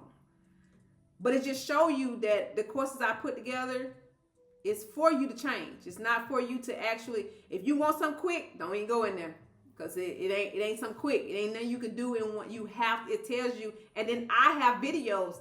I actually, I instruct you. I guide you all the way through. I've been loving on my teenage to now 34 years old self. Yes, I want to love my elder self.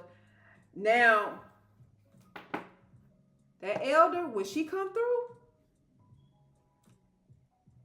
it ain't pretty. You think I talk like this? When your elder come through, that elder come through and give you wisdom, it ain't no, come on, baby. No. She took me down through there. And I mean, I used to get mad because my manifestations weren't coming through. And she went off. She came in and it was like your grandma come in and tell you about yourself, and you gotta sit down and you sit in the corner like, oh shit. Okay, I ain't got nothing to say. Say no more. And I had to actually start. She was checking me, cause I'm not gonna lie, my fire is up there. So the elder is amazing, but she's loving, but she will get right if she have to. Just so you're not listening. We already told you what you need to do.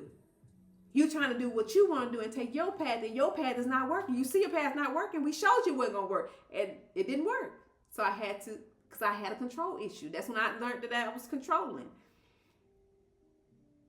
Ain't she going to whoop me? Yeah, she going to whoop you. But you're going to need it. It's like that mother, that nurturing, that perfect nurturing that you need. It's the very thing that you need to get you over the hump, to actually submit to your path and allow them to guide you. You need it. It's amazing. Yeah, I suffer from mental health and remind myself how cool a grandma you would be if I heal. And you know, mental health is just a choice. And let me give you a little insight on mental health.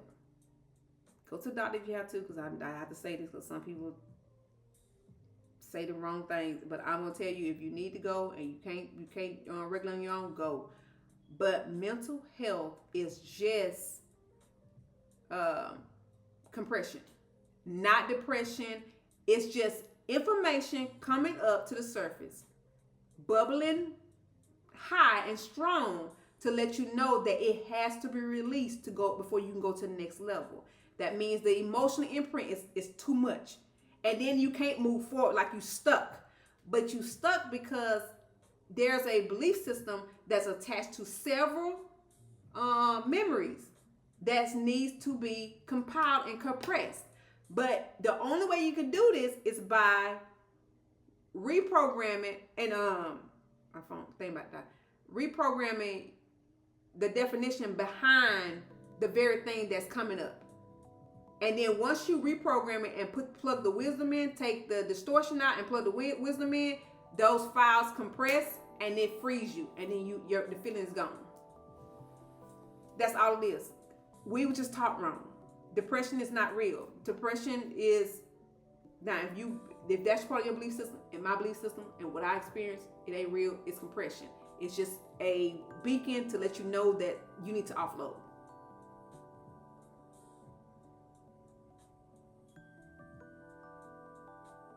Absolutely. I get it. Totally get it. Totally get it. Thank you for the repost. Thank y'all for the likes. Thank you for the reposts. I'm paying attention.